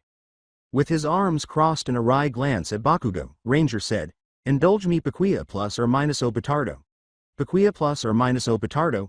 "Pecco," mumbled another student, who had horns growing out of her head, before she burst out laughing. "You know what he's saying?" Bakugo shouted after locating her. "Yes, I do, petardo," the blonde girl said, nodding, and then she burst out laughing again. "Focus, you two, and you, don't tell them what it means." Ranger was saluted by the girl. "You got it, boss. We Americans gotta stick together like a horse and a saddle after all," she said. "Or like a duck on a Junebug," an amused Ranger replied, saluting the girl himself. From his sleeping bag on the floor, a very grumpy Aizawa muttered, "Okay, you peas in a pod, let's just finish this. Right, anyways, what do you think this fight is teaching you, Bakugo? Bakugo sat down at the desk he was at, turned back to Ranger, and snarled, I don't know, probably something stupid like, not all fights involve punching. Like hell, they don't. The majority of the students in the room began writing in their journals as Ranger smiled and said, ding ding ding ding. We have a winner. You're right, Bakugo, not all criminals need to be fought to be brought to justice. In some cases, there is a way to talk a criminal down before resorting to any violence. Not everything has to be solved with actions. Sometimes, words can be your greatest weapon. While the mind, he looked at Uraraka and then back to Bakugo. But what does that have to do with combat? Aren't you our combat instructor? Inquired Kaibara-sen, a student from Class 1B, after he raised his hand and Ranger pointed to him. Ranger nodded and said, yes, I am, and as your combat instructor, I need to prepare you for any type of engagement you could encounter out in the field and the best and most efficient ways to approach those encounters. One of those ways is to engage your target in a conversation, whether to get them to surrender peacefully or just buy time. Kaibara nodded and made a note of that in his notebook, looking satisfied. Ranger hit the rewind button on the remote control and said, now, let's back up a little, shall we? The video began to play in reverse. Izuku was standing on the concrete platform when Shinso magically flew from the grass to him. While Izuku was charging at Shinso, Ranger paused the video and hit play. The class saw Izuku run at Shinso once more, but Ranger stopped the video before Izuku could seize his opponent. Alright, I want everyone to watch this carefully and take notes. This is honestly one of the better throws from an amateur I've seen in a good long while. Ranger hit play once more, but it was much slower this time. The majority of the class watched in awe as Izuku leaned down just before hitting Shinso. He then put his arms around Shinso's waist, lifted him off the ground, spun around, and threw the poor child into the grass. From his seat at the rear of the room, Shinso scowled at Izuku. Well, it might as well have been a scowl. Bakugo was the only one to notice, and he brushed off Shinso's angry, petulant expression. Kendo simply gave the teacher a "Are you serious?" expression, while Izuku appeared somewhat sheepish in response to Ranger's remark. Ojiro harumphed and flicked his long tail, saying, but in all honesty, Midoriya doesn't know any martial arts, so you gotta cut him some slack. All of the students who knew at least some martial arts shrugged. Now, those of you who practice martial arts, feeling those burning eyes, Kendo, the redhead said, quickly turning away and pretending to be looking at a poster that was affixed to one of the walls. The remainder of Izuku's match against Shinso, the break between matches, and Todoroki's match against Zero were all fast-forwarded by Ranger without hesitation. Some of the students complained because they wanted to watch every game. Iida joined in with the irate students, but he did so because he thought Ranger would review every fight, including the one he had with Hatsume. The Ranger said while fast-forwarding, just remember, just because you have a combat class quirk, it doesn't mean someone with a non-combat quirk can't beat you. Never underestimate your opponent, and never assume you can win. Because assumptions will get you killed. As Ranger continued to fast-forward until Kaminari's match against Shiozaki, the irate students calmed down and watched. He instructed everyone to listen carefully to this fight and paused the recording. Once more, Kaminari and Shiozaki's video was viewed by the class. Ranger kept dissecting the majority of the fights, pointing out weaknesses in each fighter's strategy, how they could get better, and what lessons could be learned from each encounter. After Kirishima and Tokiyami's final bout, in which Tokiyami defeated Kirishima by a slim margin, Ranger took a DVD disc out of the player and put a new one in. Everyone, including Vlad King and Aizawa, moaned in boredom and exhaustion. Alright, on to the second year's performance. Take lots of notes. Y'all could learn a thing or two from this group. The majority of the students were in general education and support. Some, on the other hand, had been taking careful notes, including some sketches and scrawled device ideas. Jonathan was wearing jeans, a loose combat t-shirt, a button-up plaid long-sleeve shirt that was always left unbuttoned, and civilian clothes. He strolled along the sidewalk, staring at the phone he was holding while browsing through his Facebook feed. The structure on his left was a big brick structure that appeared to be a long-abandoned warehouse. A man half his size almost bumped into him, so he looked up. The little man stopped and turned around, saying, "Sorry," before Jonathan resumed his stroll. "Watch where you're going, asshole," the man said, spitting on the ground and speaking in a high-pitched voice that sounded like a squeaky toy. As the man waddled away, Jonathan found it difficult to maintain his composure. He glanced down at his phone once more, wrote a completely nonsensical post, and chose the tag option. Travis had roped him into the raid on the day of the sports festival, and the map that appeared showed that the apparently deserted warehouse was actually the target location. That spook definitely knows how to pick him. He laughed at a post he saw after canceling his own and continuing to stroll down the sidewalk. A teenage girl was staring at him from the other side of the street. She wore her school uniform, was short, and had blonde hair tied in 2 buns. She waved at him and flashed a big, toothy smile that showed off 2 long teeth that looked like the trademark teeth of vampires. She appeared innocuous, but there was something about that smile that made Jonathan uneasy. He thought it looked more like a predator searching for its next meal than a schoolgirl. "I'll eat my helmet if she has nothing to do with Monarch." As he walked down the sidewalk, he smiled at the girl and held up a hand in greeting, as is customary in Texas. Fortunately, she refrained from following him, but her smile grew. In the hopes that it would be a great place to set up a stakeout location or perhaps contain some goodies that could prove useful in his attempt to take down this branch, Jonathan mentally noted that he should check out the rundown store that she was standing in front of. He turned a corner and entered a busier street with more stores and eateries. He pocketed his phone and slipped into the first store in case he was being followed. The store ended up being a bookstore with lots of customers milling around, arguing endlessly about which book was better and disparaging other books. However, the majority of their conversation was about manga, which Jonathan simply found uninteresting. He walked deliberately to a random area and began perusing the books on the shelves. The same girl who had given him the creeps earlier was standing in the entryway, looking around the room as he heard the door open and quickly glanced at the person entering. "Shit," he said, ducking behind another bookcase and heading to yet another arbitrary area. In the center of the aisle, 2 high school-aged girls discussed a recently released science fiction book. He was grateful that they had created a great barrier between him and the blonde girl with the vampire teeth, even though he didn't care about the book. The girl moved to a random aisle across the store after leaving the door. He took a chance, slipped out of the aisle in silence, and hurried out of the bookstore and onto the street outside. As fast as he could, he slipped into the crowd and entered a Korean restaurant across the street. A waiter led him to a table, where he sat down and was given a menu and a glass of water by the host. "I'm definitely being followed by something if she walks in. Probably a peculiarity. However, how did she initially identify me as a hero?" The tall, light-skinned, purple-haired waiter returned a few minutes later and took a seat at the table. Jonathan stopped and gave the man a direct look. "Can I help you?" "Perhaps, just answer my questions, and you may get to walk out of here with your life," the waiter said, laughing and speaking softly enough for Jonathan to hear. Jonathan put down his menu and said, "Okay, I'll play ball. Ask your questions." Shit, he must be working with that girl.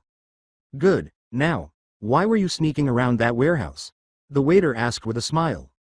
He added a bit more Texan accent than usual as he said, "I wasn't. I was just walking around heading to this here strip mall." The waiter hesitated, perplexed. "Strip mall? Oh, sorry, must be just an American thing. I was poking around looking for souvenirs to buy for my daughter back home. Thought I would come here and find her something." "We both know that's a blatant lie," the waiter sighed. "Tell me the truth this time. Why were you at that warehouse? Are you staking it out? Are you a buyer?" "No, heroes like you wouldn't stoop that low, unless," he thought, preparing his next response. "I told you the truth earlier. I don't got no idea of what you're talking about with all this staking out business. I ain't no hero, just a tourist looking for things to buy. So just leave me alone, please." With a smile on his face, the waiter put his head on his raised hand. "Well, you speak excellent Japanese for just a simple tourist, Riot Ranger." He calmly glanced at the waiter and said, "Look, I don't know who you are or why you're interested in me. I might be a hero, but I'm on vacation. Don't tie me up in anything that doesn't involve me." He dropped the heavy accent. "Not in my opinion, Riot Ranger. I'm under strict orders to ensure that no hero who comes snooping leaves the scene alive, or better yet, that they're on our side. I'm sure you're looking into that group in the warehouse." If the waiter's claim that other heroes were involved was accurate, then the person in charge of this group had more in mind than selling drugs. Jonathan felt the chilling clutch of panic slowly seeping into his mind. "So what? Will you murder me in such a crowded place?" "Why not?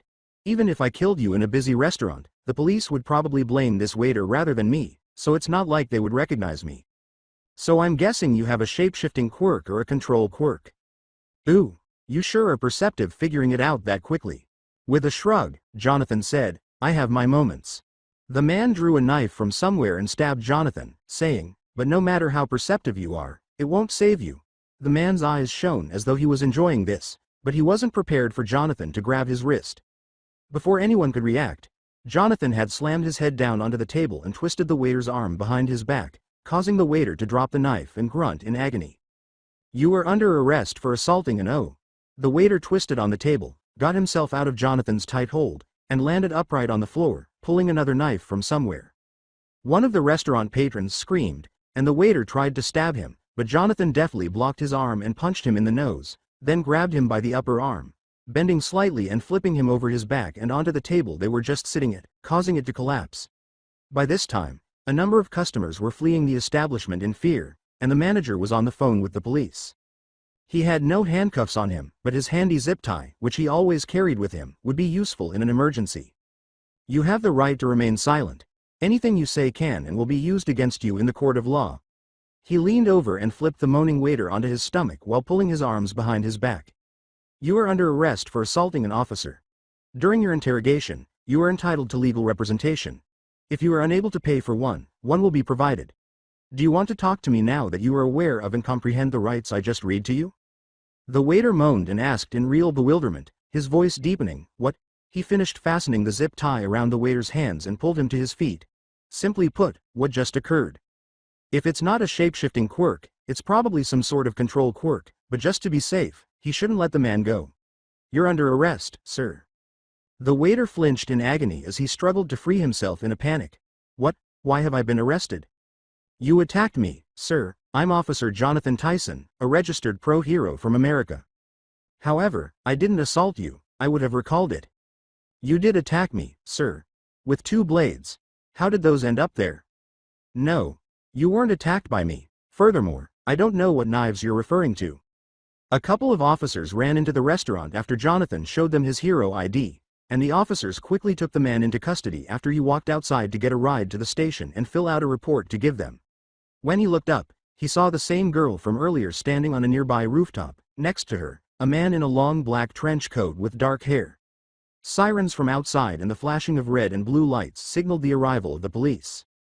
"Did the engagement cause you any injuries, sir?" an officer inquired.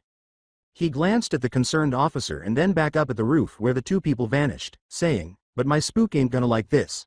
"Oh, no, I wasn't." "Your spook, sir?" The officer looked at him questioningly. "All right, youngster, show me what you have." The old man started to whiz around the room as Izuku tried to follow him, but to no avail when the man slammed into Izuku's back, knocking him over. "Come on, is that all you got?" Izuku rolled to his feet and felt himself power up to 5%, green lightning crackling along his skin. "That's the spirit."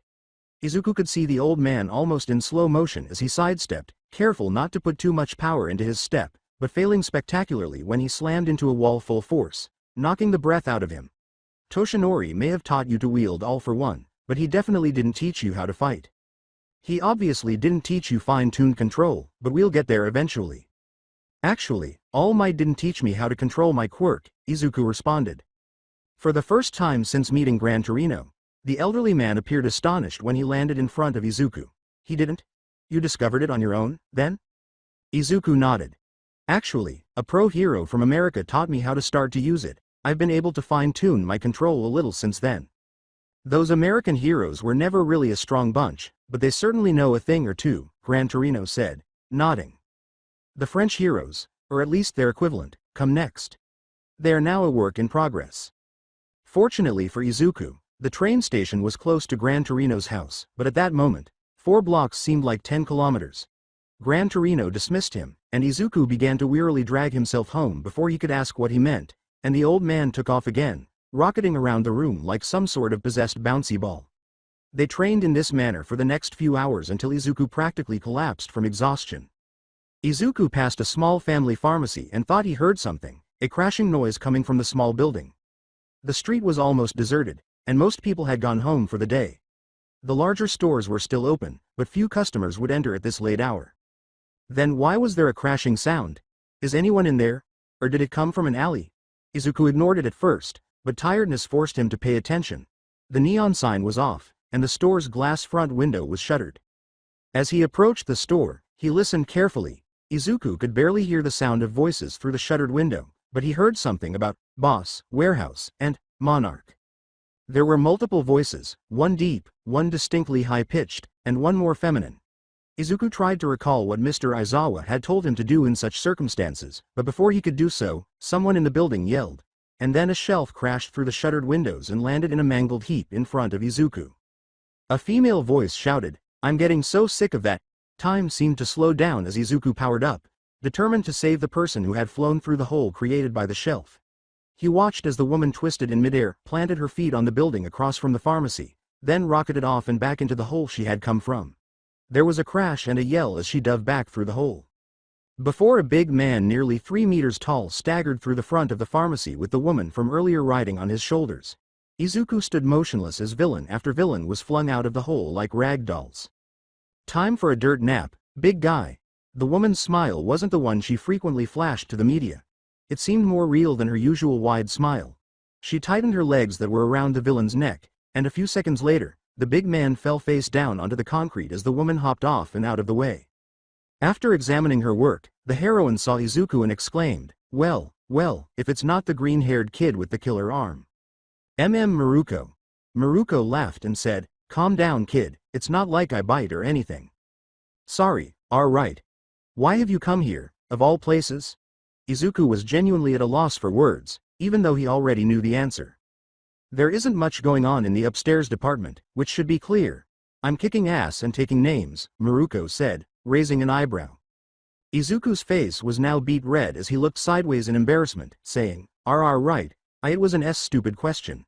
He wished he could actually have a conversation with someone without things getting awkward. Maruko sighed. Others have asked stupider questions, and you got into UA, so you're probably smarter than most of the heroes ranked below 400. Really, wait, yes, you are unquestionably stronger than the majority of them. You truly take on challenges head on, and you're incredibly strong and quick. If those aren't the characteristics of a good hero, I don't know what are. The praise seemed sincere, which surprised Izuku since Maruko, the number 6 pro hero in Japan, is more likely to kick someone before she gives them a chance to talk to him.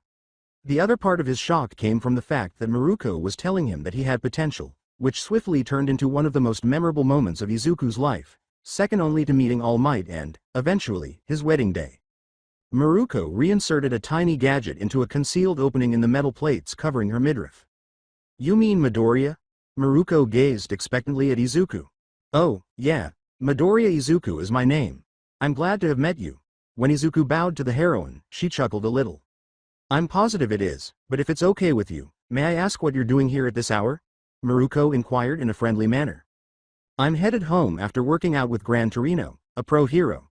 Izuku was thankful for the change of subject, if only so that he could actually have a conversation without stumbling too much. "He asked to be my mentor for work studies." "That old geezer's training you," Maruko said, raising his eyebrows slightly and laughing.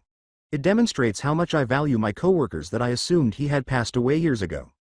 If you wouldn't mind, could you tell me a little about him? I've never heard of him before, but I heard he taught at UA a few years back," Izuku said, laughing uneasily with Maruko. "Never went to UA, but I can't tell you much other than he's a hardass and a pranker." A few seconds later, Izuku heard the sirens of police cars approaching their location. A few seconds after that, 3 police cars were parked close to them, with officers apprehending the villains. Izuku was shocked. All the top heroes came from UA, so where did Muko graduate from? As he thought about this, more and more questions began to cross his mind. Maruko sighed, "Geez, they really are slow today." When Izuku left the scene, he swore he heard one of the officers, a man, say, "No, sir, they didn't say anything." Maruko and Izuku were questioned by 2 of the officers before Izuku was finally released. Izuku disregarded it and kept moving toward the train station. "What are you saying about a problem?" Jonathan ran a hand through his short hair and leaned back in his chair. "That's exactly what I mean, we have a problem," he said. "When I was in Civies, I was recognized by someone." After a half-minute of silence, Travis, the person on the other end of the phone, said with a hint of worry, "They did what now? Are you aware of the reason you were there?" "Yeah, even came at me through someone else. They probably have a control-type quirk. I can describe who it might be in 2 ways. One female, about 5'5" to 5'7", weighing no more than 150 pounds, with blonde hair, 2 large fangs, and a sex number ranging from 16 to 19. The other man had dark hair, and I couldn't tell if he was 5'11" or 6. With a sigh, Travis said, I'll have someone look through the database for both, but it's probably the male. We'll be in a better position the more we understand the two. You mentioned that they confronted you. Has anything noteworthy happened since then? Jonathan chuckled. Interesting doesn't even begin to cover it. Not only did they recognize me, they were under orders to kill any heroes checking out the warehouse. All right, that is fascinating. The person in charge of this cell is aware that we are on them. This raises some minor concerns. It gets better. Apparently they were under orders to kill heroes who were snooping around, and not working with them. Jonathan leaned forward in his chair and hunched over his desk. Jonathan only received a troubled silence in response. Travis then spoke in a calm tone a short while later, saying, let me clarify this. Were they told to murder any hero who happened to be inspecting the area? Correct. Apart from the heroes who were assisting them. Yup. For dramatic effect, Jonathan popped the P. For a few seconds, Travis swore ferociously, saying, the director will want to know about this. All right, Ranger. Maintain as low a profile as you can for the time being. Don't act hastily until I get in touch with you. Obviously, do you think I'm a greenhorn who just finished training? No, that's not how I know you. Travis sighed. Jonathan, be careful. Will do, bud. After Travis hung up, Jonathan placed his phone face down on his desk, leaned back in his chair, and swore, what the fuck have I just gotten myself into? In an undisclosed location, a tall man wearing a three-piece suit sat on a raised chair with tubes sticking out of his faceless head, resting his chin on one propped-up arm and his other on the armrest. The only other sound in the room was the tap-tap-tap of the man's finger beating in a seemingly random pattern on the armrest, which was the only sound coming from the heart monitor behind the chair. The man thought about the situation that had developed and realized that he never thought the Americans would be the first to learn about his operations, but in the end, it didn't really matter because his plan would proceed no matter who tried to stop him. A man wearing a long white doctor's coat and a big mustache cautiously entered the room as the door at the other end opened. How are our subjects doing, doctor? The voice had a kindness to it that the man most definitely lacked, and it was unnaturally soft. The Phase 1s are nearly ready, but the Phase 2s and 3s will need more time to develop before they are capable of their tasks, sir, the man in the doctor's coat said, pausing in front of the anonymous man with a hint of nervousness. Great, doctor. Make sure the Phase 1s are ready by the end of this week, said the anonymous man with a smile. Our benefactors will undoubtedly require them in the near future. The doctor bowed to the anonymous man and turned to go, saying, at once, sir. Would you mind sending Kiyomasu in, doctor? I need to talk to him about a couple things. The doctor bowed once more and departed the room. A moment later, a second man, wearing a gray suit, entered the room and paused in front of the anonymous man. How may I be of assistance to you today? Director, tell me if there have been any recent actions taken against us, the man without a face asked. Yes, sir, there were 2 incidents yesterday. One was the number 6 pro hero Maruko, who detained a procurement party, and the other was an American hero who was discovered spying on our Hosu facility. An American, you say? The anonymous man scowled as he ceased tapping his fingers. Describe them to me. A hero named Riot Ranger, who is ranked 27th in the United States but little known in Japan, has an unidentified quirk called mechanical comprehension that enables him to manipulate mechanical objects by touching them, Kiyomasu recited. And then Tharia S. Maruko. A Kiyomasu began to pace back and forth in front of the anonymous man. A Riot Ranger is currently working at UA as a combat instructor. She has arrested 9 procurement parties this month, more than all the other heroes put together. With his fingers interlacing, the anonymous man leaned forward and asked, how much do you think they know? Quote, Riot Ranger is only aware of the Hosu manufacturing facility, but we believe that he is aware that corrupt heroes are involved in the operation because one of your agents let him know and neglected to kill him. Kiyomasu didn't even attempt to conceal his contempt for the anonymous man's agents. That and he, along with his handler from the FBI, will be raiding the facility in Hosu. Maruko, on the other hand, doesn't know anything other than there are villains robbing stores. I've made sure of that. The fact that she is only interested in capturing villains and not plotting helps. I'll be honest, some of my pawns are merely handy instruments that don't understand the complexities of our mission, much less the requirement for secrecy. You can be sure that I will punish the offender for this offense and that my agents will not do this again. We have to take immediate action to resolve this minor issue. With a look of rage, Kiyomasu said, little snag? A tiny snag? This small issue of yours might be the start of the end for us both? Don't worry so much, Kiyomasu. This is just a small snag, one that can be easily repaired, the anonymous man said, laughing and leaning back in his chair. Additionally, we can eliminate 2 annoyances in a single swift action if we play our cards correctly. And how would we do that? Kiyomasu asked, forcing himself to calm down with a deep breath. A cruel, unforgiving smile twisted the faceless man's face as he said, "Let me explain." A few days later, a solo raid on a drug den. Count her in. Honestly, she couldn't think of a better way to spend her days than fighting a bunch of villains alone, so she was annoyed with the Hero Commission again because they threatened to take away her status as one of the top 10 heroes if she didn't comply. This time, she was annoyed because the Hero Commission believed they could control her. The mission itself was something she would have volunteered for regardless of what the commission threatened. She finished stretching, squatted down on all fours, her legs tense, and bounded across the street and broke down the front doors of what appeared to be an old warehouse, her tail trembling in preparation for the fight that would begin in a few minutes. "All right, you scumbags." G.E. Rumi skidded to a halt and turned to face the surprisingly empty warehouse, which was devoid of any personnel or equipment. It appeared as though they were expecting her to arrive and quickly left, or perhaps it was a complex setup. She started to move toward the back of the building, listening to the 2 people and trying to get as much information as possible before she fought them. Sure, she enjoyed jumping into fights, but she wasn't a fool. She huffed, then heard a noise coming from the far side of the warehouse near the unloading docks, which sounded like muffled footsteps. 2 people if her hearing was still functioning, either trying to be stealthy or just really fucking small.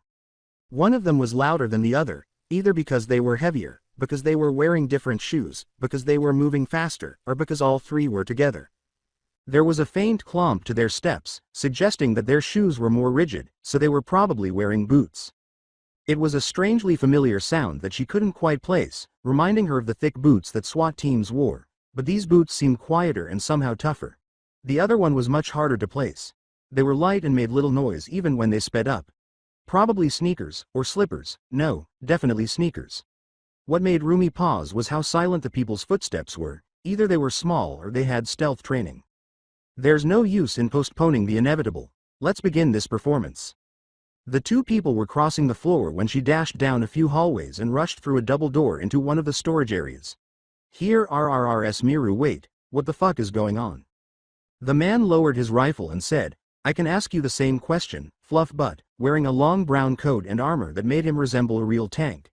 "Why in the world are you here?" "Don't call me Fluff Butt, Helmet, I asked first," Rumi said, crossing her arms. Obviously she's not in on it. The white man, whose name was conveniently forgotten, sighed. "In on W, and how would you know? She might be attempting to make us less vigilant. She was fully aware of our location, which is blatantly obvious. We haven't met anyone but her." Both men turned to face Rumi, and Ranger gripped the short rifle tightly before saying, "Tell me the truth. I'll tell when you're lying. Were you aware of our presence?"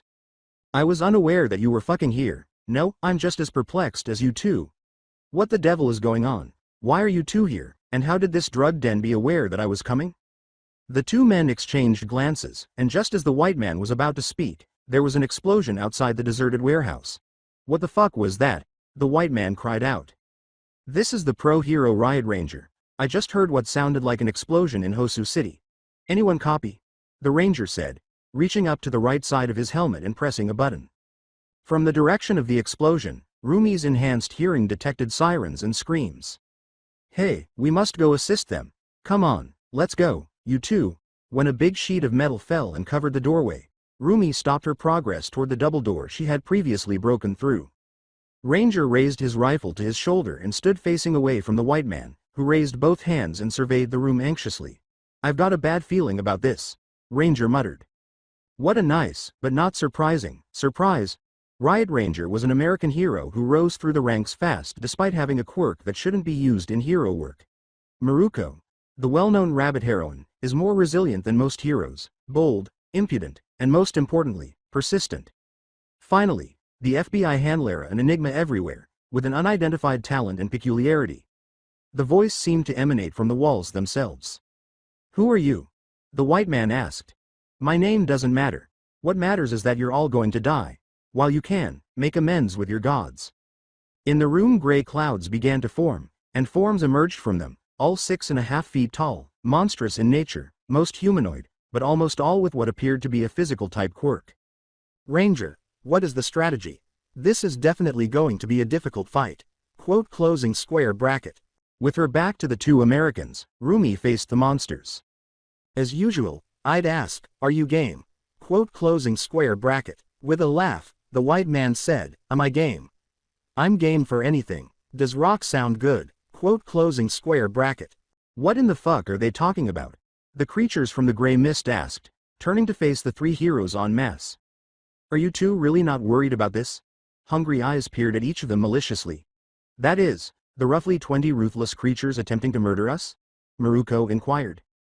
Oh, us? No, not at all. We have Ensemble with us, after all. Ranger pointed to the white man. Ensemble, the white man, rolled his shoulders and said, all right, Ranger, what do you recommend? I believe that something a little more, well, drastic, is needed in this situation. Something from Doom, perhaps. Quote closing square bracket. Ensemble grinned and popped his neck, saying, I already feel bad for them. Doom is on the horizon. After that, he turned and touched Ranger's and Rumi's shoulders. Rumi heard Ranger say, get ready, Cottontail. The first time is always the roughest, as Ensemble released their shoulders. She heard what sounded like music before she could scream at Ranger for that ridiculous nickname and tell Ensemble that she didn't care if his help went to hell. If you want to hear what they heard, play The Only Thing They Fear Is You by Mick Gordon.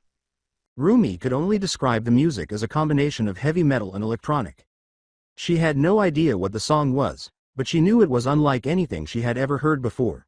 Then she began to feel an intriguing sensation, almost like electricity running through her body. She felt stronger than she had ever felt in her life. She felt invincible, and it felt amazing. She was also, strangely, angry, like really angry, but she couldn't figure out where all that anger was coming from.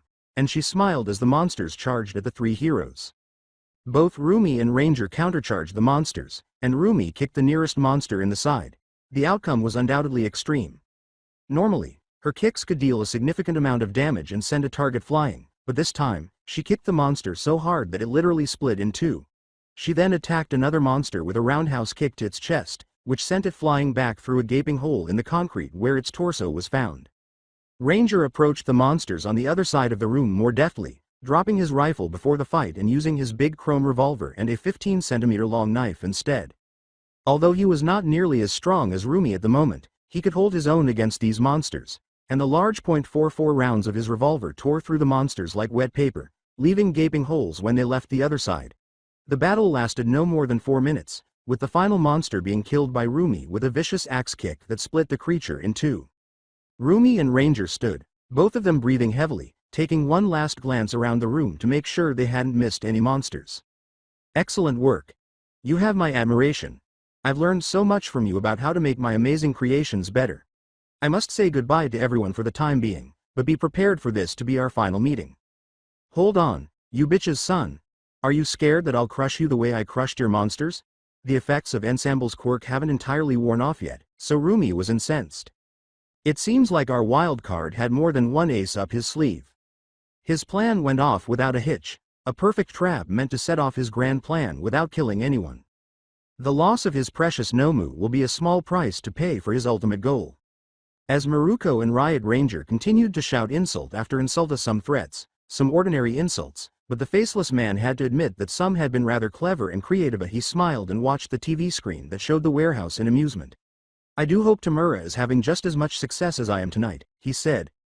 Eventually, the man named Ensemble was able to control the other two heroes, and they left the abandoned warehouse. So that's where it starts. This will be genuinely fascinating. The doctor gave the anonymous man a perplexed look but chose to remain silent. Izuku was not much calmed by the train's calming clickety-clack. To divert his attention, he kept glancing around at different things and people. In contrast, the short elderly man next to him appeared to be quite composed. Izuku surmised that this was because Gran Torino had done this 1,000 times. Occasionally, the old man would look around the train car, but mostly out of boredom rather than nervousness. It's unbelievable that I'll be going on my very first patrol. Not to mention in Hosu. More than just a city, Hosu was a center of Japan's economy, culture, and hero agency, and it was visited by millions of tourists. In addition, Hosu is home to the main offices of a number of well-known hero agencies, such as the Night Eye Agency and the Endeavor Agency. There was even an office for the Hero Commission, To avoid giving the impression that he was already more strange than he already was, Izuku had to suppress a smile. The green, loose costume attracted far more attention than Izuku had anticipated, and he had already received a number of sidelong glances from the other residents. He took out his phone and launched the messaging app.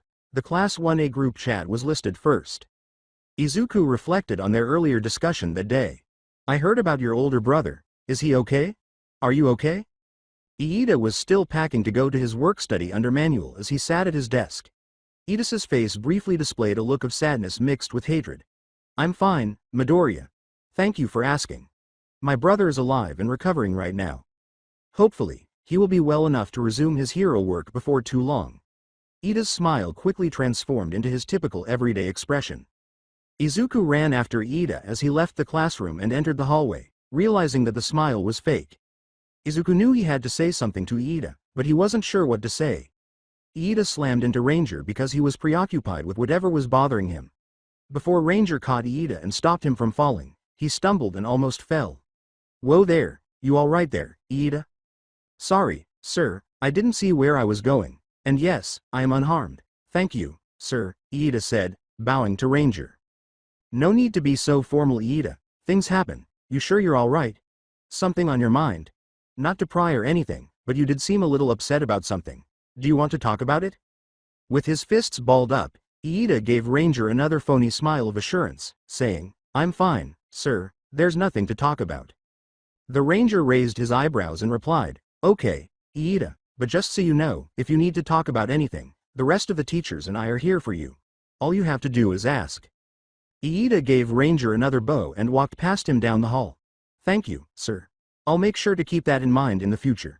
Now I must be going if I'm going to make it to my hero studies on time. Please excuse me. A black rifle with a short barrel swung slightly as Ranger turned to watch him leave. Is that a rifle? Hold on a second. I had assumed that was illegal in Japan. Quote. With a sigh, the Ranger turned and saw Izuku. Midoriya, watch him for me. Make sure he doesn't do anything rash, he said as he passed. Izuku turned and said, Why yes, sir. As Ranger continued down the hallway. There was a crashing sound and screams as the train car shuddered just as Izuku was ready to send Iida a message. A tall gray figure with rolling eyes and an exposed brain reached in to grab the fallen hero as Izuku and Gran Torino snapped their heads up in time to see him lying on the ground. Izuku exclaimed, Nomu, as he and Gran Torino rose to our feet, prepared to battle the monster. Gran Torino bounded around the train car and yelled, Stay here. Until he managed to drag the monster out of the car and into a nearby building. Izuku sprinted to the car's side hole and exclaimed, Gran Torino. Before turning to see how the fallen hero was doing. A few blocks away, an explosion lit up the night sky as the man, still unconscious but alive, ran back to the hole, hesitated for a second, and then leapt out of the train and into Hosu City. He landed hard on a building after turning to face the explosion. When he fell to a halt, he used his quirk to lessen the impact. He heard a cry of pain nearby just as he was ready to jump off again toward the explosion. He noticed two figures in an alley as he looked around. One appeared to be wearing some kind of armor, and the other held what appeared to be a sword, but it was too dark to make out any details. A little dark blood from the monsters was well concealed on Ranger's coat, but Miruko's leotard was nearly completely red. Ranger, Miruko, and Ensemble fled out of the back of the warehouse and ran down an alley. After a few minutes of running, Ensemble asked the other two to stop. Miruko pinned Ensemble against a wall because Ranger and Miruko were still feeling the anger and residual strength Ensemble had given them. Look here, you son of a bitch, I didn't fucking ask for you to help me.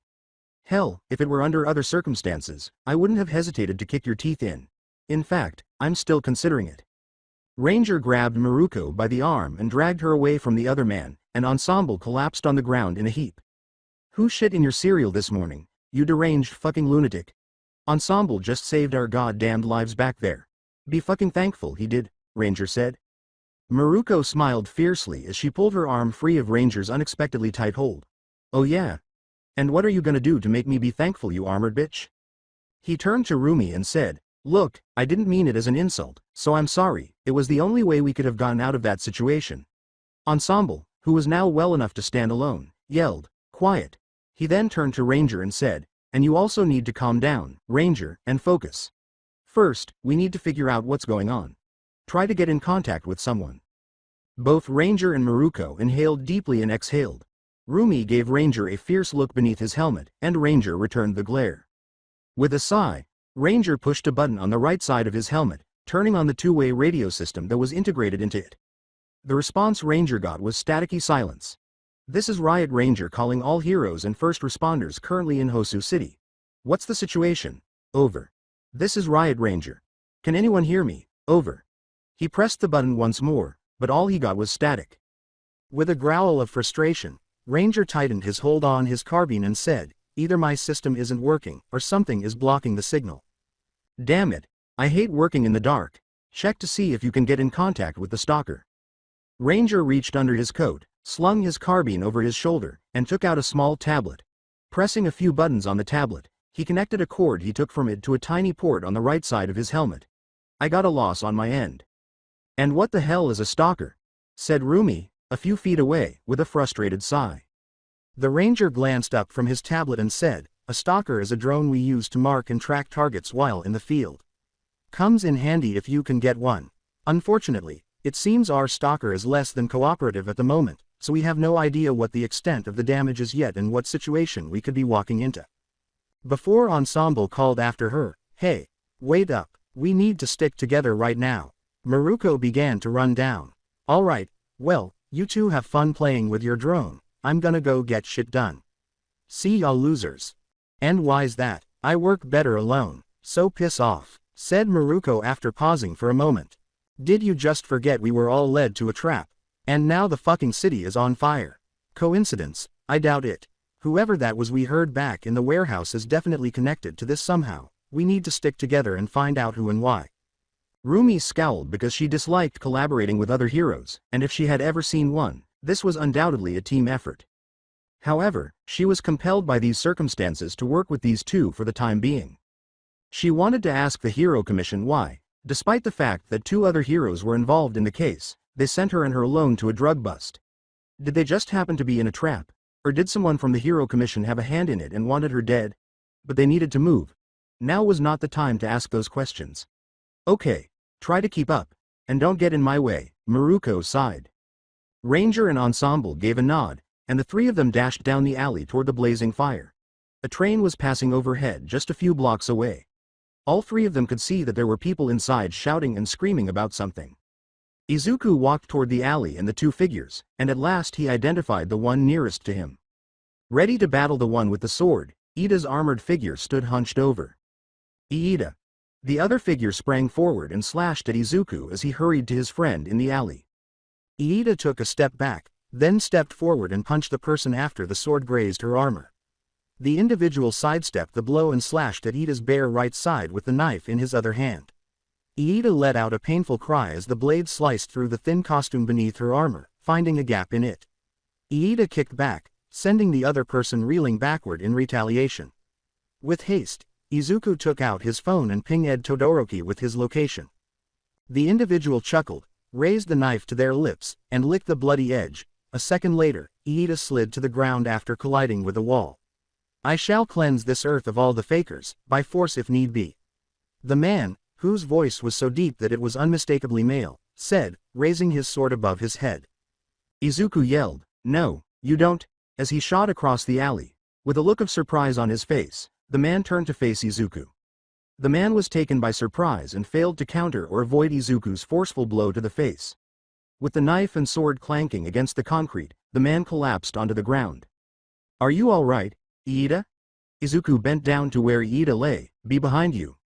The man Izuku had punched was already standing up when he turned around.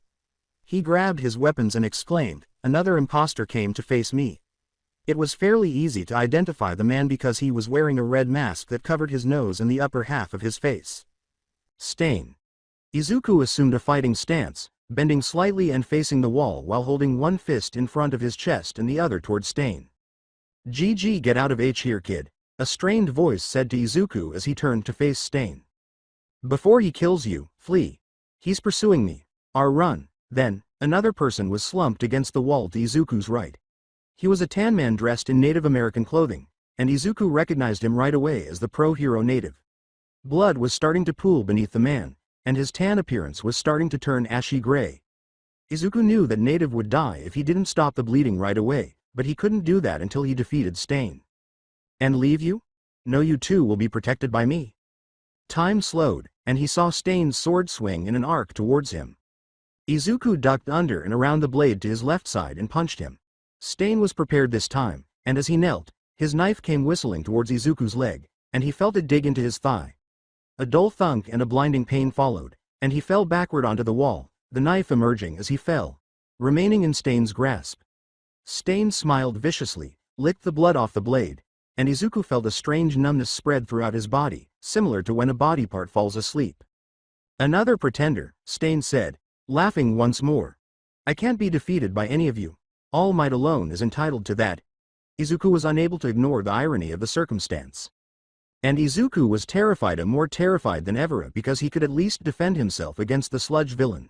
Fear seized Izuku's very being as Stain plunged the earthward, his blade poised over his head, ready to kill him.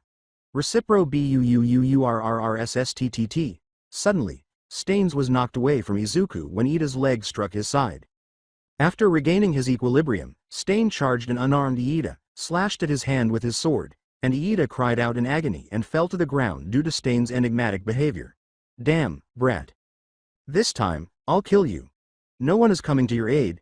Stain raised his blade again and was about to stab Iida when he stopped and turned his head to the other end of the alley where there was a soft clomp clomp clomp along with a pair of red lights menacingly cutting through the dark. Stain scowled and said, "What the hell is it this time?" Ensemble, Ranger, and Maruko dashed onto a crowded street. Clear a path.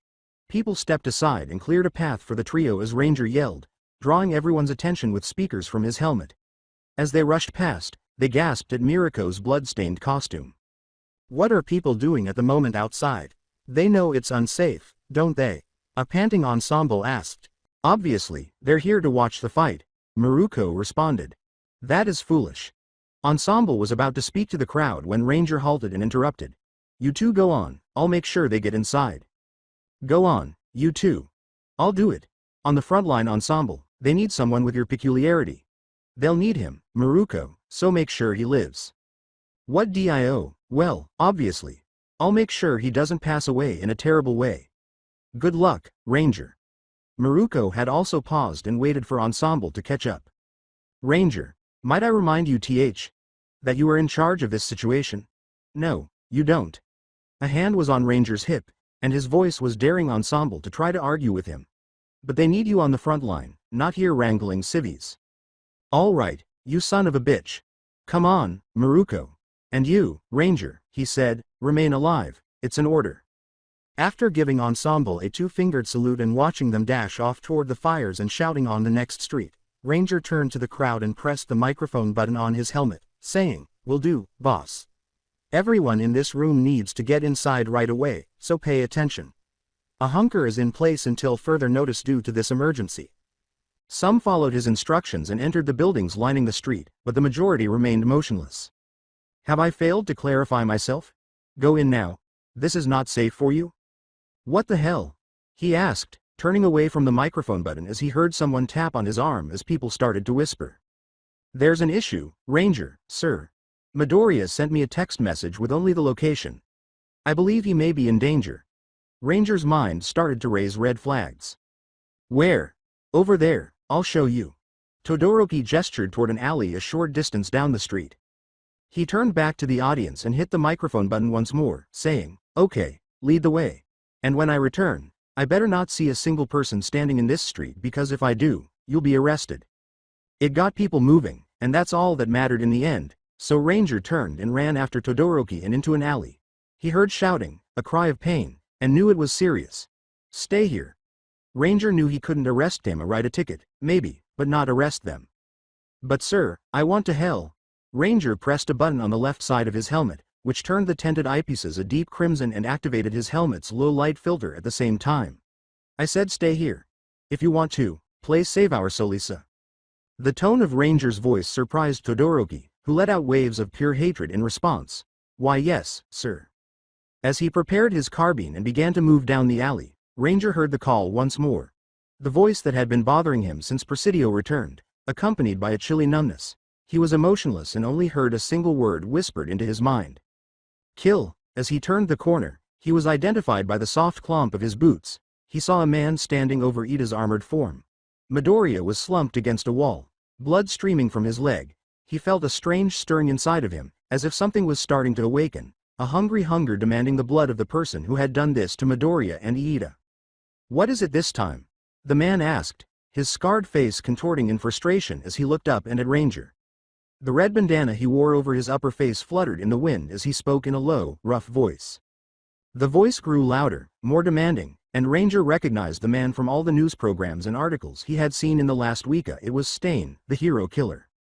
"Kill," the man smiled and remarked, "another pretender, it seems. No matter, you will die here with these other fakes." Stain held his sword up in front of him, and Ranger saw a knife in the other hand that Stain attempted to conceal behind his back. It would be too kind to shoot him. Instead, he will make him suffer. Ranger stepped into the light and put down the carbine. Izuku looked up and said, "Ranger, are you wasting your advantage? Pretender, don't you think I can't kill you? Are you unaware of my identity?" Ranger continued to approach without responding, the voice now pounding a steady rhythm into his very being, a chant that propelled him onward, intensifying and intensifying with passion. The phrase, "Kill, kill, kill, kill, kill, oh, you're approaching. How courageous you are. Or extremely stupid. I'm not able to kick your ass from that distance, am I?" "Be careful, his peculiarity allows him to immobilize targets," Izuku shouted. Noted. Stain's peculiarity didn't matter. The drumbeat of the voice encouraged him, its pitch rising until it overpowered everything else, and Stain frowned as he charged Ranger, swinging his sword at the man. "Kill, kill, kill, kill, kill." Ranger raised one hand to seize the sword in the middle of the swing, and Stain attempted to wrench it from Ranger's grasp, but it remained in place.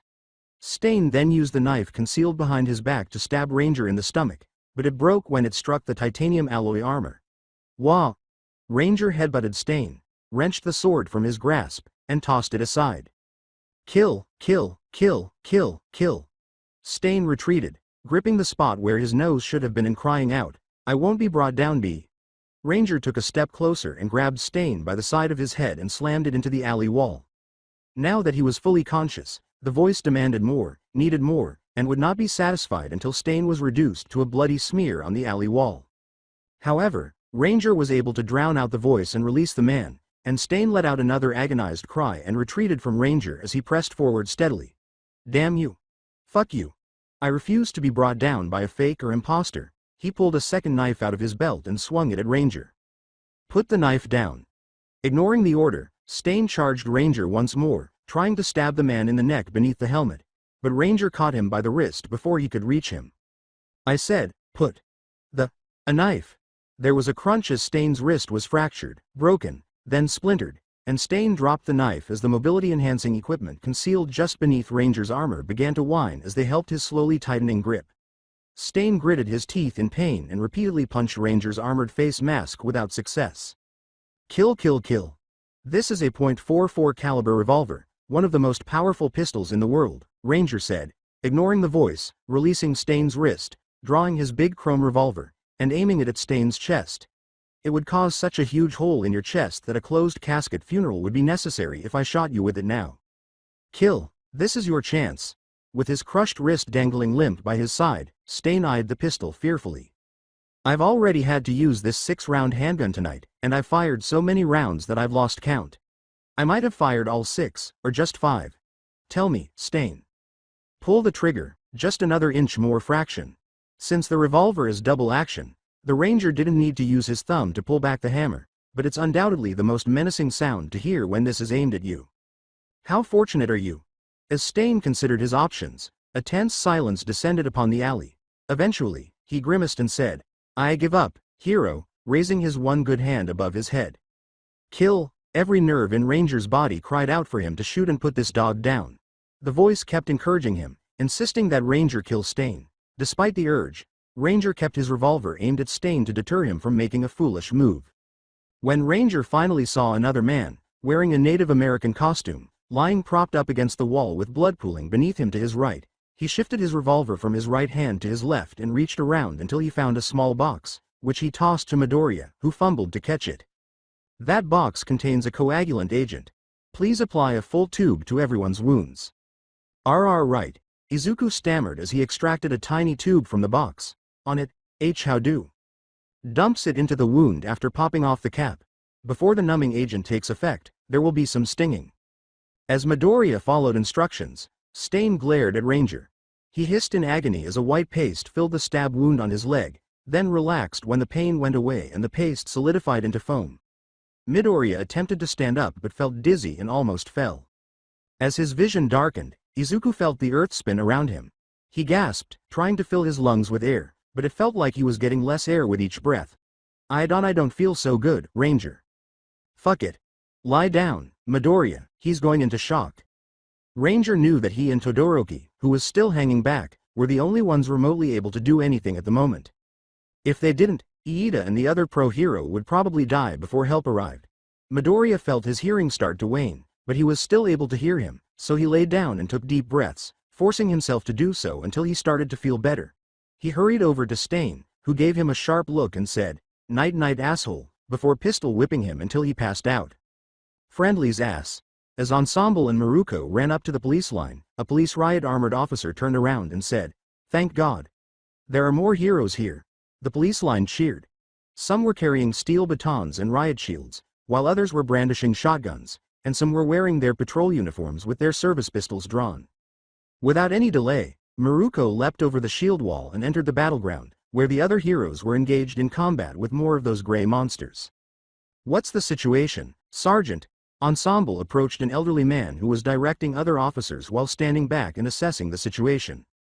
The man turned to him and said, "All you need to know is the villains are over there, hero."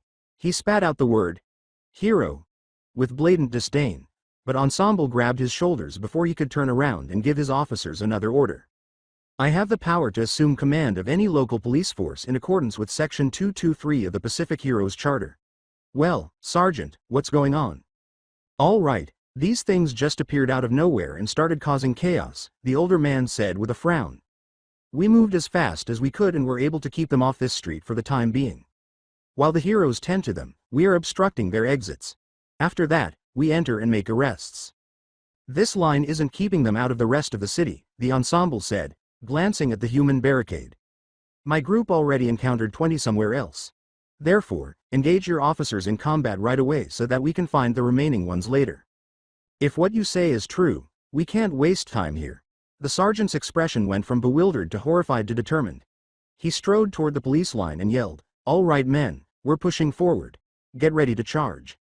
In response, every officer said, "Yes, sir," and prepared to push forward. The sergeant whispered, "God help us. Charge." The officers screamed in defiance as they all rushed forward, slamming shields into the gray monsters from the side and behind and swinging batons at them. Astonished, the heroes engaged in combat with the monsters looked up, and some of them ordered the officers to return and let them handle the battle. "Is it always like this?" Ensemble asked, crossing his arms and furrowing his brows. With a startled sidelong glance, the sergeant asked, "What do you mean? Do the heroes, after all, always order the police to leave them alone and let them fight?" "Yes, infuriatingly so." He muttered, "Fucking glory hogs," to himself. When he heard it, the sergeant said, "You're right, sir. Now isn't the time." The police, fortunately, did not retreat and disregarded the heroes' protests. Shortly after they charged into the altercation and one of the officers, brandishing a shotgun, decapitated the hero while saving his life. The sergeant's radio crackled to life. "Situation over." With a fumble, the sergeant pressed the button on the side of his radio and said, "This is Sergeant Tension currently in Hosu. Please repeat last message, over." After a brief period of silence, the radio crackled. "Thank God we got through to you, Sergeant. What is your situation? This is the 9th Precinct of Hosu Dispatch, over." "Not good, we could use some reinforcements. Please send search and rescue, fire, medical, or anything else you can provide. We're at ZA not Ya cubed U Street. Come on, even the JSDF, if you can." "Roger, sending all available forces to your location Sergeant Tension, hold out for a few more moments." When the radio crackled to life once more, a man said, "This is the Hero Commission headquarters in Tokyo calling all forces in Hosu," and the sergeant let out a sigh of relief. "No Mu are the creatures you are battling right now. No prisoners will be taken. You have been ordered by the Defense Ministry to kill them. They are nothing more than mindless beasts. All forces, this is Sergeant Tension. Kill the monsters on sight, the sergeant said, scowling before pressing the Roger button on his radio and turning the dial on top of it once. Kill the monsters at first sight, I say again. The Hero Commission and the Defense Ministry have issued this directive. Together, the horde of heroes and combative police officers exclaimed, Roger, and continued fighting. This time they were trying to kill rather than incapacitate. One hero, a large man who looked like he was on fire, yelled out, finally, and began killing any Nomu within range by burning them. The battle went on for a few more minutes, but the balance of power gradually shifted in their favor until more reinforcements arrived and the Nomu were overwhelmed by sheer numbers and the ferocity of some of the heroes, mostly Maruko and Endeavor. The street was eerily quiet for a few moments before a resounding roar went up through the officers and heroes. They had won the Battle of Hosu. Ensemble thought about this new development and put it away for later, but one question persisted. How did they know about the Nomu? All communications were being jammed until now. But at what cost? Several heroes, police officers, and civilians had been killed or wounded in the battle, and the street was in ruins, with cars and a few buses completely destroyed or overturned. Well done, everybody, but we haven't finished yet. Firefighters, medical professionals, and search and rescue teams start searching for and tending to the injured. Any remaining Nomu in the city is sought after by police and heroes. Get people moving, over his radio, the sergeant said, but some of the heroes below chose to ignore him and carry on with their own tasks. A man standing atop a water tower, gazing down at the destroyed street, furiously scratched his neck. His hand covering his face made it nearly impossible to see what his true feelings were. Damn those heroes. Shiggy, stop acting that way. After all, the boss hasn't misled us yet, has he? Everything will be fine. The man was extremely irritated and even furious with the adolescent girl next to him, but before he could lash out at her, his phone rang. He took it out of his pocket with care and opened it. How is the strategy going for you, Tamura? Unfortunately, Sensei, none of the Nomu you gave me are strong enough to help these heroes in any meaningful way. They seem to have a status boost that I can't resist. It's really annoying. Slow down, Tamura. At that point, the plan is moving forward as it should. Rest assured, you are seeing the start of the hero's demise. After tonight, the public will start to doubt the hero's abilities, and we will be able to exact the retribution you have long desired. Yes, Sensei, but I still don't understand why we are doing this. This is nothing more than wasting resources. Shigaraki pocketed his phone and said, it's time to leave then. A purple mist engulfed the two on the rooftop and they vanished after the man on the other end of the line hung up after saying, you will one day Tamura, you will one day. The unconscious form of Stain was drugged out of the alley by the scruff of his neck by Ranger, who also got the attention of a paramedic and got Izuku, Iida, and native to an ambulance. Heroes and first responders were digging through rubble and carrying off people they had found to safety, while Izuku supported a native who was almost unconscious, and Todoroki supported Iida. As they were leaving, they witnessed Ranger turn over Stain to the police, and a fully white man and Maruko faced him grimly. The ambulance door was shut, and the car began to move. Fortunately, the ride was brief and painfully silent, and a few moments later, Iida and Izuku were sitting on their own beds with their wounds bandaged. What do you suppose will occur with us? Izuku asked. Iida gazed at the ground and said, I'm not sure. All I can hope is that we won't be kicked out of Ua. That would be too much for Izuku to bear, and his aspirations of becoming a hero would be dashed for no other reason than that he wanted to save a friend. In a desperate attempt to contain his tears, Izuku sniffed, I hope that doesn't happen. Me too, Midoriya, me too. After what seemed like an eternity, they sat in worried silence until the door opened and a man with a dog head entered, followed by Ranger and the elderly Gran Torino, a hero Izuku knew as Manuel, and he stood in front of Iida and Midoriya and said, My name is Suragame Kenji, and I am the chief of police for Hosu City. You two acted recklessly. I must emphasize to you the gravity of what you did, even though I will applaud your efforts to save the pro-hero native. While Manuel's expression was passive and did not reveal his thoughts, Gran Torino gave Izuku a look of pride concealed in his stern appearance, while their teacher gripped his helmet with his right hand and glared at both Iida and Izuku. We have decided not to include this incident in your permanent record after considering the statements of both Native and Stain. This does not, however, imply that you will escape punishment. Fortunately, both of your mentors have requested to be punished rather than you two. The chief gave the two boys a look that said, Count yourselves lucky, and a sparkle came into his eye. Izuku and Iida exchanged anxious looks and said, This was it, this is when we get expelled. The chief and the other two pro heroes left the room while Ranger waited, and after the door was closed, he walked calmly to where the chief had been standing just a moment before. "We will be leaving for a moment. Your teacher wishes to speak with both of you privately." Ranger threw his helmet across the room, reared back his arm that held it, and glared at the floor. "What the hell were you two thinking out there?" Iida and Izuku were beginning to tremble when the bulletproof helmet struck the wall, leaving a rather deep impression, and then it fell to the ground. Ranger took a moment to gather himself before saying, in a tone that was dangerously quiet, "Both of you, tell me what happened. You're first, Iida." "I was out on patrol with Manuel when I heard that Stain had been spotted in the area," Iida said, sitting up straight and shakily. "I left Manuel to go after him after deciding I could go after him myself." Iida was staring at the floor at the conclusion of his short story, and Ranger was scowling at him. "He needed to pay for what he did after what he did to my brother." "What's your story, Midoriya?" He sighed, cursed, and strode across the room to get his helmet, saying, "Izuku, Iida, what you did was incredibly, stupendously, miraculously, monumentally stupid." Izuku described the sequence of events from the train ride to his discovery of Stain about to kill Iida and his leap to save him.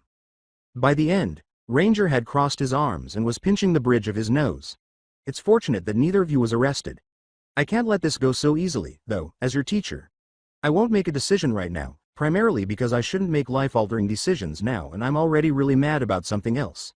You two will stop by my office first thing on Monday morning before class. You understand?" "Yes, sir," both boys said, nodding. "All right, until then, avoid trouble." Both boys sighed as Ranger left the room, and they then discussed anything that would distract them from the possibility that their careers were coming to an end. As she sat in a chair in the hospital's waiting room, waiting for Ranger to return from his conversation with the two UA students, Rumi sighed. She thought it was fantastic that they had rushed in to save someone's life despite being vastly outmatched. After all, that was what heroes did. But no, Ranger had to speak with them and chastise them for their actions, which made no sense to her, and she was willing to wager that the only reason he was upset with them in the first place was because they had been given the opportunity to try to take down that hero killer. Ensemble was scowling to himself while seated in the row across from her.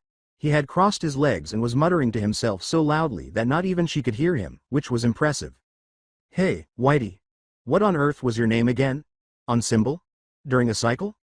After looking up, the man said, "Ensemble, please call me Travis when we're not in the field."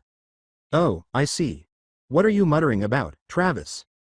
After shaking his head, Travis said, "Not here. We need somewhere more private and secure." "Why is that?" She was bored, even though she knew it was useless to ask. "Sensitive information that the three of us need to discuss alone." Seemingly concerned about something, Travis glanced back down at the floor and carried on thinking. Rumi slouched in her chair and huffed once more, ignoring the few people who were staring at her with curiosity and picking up a magazine to read. The elevator at the other end of the room dinged, so she sat up and turned half expecting, hoping beyond hope that Ranger would enter the waiting room and they could finally leave, but she quickly lost interest in the pages and tossed it aside. It was actually a three-person family. The elevator dinged again, and the doors opened to reveal a helmetless Ranger who appeared more exhausted than anything else. But Rumi drooped down in her chair once more and huffed in frustration, tapping her feet on the floor and still looking around, trying to divert her attention. At last, Ranger strode past them and toward the large glass sliding doors, and Rumi and Travis followed him to the sliding doors and out onto the street. Ranger grabbed his short-barreled rifle from an officer outside and slung it over his shoulder, pulling the strap tight against him. Rumi leapt to her feet, and Travis looked up and toward the elevator, getting to his feet as well. "What were you saying to them?" Travis inquired. "I told them I would think about their punishment and tell them first thing Monday morning," Ranger murmured. At his remark, Rumi became a little irate. "Punishment? What on earth is the reason behind their punishment? They broke the law. Just because they're up-and-coming heroes don't mean they get to subvert or ignore Japan's quirk laws," Ranger said with another sigh. "But damn it, they saved a hero. That should be enough, shouldn't it?" Rumi cried out. "Yes, in one instance. Not so much in the other. While one went in search of Stain, the other attempted to save Native. It doesn't matter that he was attempting to murder a hero anymore." Ranger's tone became more acerbic as he spoke. "So, instead of saving the hero, one of them sought retribution?" asked Travis. Ranger sighed, clearly exhausted, and pinched the bridge of his nose. "Yup. They should be rewarded, not punished. Why couldn't Ranger see that? Yes, What they did was illegal, but they saved a life. Yes, they weren't the ones who saved Native, and they had to be rescued, but they're only children, and even she could make an exception when it came to life or death. Hell, even though Midoriya had to be saved, she didn't think he was weak. He tried to fight an opponent who was far more experienced than he was, and she would have done the same in his place. The three of them had gone back several blocks to behind the warehouse they had been trapped in earlier, but Rumi was too preoccupied to notice. Whoa, whoa, whoa, whoa, what are we doing back here? Isn't it obvious? Ranger asked, turning back to her and swinging his rifle from behind him to his shoulder while making sure to aim it at the ground. We're investigating, searching for hints, and performing some simple detective work. Why else would they return to a crime scene? Of course they were. Classic breaching formation, I guess. Ranger moved to the still open door from their great escape and moved next to it, his left shoulder against the wall, and Travis moved to the wall and positioned himself behind Ranger. After deciding not to join their small breaching party, Rumi proceeded through the open door into the warehouse, much to Ranger's chagrin. Why are the two of you waiting? Typical. She ignored the other two, who were still loudly objecting to her less than tactical handling of the situation, and kept strutting down the hallway. The other two finally agreed to accompany her into the depths of the warehouse after a brief and ineffective semi-hushed argument with Rumi. They followed her down a few hallways until they eventually returned to the same room where they had been attacked, but this time the Nomu bodies were no longer there. Somebody's been here, Rumi said with assurance. Travis responded, not necessarily, they came in through that gray mist stuff. Who's to say they weren't removed that way too? But in the end, Rumi shrugged and said, all right, so why are we here? After scanning the area, Ranger pointed to something and said, that is why we came back. She followed his direction and discovered a security camera on a wall. Someone was watching us earlier and talking to us, so if we do this right, we can trace where the signal came from, then bag M. I might as well help out since I'm here, Rumi shrugged. Ranger approached the camera's mounting location but was unable to get there. Would you mind giving me a lift? Rumi rolled her eyes and said, if I must. She then went over and knelt down, creating a handhold for Ranger to step up into. Ranger placed his rifle on the ground close by and stepped up onto her hands, and she started to lift. She grunted and pushed up, raising Ranger high enough for him to have a clear view of the camera with her strong legs and nearly equally strong arms. Geez, Ranger, you need to go on a diet. You weigh a ton. Without missing a beat, Ranger replied, actually, it's nearly 400 pounds, thank you very much. Makes sense. Your ego probably makes up for most of that weight. Hello, Mrs. Pot? Ring ring. It's a kettle. I fucking dare you to finish that sentence. Will you two just get on with the job and stop acting like middle schoolers? Asked Travis, visibly fed up with their squabbling. As Ranger inspected the camera, both he and Rumi complained, all right, let's see what fun things you hide, shall we? He pulled a multi-tool from inside his coat and flipped the screwdriver attachment open. He unscrewed one of the side panels and opened the boxy security camera. As he carefully took the panel off and peered inside, Rumi thought she heard the slight hiss of air leaking out of a balloon. Inside the camera, several wires of various colors ran from the circuit board to the camera in front. All right, I got 6 wires here. Walk me through this. Standing beneath them, Travis paused, thinking, all right, hold on, 6? Are you certain? Yeah, still got 6, Ranger said, reciting the wires. Which should I use to attach the seeker? The green one. There isn't a green one. Why is there not a green one, in your opinion? I mean, there isn't a green wire. Well, attach it to the black wire then. Which black wire? Which black wire do you mean? There ought to be just one. Well, which of the 2 black wires should I connect it to? 2. Attach it to one of them. It's not like they're going to notice a seeker anyhow, so it doesn't really matter. Clamping a cylindrical device over one black wire, Ranger shrugged and said, still got a red light on the seeker. All right, then, fasten it to the other one. It's still got a red light, he said, taking the device out and clamping it around the other black wire. Okay, you don't have to yell at me. Okay, put it on the blue wire then. 10-4. The red light abruptly went out as Ranger took the device out again and clamped it around a blue wire. And we have a good connection. At last, as they waited for Ranger to remove the device, he said anxiously, hold on, just saw something interesting in here. Give it a minute, and then take the seeker off. Already concerned, Travis said, what? It's a small box near the camera attached to one of the black wires. Tiny box.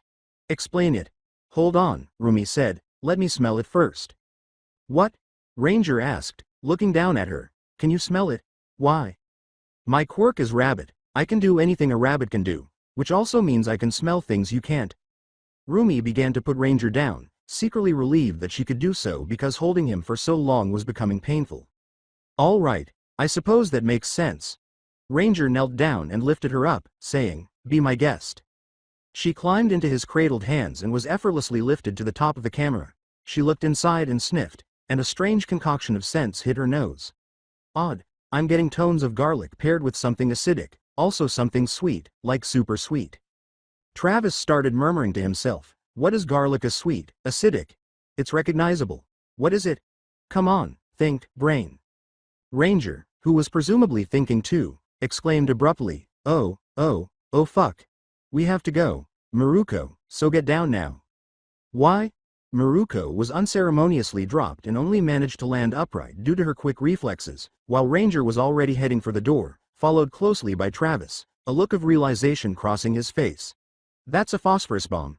You too, haul ass. Following the other two as fast as they could, Runa, which was actually pretty quick when they were running from a bomb. Rumi didn't even turn to look back. A few seconds after they left the room, she heard a strange fizz followed by multiple earth-shattering explosions. Fuck. They were going to die a tortuous death if they didn't escape sometime in the next minute or so, stated a visibly frightened Travis, though she couldn't blame him. The street on the other side was thankfully deserted, and up ahead was a cinderblock wall. Thinking on her feet, literally, she sprinted forward in a spectacular burst of speed, kicked the wall, and made a hole the size of a person, big enough for the other two to follow her out. Stay going. Please don't stop for love or money, said Ranger as he dashed out of the hole. Travis, hot on his heels, already starting to breathe heavily. She kept running, not even noticing that Ranger called her rabbit. A plume of dust trailed them out of the hole Rumi made, and her ears ached from the loud explosion. And they stopped on the opposite side of the street to catch their breath as windows and doors were blown out and parts of the building collapsed behind them. How on earth was that? Rumi inquired. Ranger slid to the ground and leaned against the building behind them, saying, it was probably a phosphorus bomb. The sweet smell was carbon disulfide, and the acidic garlic smell was phosphorus. Phosphorus by itself is a very hazardous material that can ignite when it comes into contact with oxygen. When carbon disulfide is added, the reaction becomes quite aggressive. Boom, big fucking bomb, when you put it in a combined space. Travis, crouched with his hands on his knees, said, I didn't know you were a bomb technician, Ranger. I'm not. I recalled that from my high school AP chemistry course. How in the world did you learn how to make a phosphorus bomb in a high school chemistry class? I only heard stories about my teacher getting his arm blown off by a bomb during the Second Korean War. I didn't learn how to make the bomb. Ranger laughed at the last line. It's ironic, isn't it? I did some research on my own time, and I'm probably on the FBI watch list back home. Travis shook his head while laughing. Damn right, you're probably on our watch list. Rumi couldn't help but laugh along with them. Once the three stopped laughing, Travis sighed and said, well, that op was definitely a bust. We lost our only lead, and we didn't even receive any helpful information. Rumi smiled and showed off the few wires she had torn from the camera, including the tiny gadget coiled around a blue wire. Actually. Have you found the seeker? Incredulous, Travis asked. Rumi gave the wires to Travis, who carefully took the tiny gadget off the blue wire. If that's what this is called, then yeah, I did. Ranger leapt to his feet and exclaimed, you are an amazing rabbit. I want to kiss you now. Please don't, she said as a slight flush fought its way up her throat. Oh, right, sorry, it's a turn of phrase where we come from, Ranger said, appearing to pause for a moment. In essence, it indicates that you are currently my favorite person. I don't literally want to kiss you. That would be strange. Rumi honestly had no idea how to respond to the statement. Still, never say that to me again, or I'll punt you to the moon. She finally decided to ignore it after giving it some thought. The sounds of sirens were approaching the still-burning building, and Ranger and Travis were discussing the seeker, whatever it was, when they looked up and Ranger tucked the seeker into a pocket on the inside of his coat. Travis commented, probably best if we hit the road. Why in the world are we leaving? Hold on. Shouldn't we give detectives the seeker thingy and let them know what we know? An extremely perplexed Rumi asked. Wrong idea. We shouldn't blindly trust people because there is clearly a mole somewhere. As Travis put it, no pun intended, of course, he said, who knows how deep this rabbit hole goes. Hold on, Mole? What are you discussing? Rumi was now completely perplexed. Following Rumi and Ranger, Travis hurried to a nearby alley. Only 2 organizations knew what we were doing tonight. The FBI and the Hero Commission, Travis said. Additionally, the Ranger here discovered that there might be heroes associated with this group who attacked Hosu in a terrorist incident and attempted to kill us tonight. Hold on, whoa. Did you mention that your sting was known to the Hero Commission? Rumi inquired. Replied that, yup, we even asked for some support. The hero they asked shot them down, telling them, I ain't gonna work with nobody y'all here, or something like that. Sounds like a good hero if you a hold up, they said as they continued down the alley. I was that person. That day, that was what they wanted me to do. After that, they deceived me into doing it anyhow. Those mother fu. Wait, you were the one the Hero Commission asked? Said Travis, turning abruptly but continuing to walk. Rumi said, yeah, I guess so. Why? According to Travis, nothing, just find that interesting. But still, how did our adversary know we were coming? There's gotta be a mole somewhere. He turned around again and headed in a seemingly random direction, taking a left. Murmured, I find that difficult to believe. The Hero Commission is one of, if not the most secure security programs on the planet. I'll be the first to admit, most of the heroes currently employed are less than adequate. Still, I doubt any would stoop so low and resort to villainy. True, the Hero Commission is pretty tight security-wise, but that doesn't mean there isn't a mole in there working for someone else and or selling the info outright. But, we have to read the info off the seeker to make sure of that. Right now, our story has way too many holes to hold up in court. We need a micro USB to access the info. There are plenty at UA we could use to read the info. It was a plan, Rumi shrugged, and Travis nodded. All right, Ranger, as soon as you get that data, report back to me, Travis replied. Yes, sir. Regarding you, Travis paused and spoke directly to Rumi, saying, we'll get in contact when we're ready to make our move. In the meantime, don't tell a soul about this. We can't risk someone finding out about this. Rumi halted and gave them both a fierce look, saying, who the hell said I would team up with you guys? I don't do team-ups. You can forget about me being a part of this. I'm sorry, but you don't have much of a choice in the matter. With her hands on her hips, she gave what could only be described as a death glare, which has historically caused most villains to give up without a fight. Oh really? You trying to intimidate me? Do you know who the fuck I am? She asked. Travis refused to give up, instead of saying, I don't think you currently grasp what kind of shitstorm we're in. We are currently being hunted down right now because we obviously know too much to be left alive. Now, you seem like you're strong, and you are obviously a very competent fighter. But no matter how strong you are, if you go at this alone, you will die a very painful death. So do us all a favor, work with us on this one.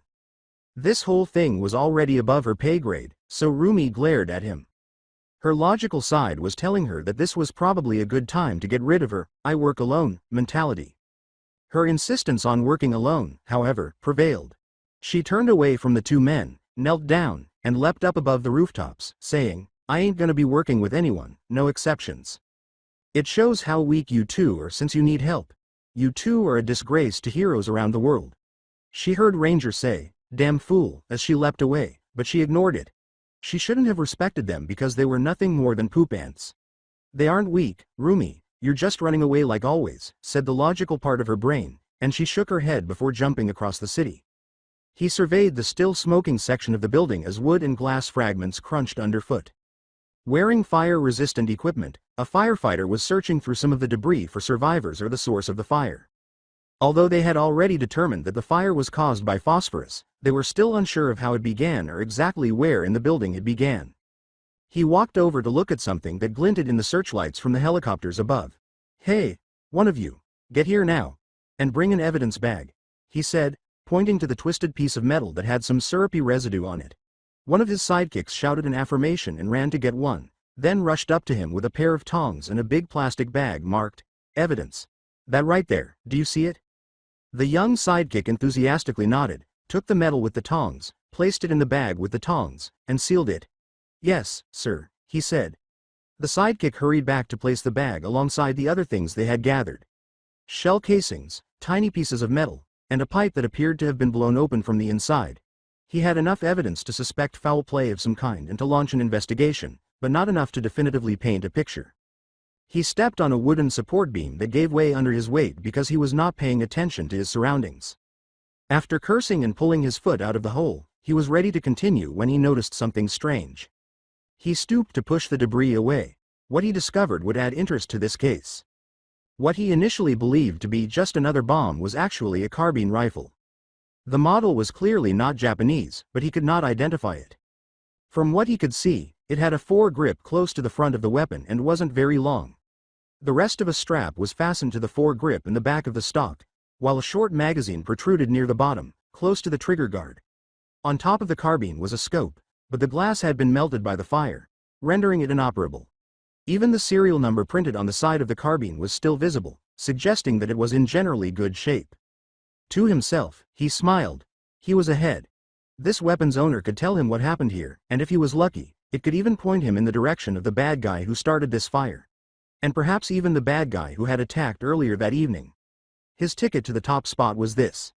Undoubtedly, he would surpass All Might, his fiercest opponent, if he were to solve this case. Excited, the man straightened up and exclaimed, "We have a lead." There was a small pile of papers in front of Jonathan as he sat at a long table. Nezu and the other teachers stood in front of a similar stack. Almost everything was related to grades and each student's performance.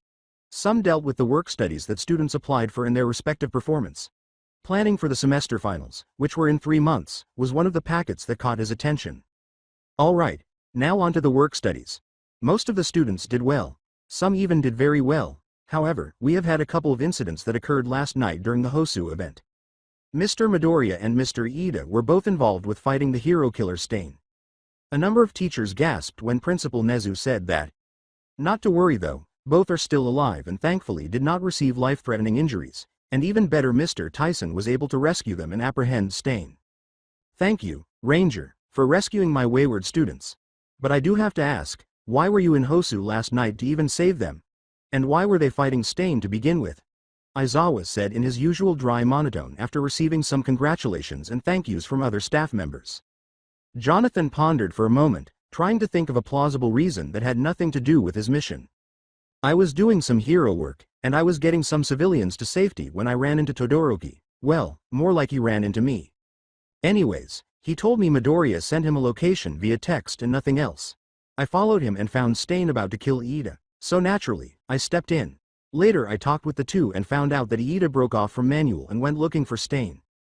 Well, Iida found him, obviously, and attacked.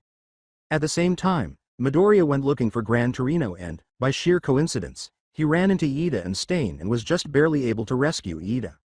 A few of the other educators started whispering to one another. So what you're saying is that Iida purposely went looking for Stain? Inquired Midnight.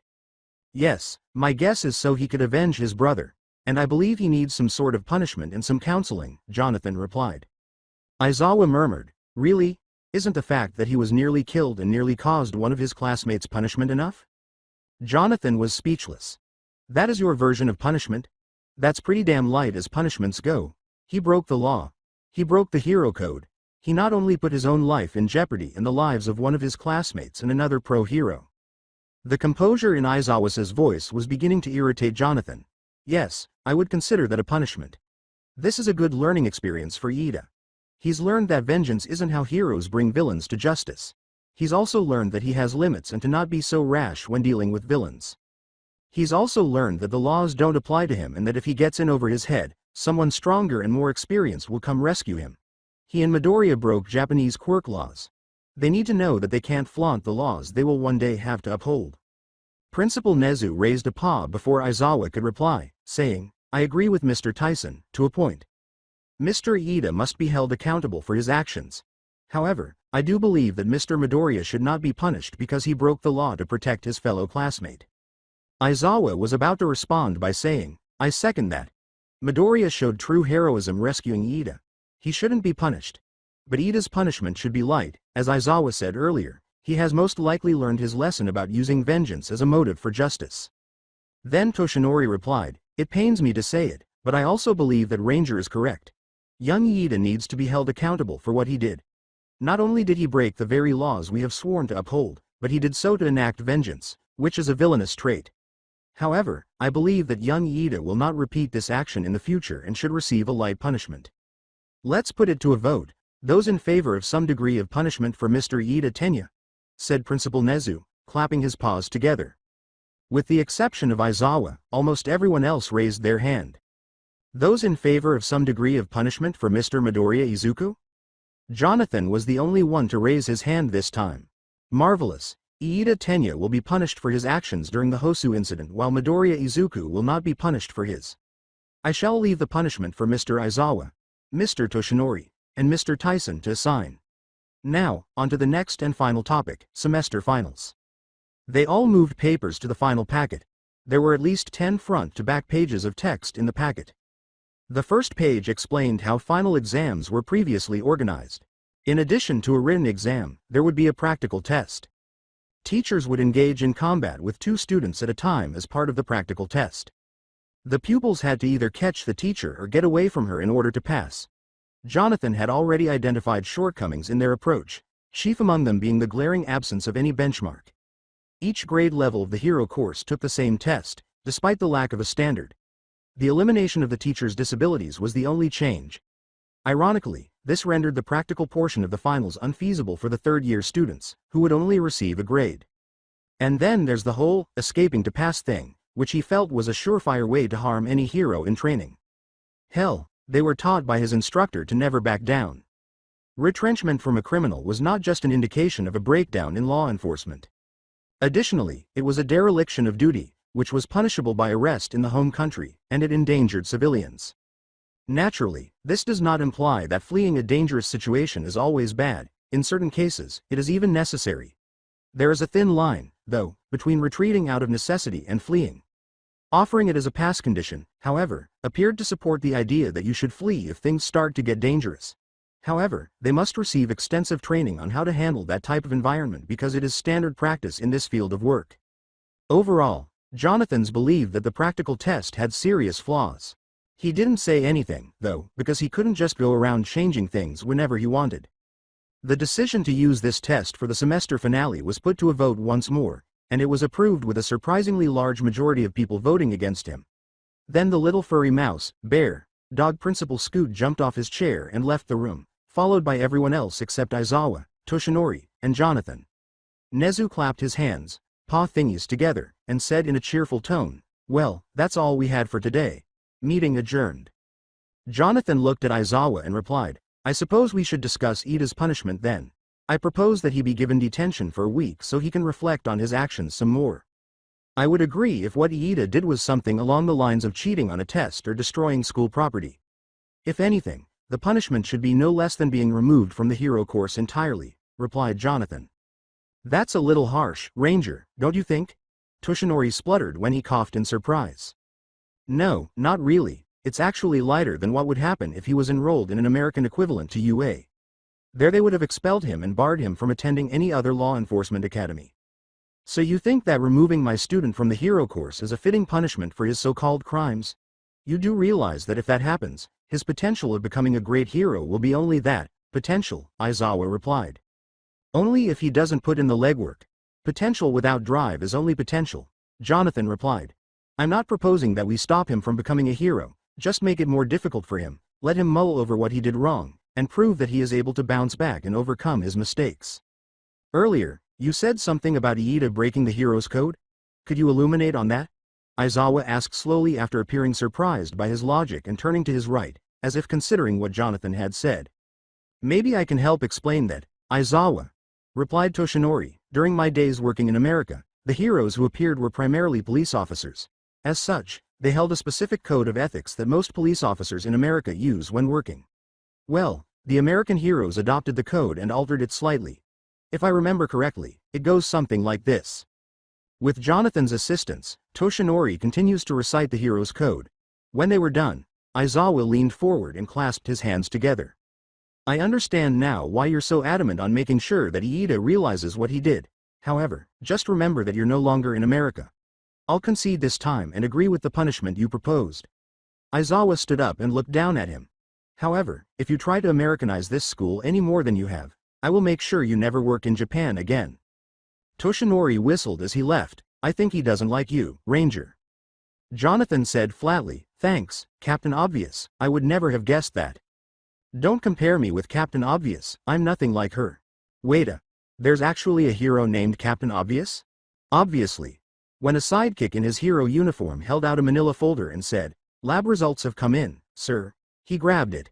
His hands almost shook with excitement at the prospect of capturing this heinous villain as soon as possible. Almost. To keep his subordinates in line, he had to maintain his composure. That was fast. Usually lab results take hours or more to produce anything useful, so this report was probably going to be bare bones and would only give him hope that the investigation would be completed quickly. Numbers 1, 2, 3, 4, 5, 6, 7, 9, 10, 11, 12, and 13 should all be reported. It's interesting that they didn't include the rifle. The first object, below it, was an image of a pipe that had blown open. A tremendous force blew the object open. The inside of the pipe had a clear, syrupy residue on it. It is evident that the low-grade iron pipe was used as a bomb casing. 6 tiny holes, each half a millimeter in diameter, were discovered on the end of the pipe, but no electronic devices were discovered inside or outside of it. White phosphorus, which is extremely volatile when exposed to oxygen, is the clear, syrupy residue that results from chemical analysis and testing. Phosphorus bombs then, huh? That's why the fire happened. Additional tests conducted on the pipe and residue are described in detail in the report. He was fortunate that most fires and chemical agents that can start them could be safely touched by him due to his quirk. A footnote was left on the final page after the other reports were identical to the first one. I thought you might want to know that phosphorus explosive remains were also discovered at the scene of the villain attack last night. Thus, it turned out that the two incidents were perfectly related. What about the rifle metal arm? The companion replied, "We're looking into it now. So far, we've only managed to find out it was manufactured at an H&R firearms plant in Kentucky, USA, and that it's a model M16C7. Keep looking for more information. I want to know who owns that rifle." With a nod, the sidekick fled to the Endeavor Hero Agency's forensics division. In a desperate attempt to ignore the alarm clock beeping on the nightstand, Rumi tucked herself deeper into the warm sheets. Beep beep beep beep. After a while, she emerged from beneath the covers and gave the little black box an angry look. Unfortunately, the unbearably loud beeping continued despite her glare, much to her dismay. She muttered, "Shut up, you piece of shit," and slapped the clock's top to turn it off. The alarm went off.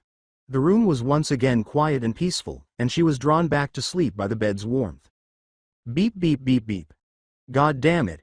She slapped the clock once more, a little harder than was necessary, and threw off the covers this time. I'm hoping the clock will take a cue and stop working. Beep beep beep beep. She struck the top of the clock this time and cracked the casing, saying, "Okay. Listen here, you little fuck, I'm gonna throw you out the window if you beep one more goddamn time." Then. The screen winked out after fizzing out.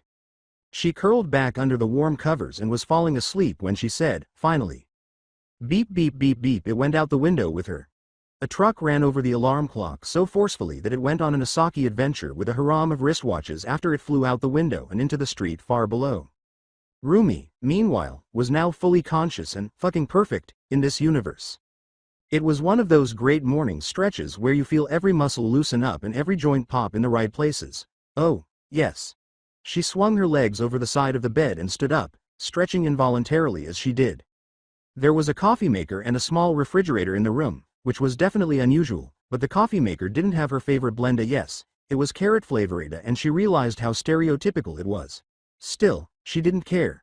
The hotel she was staying at was one of the better ones, with a nice plush bed, fluffy pillows, warm blankets, a large flat-screen TV, and a large bathroom by hotel standards with a shower that had ultra-warm water that Rumi made full use of. She didn't really want the day off, but the Hero Commission insisted that she take a break and unwind. Not wanting to take advantage of a favor, she decided she could use the day off to unwind before returning to her routine of kicking the ass of any villain who reveals their face.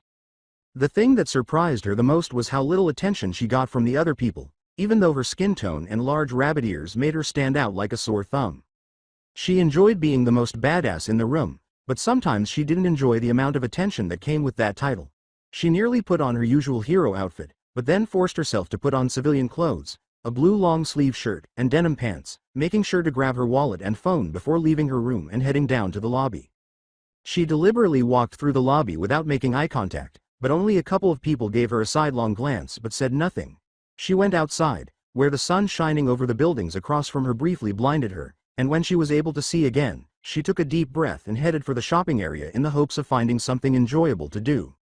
There were plenty of enjoyable activities, most of which involved shopping, which wasn't the type of fun Rumi was looking for.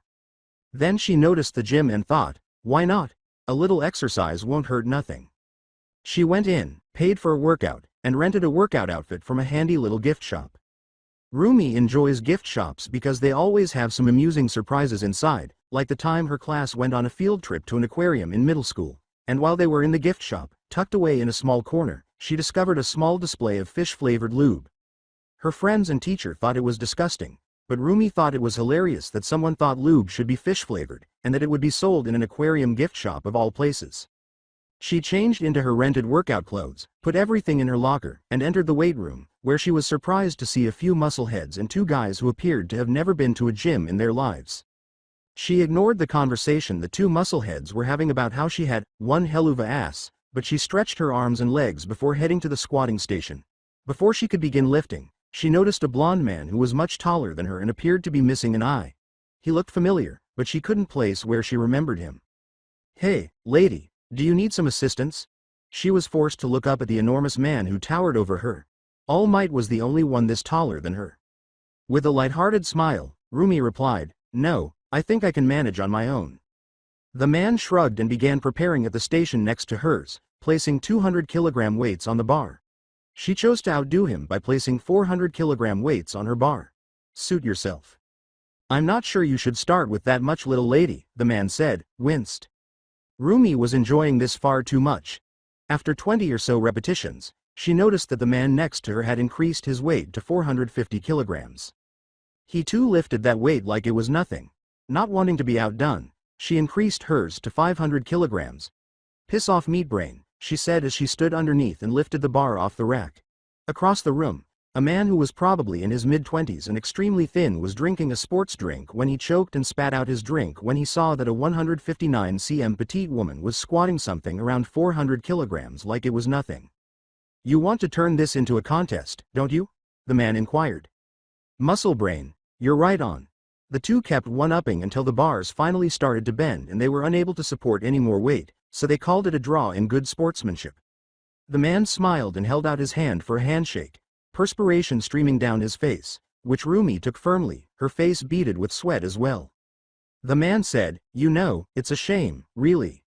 What? That you were unable to defeat my apologies. No, that I've at last met someone who shares my strength, however, I must kill them. The thought that crossed Rumi's mind was, hole up.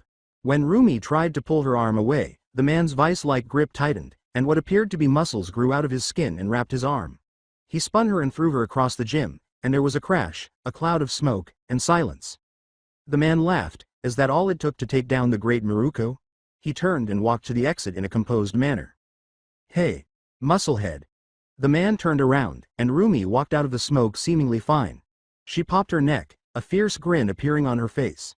Then slamming one fist into the palm of her hand, she yelled out, you done goofed. Jonathan sat at his desk brainstorming lesson plans with Toshinori. His laptop was open, and the seeker was connected to it with a short micro USB cable. If he could decipher the information the seeker gathered, it would likely take some time.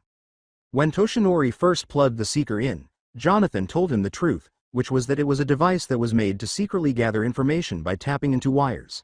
Naturally, Toshinori became curious as to why he had it in the first place, and after much deliberation, Jonathan concluded that it was probably safe to trust Toshinori because he is the top hero, and Jonathan did owe him some sort of secret since he figured out Toshinori's. He looked at the closed door and said, okay, so here's the deal. What you're about to hear can't leave this room. Toshinori nodded, saying, I understand, Ranger, you can trust me. Toshi, this is really top secret stuff. Like, classified levels of secret, but I owe you, and I think we can trust you. Jonathan then described the rise in American crime related to Monarch and how the FBI linked it to a number of other countries, including Japan. He told him about being attacked while scouting a possible hideout and attempting to raid it with an FBI agent during the Hosu escapade, and that the seeker had information about the location of the person responsible. For the whole story, Toshinori sat quietly and listened politely, but when he told him about the man's voice, Toshinori received a stern look, his eyes narrowed, and he furrowed his brow.